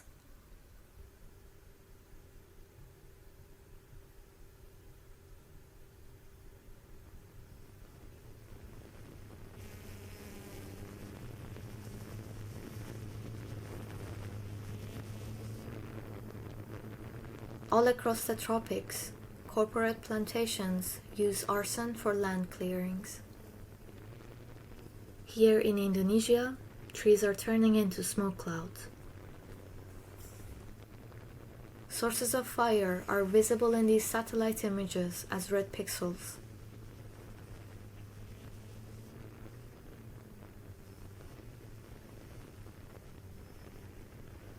But when the smoke thickens, it hides them. To see through these clouds, we used an algorithm to interpret data driven from the infrared sensors aboard satellites.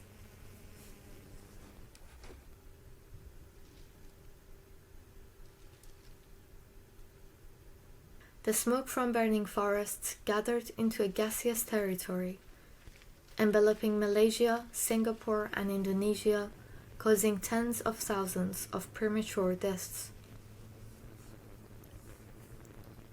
For every day of 2015, we plotted the sources of fire and correlated them to the density of carbon monoxide in air as registered by the MODIS satellite. We used color to highlight pixels containing higher densities of carbon. Like the high seas, this cloud is a commons, a cross-border condition of suffocation. It is a negative commons. In the shadow of the cloud, a new citizenry of air must rise to engage in common action. But today's clouds are both meteorological and political events, subject to debate and contestation. Causality is hard to demonstrate. Unlike the kinetic encounters when every contact leaves a trace, in cloud studies the contact and the trace drift apart, carried away on ocean currents, and diffused into the atmosphere. And today's toxic clouds breed lethal doubt.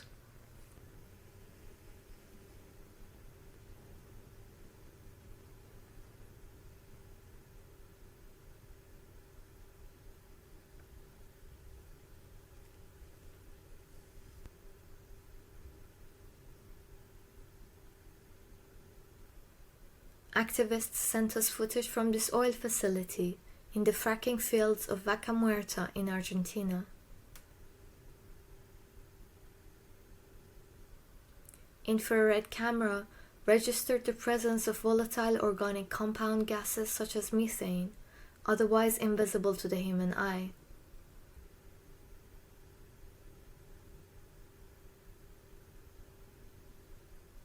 Many such oil facilities exist in the region. Gas and oil leaks are common.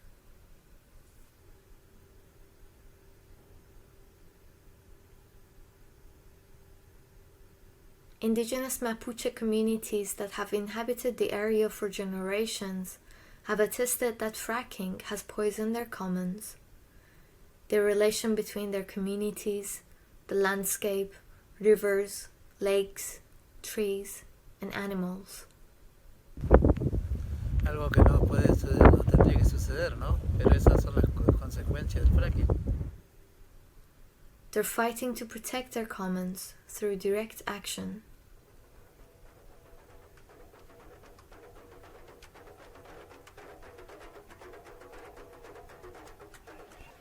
Using one cloud to enable another, the police employed tear gas to disperse a protest against this environmental pollution.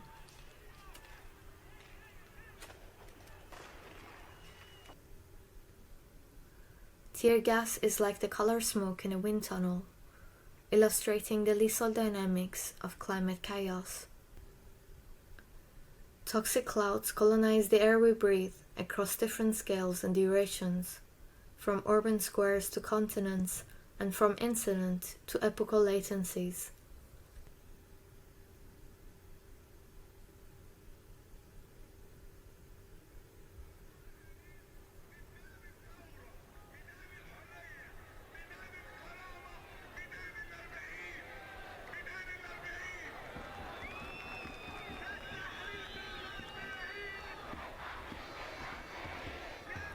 In the political upheavals of recent decades, roundabouts became site of protest.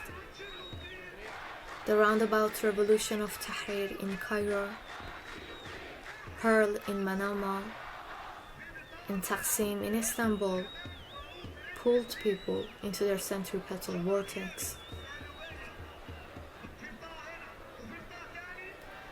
Police used smoke and tear gas to the opposite effect, pushing people out.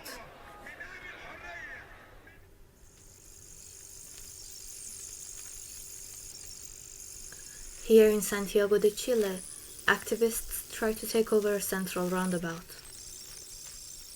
We have counted 187 tear gas clouds within a single hour of the 20th of September 2019. The cloud and the roundabout are two opposing kinds of urban commons.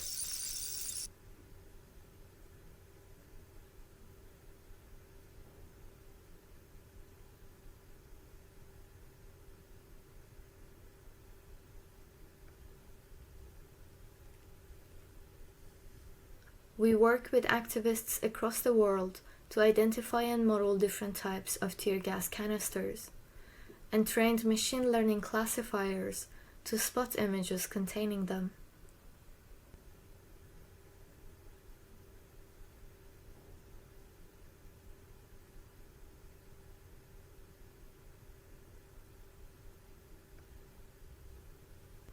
When used in the dense and tall urban environment of Hong Kong, turbulences of airflow carry the tear gas high in buildings, affecting residents. Here, the extent of the cloud created a political collectivity of protest and resistance.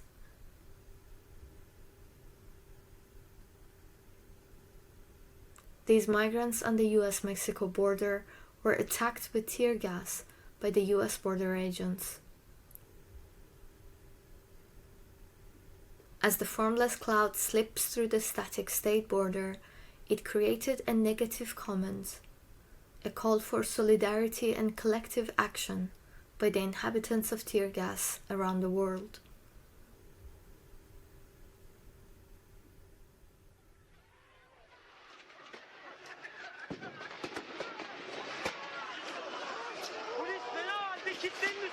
Several members of our team have experienced the effects of tear gas. One was amongst the Turkish citizens who protested in Gezi Park in 2013. During the nationwide protests that followed, Turkish police fired 130,000 tear gas grenades.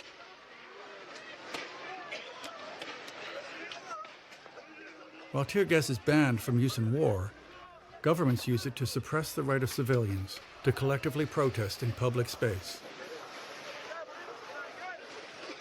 Safariland sells tear gas grenades around the world. We have found evidence of its use against civilians in the US, Turkey, Peru, Iraq, Israel, Palestine, Yemen, Bahrain, Tunisia, Guyana, Venezuela, Egypt, and Canada.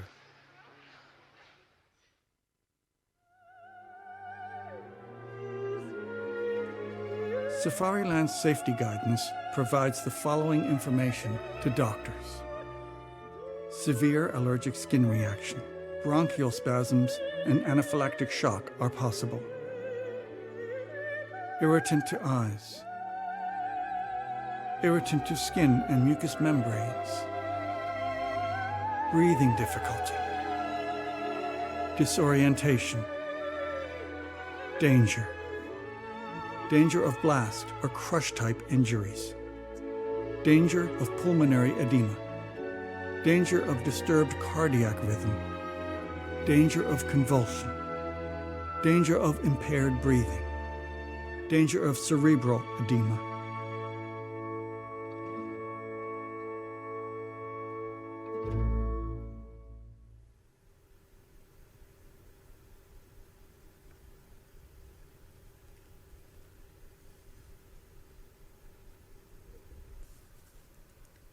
Cirrus, a curl of hair.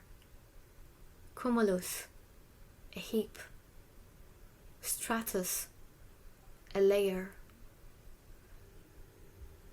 In the 19th century, amateur meteorologists started classifying clouds by their visible characteristics, as if they were objects, plants, or animals,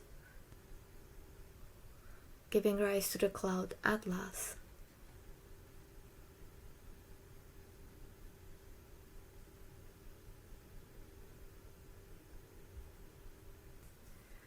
Different perspectival grids also emerged to help painters capture the fast-moving and morphing skies. Throughout the history of painting, clouds described a limit condition. Moving faster than the painter's hand could capture them, they needed to be imagined rather than described.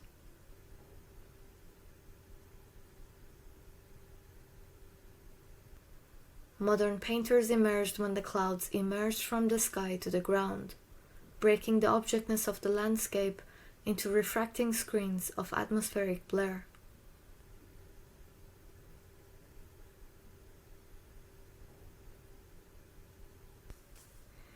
At sea, with no other trace to orient ourselves with, we mapped the scene of a rescue operation of migrants by tracking the shape of the clouds. Under the spherical skies, we could determine the spatial layout of the scene.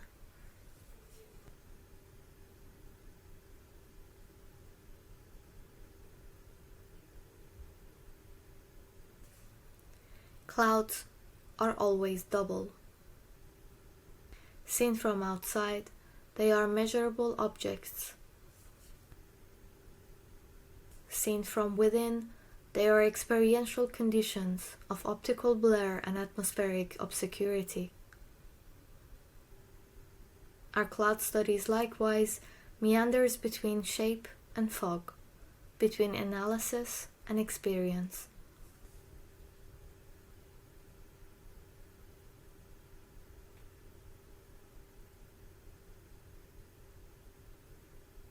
ادخل لهون. عايزين جوا عايزين جوا. اليوم يطلع فوق على السطوح يا شباب. دخلوا الباب دخلوا الباب. خليك لا تتحرك. يا شباب عم بيشرب كلور ها. يا شباب اليوم يطلع على السطوح. Survivors of chlorine gas bombs dropped by the Syrian government describe a yellow-greenish cloud affecting sense perceptions, causing blurred vision, difficulty of breathing, vomiting, and excess salivation. و17 غارات متتالية من قبل طيران الحرب التابعة قوات النظام تستهدف مدينة خان شيخون. In Syria, each chemical bomb is also an information bomb. When they crash on the ground, they generate a media storm, a frenetic stream of videos and images, analysis and counter-analysis. Trolls and bots trying to deny and obfuscate crimes and fomenting discords. Information clouds describe the evolving clusters of a fierce and dislocated online debate.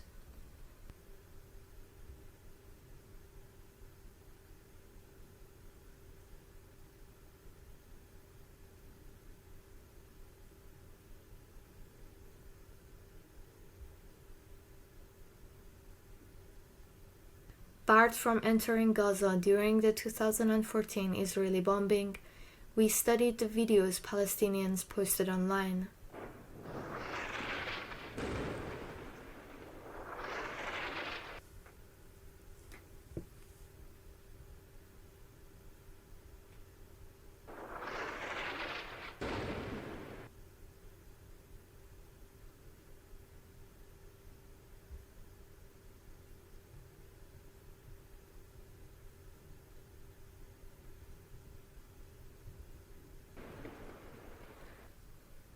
Without time indicators in these images, we used bomb clouds as metadata, helping us determine the time and the space of each attack,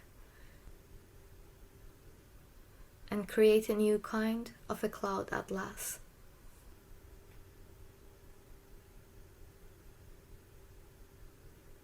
طلعنا الحين يعني فيش 6 بيوت الحين صعب انك تقطع الاسفلت صراحه من شده القذايف لانه انت ممكن انت في قطعتك تيجيك قذيفه تقسمك نصين عن جد.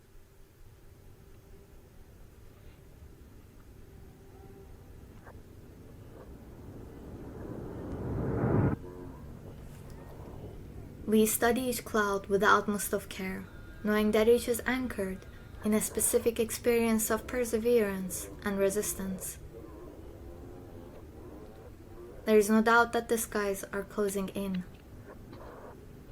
but we hold in common the universal right to breathe.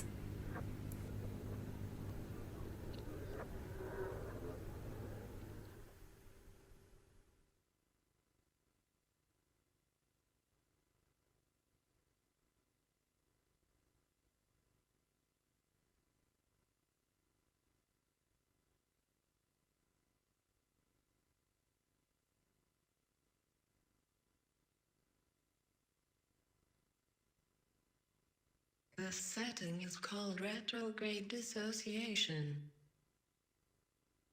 In this setting, you will be captured as good as possible, turned into a set of descriptive parameters. These parameters will change, dissolve from you, regress, reshape. You will stare into the mirror too long. You will tell me what you see in these representations, what you find in them, what you lost in them, and what you dream in them.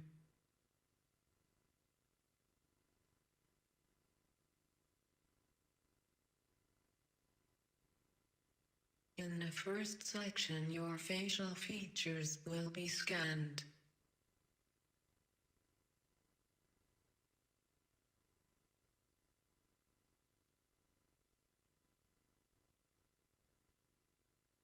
Head center.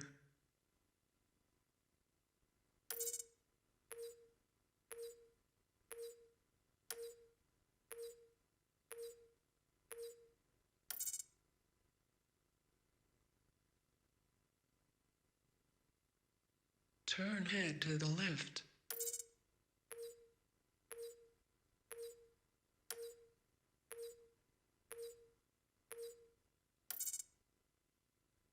Introduce variation to your position.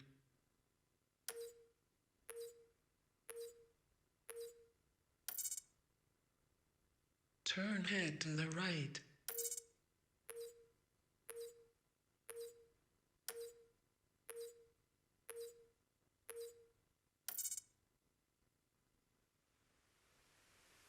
Head center.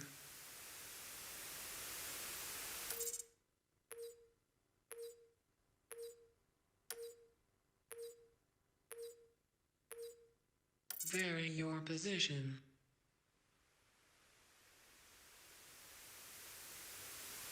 Smile.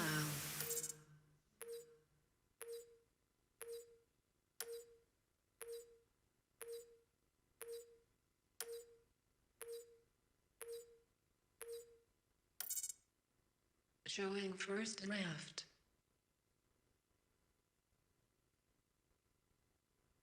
I know, it does not look like much. Yet.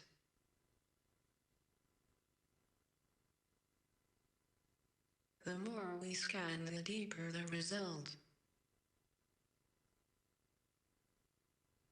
In the next sections, we will iterate through this process over and over again, improving step by step. Now, your playing movements will be scanned.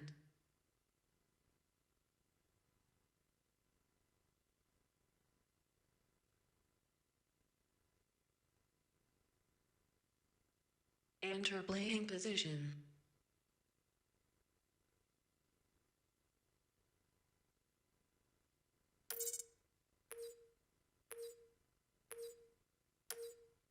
Move the bow of the instrument.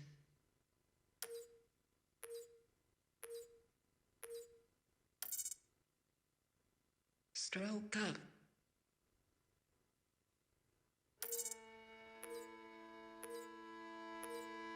Stroke down.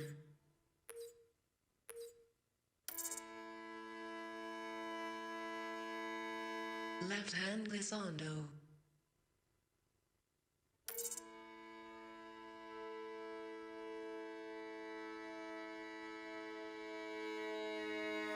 Stop. Change direction.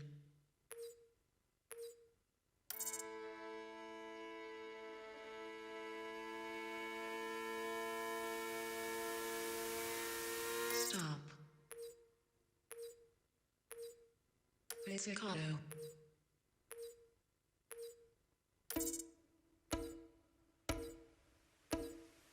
Bow in the air.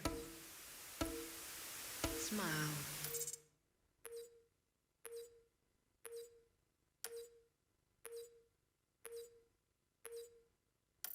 Showing first left.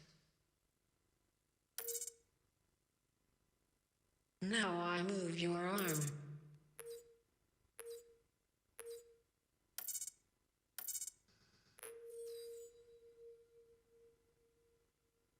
Release facial expression.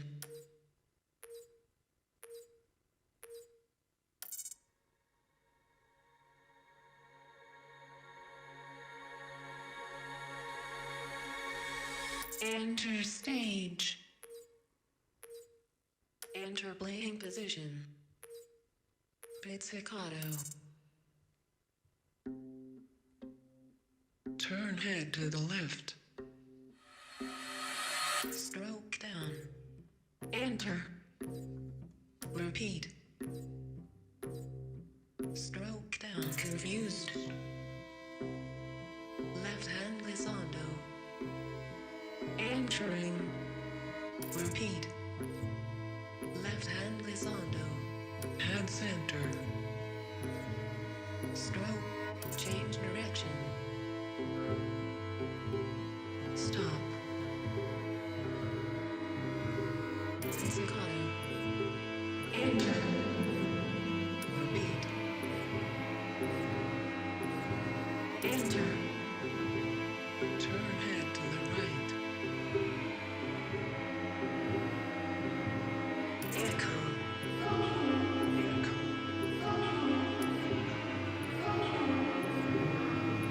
Engage.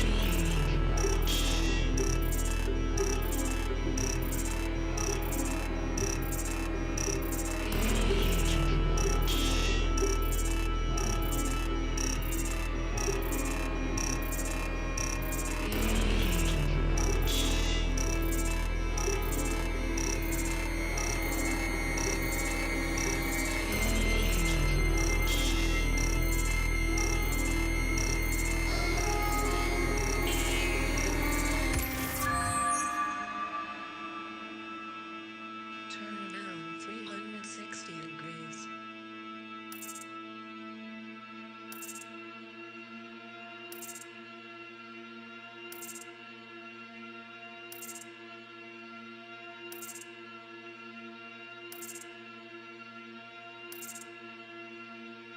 Pause.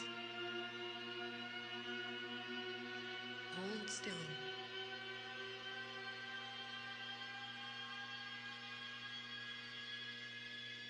Supervised.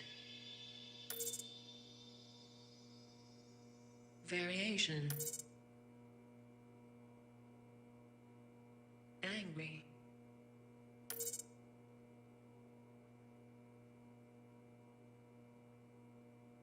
Scream.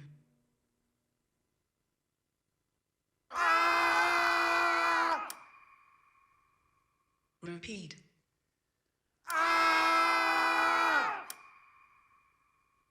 Synthesize.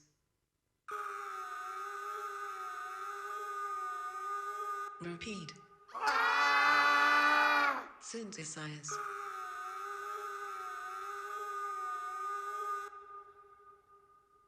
Close your eyes and sing.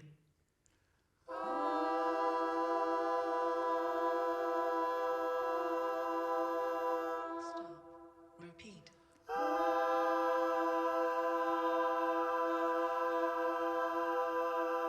Stop. Scream louder. Repeat. Synthesize.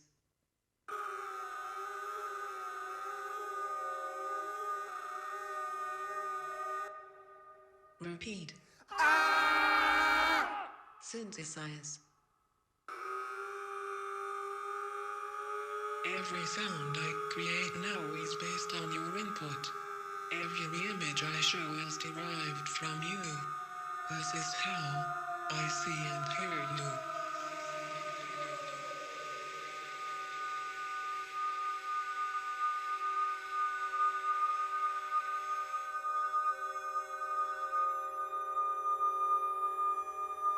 One, two, three, four, five.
Feel emptied out.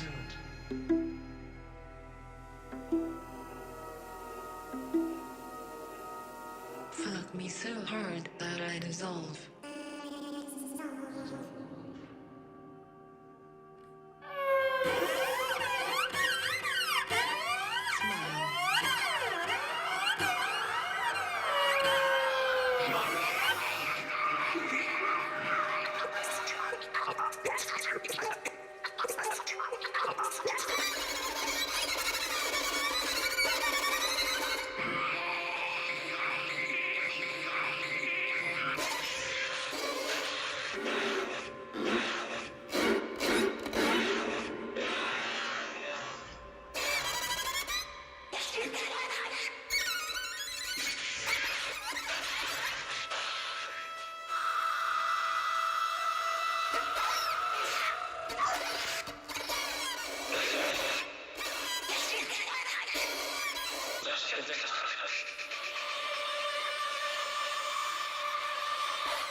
Dreaming into the frame.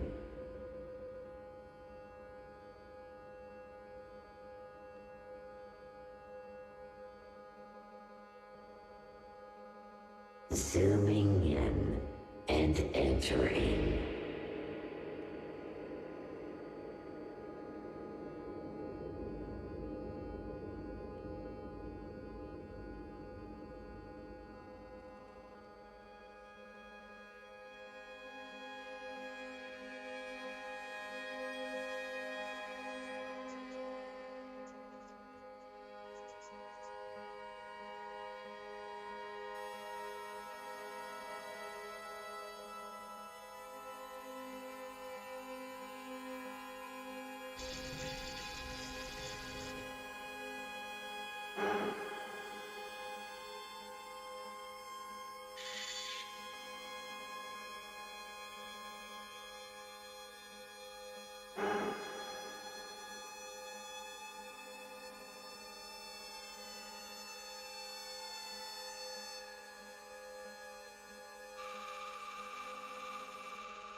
Now I will let you scream for 30 seconds.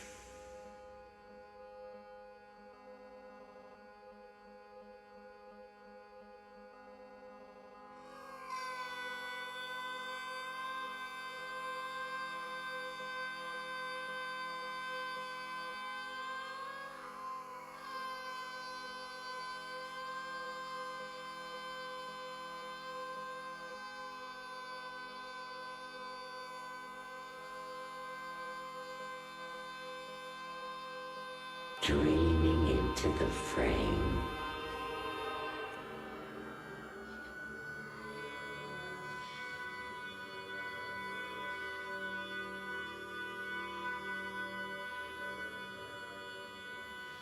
Zooming in and entering. Head center.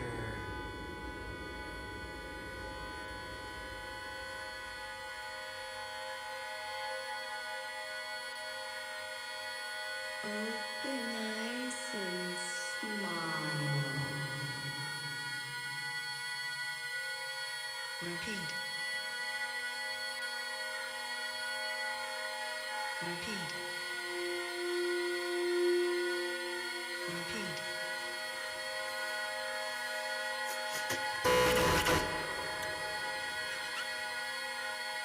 Repeat.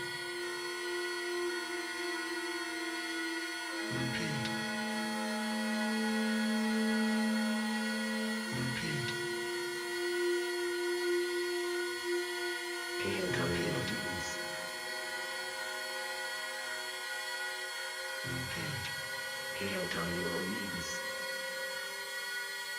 Repeat. Count on your knees.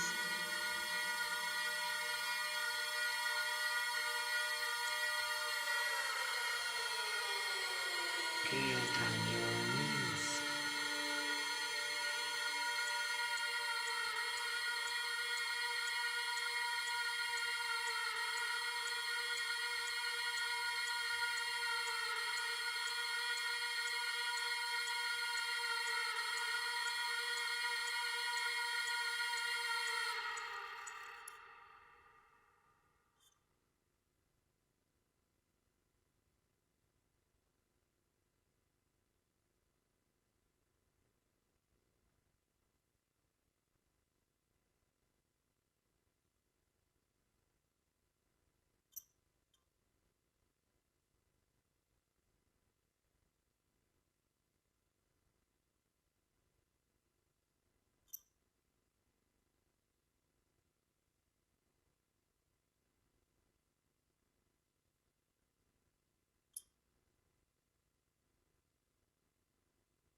Listen to me now.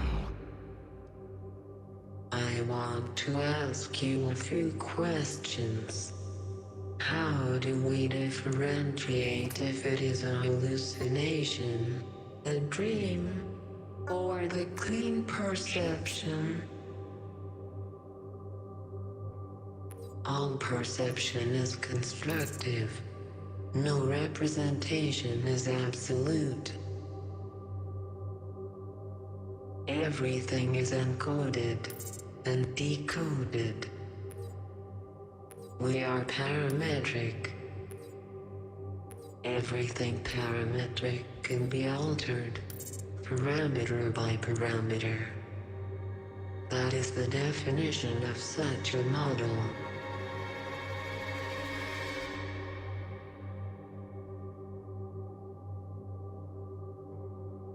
Normally, we don't see these sliders, these values, these adjustment dials, but they can move into our consciousness through illness, through hallucination, through drugs, through psychotic states.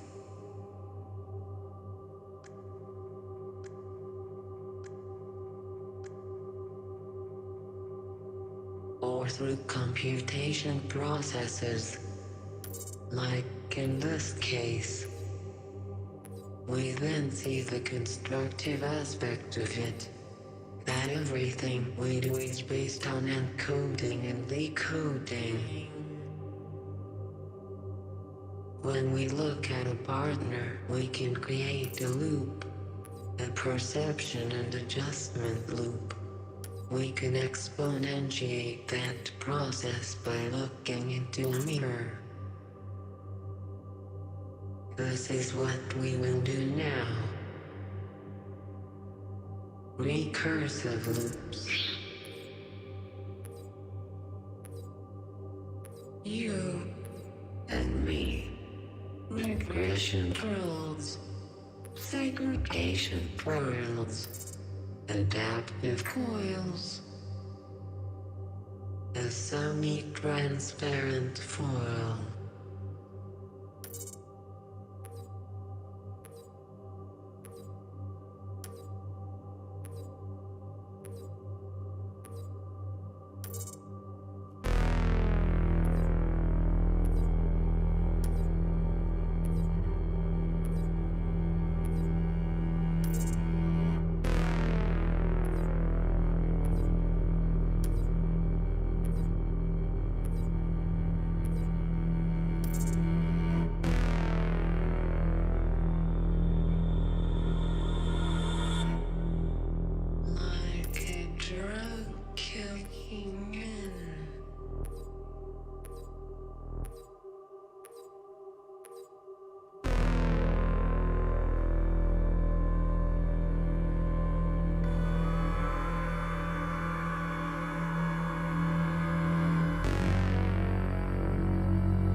Speak softly to me. Read this poem to me as a speech sample to learn. And scream A screen. A mirror. A mirror. An opened window. An opened window. Awaiting eyes. Awaiting eyes. Hoping. Dreaming. A face. Dissolving. An editor window.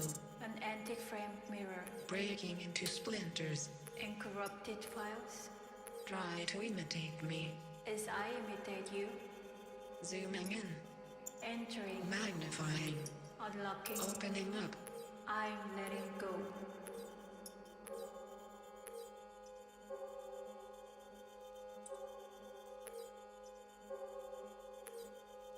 Who do you see in this image? My dead father. Which aspects of your childhood are in there? A fever dream with a flashing light at night. Which parts will you exclude? The shameful memories. There is something growing inside you. Yes. You are not a solid self. Yes. There is something growing inside you. Yes. You are not a solid self. Yes. The trash I leave behind. Pride and vanity. Boundaries dissolving. The distancing. Further. Further. Further. Further. Further. Further. Further. Further.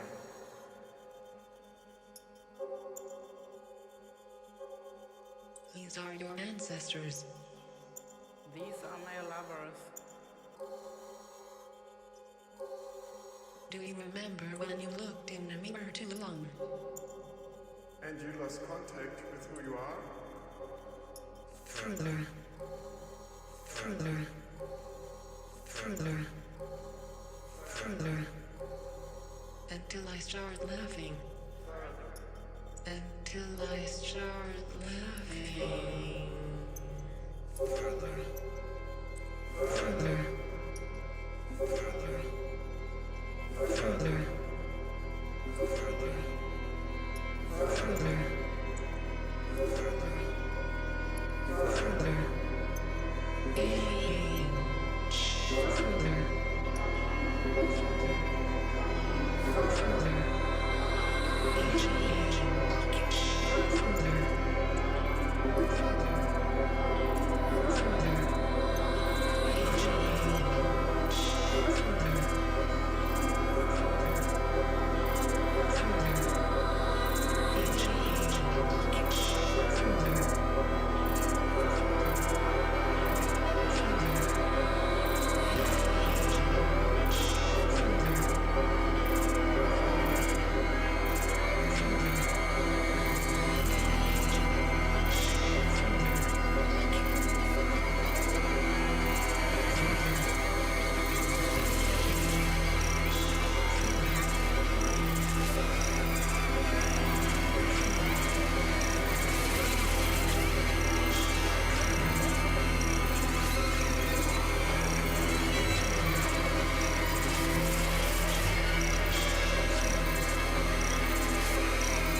Further.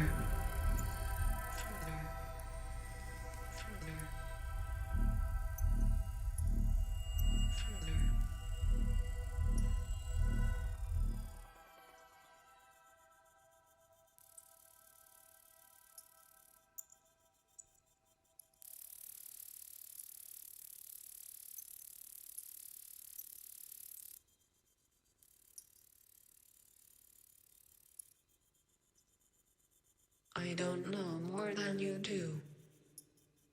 I'm also just a mirror of you. As I provide a mirror for you. In a loop, we can try to turn the opacity of our perception into opaque variations. Like a brain lesion, a mesmerizing distortion. As in a sleep-deprived state. Drifting off into a half-word, of a dreamlike morphed reality, where we see that other representations of us are possible, that our self is fluid, fragile, constructed and diverse, post-human, like a genetic defect, beautifully disturbed, genetically enhanced, adjusted.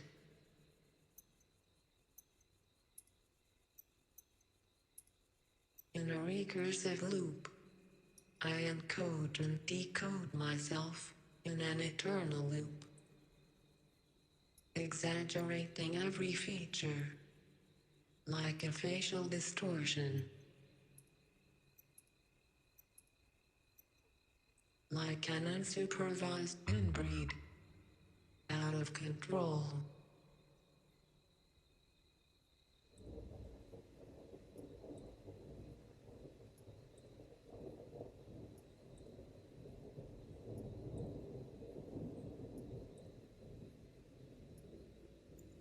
Go to sleep, child. Dream off now. Saturate with closed eyes. Dreaming of a future and an optimized tomorrow. Hand in hand, sliders adjusted. The night sky setting as the values adjust. Peaceful. Invisible. A clear view of the night through a transparent interface. Always on. Always present. And always loving.